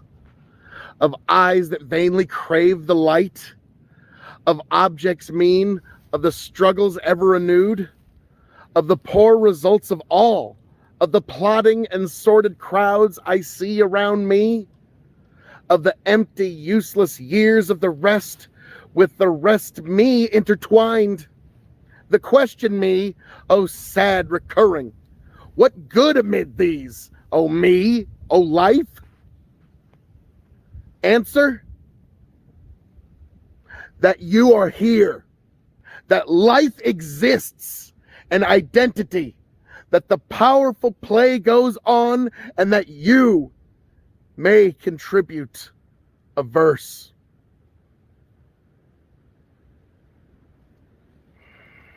O Me, O Life by Walt Whitman.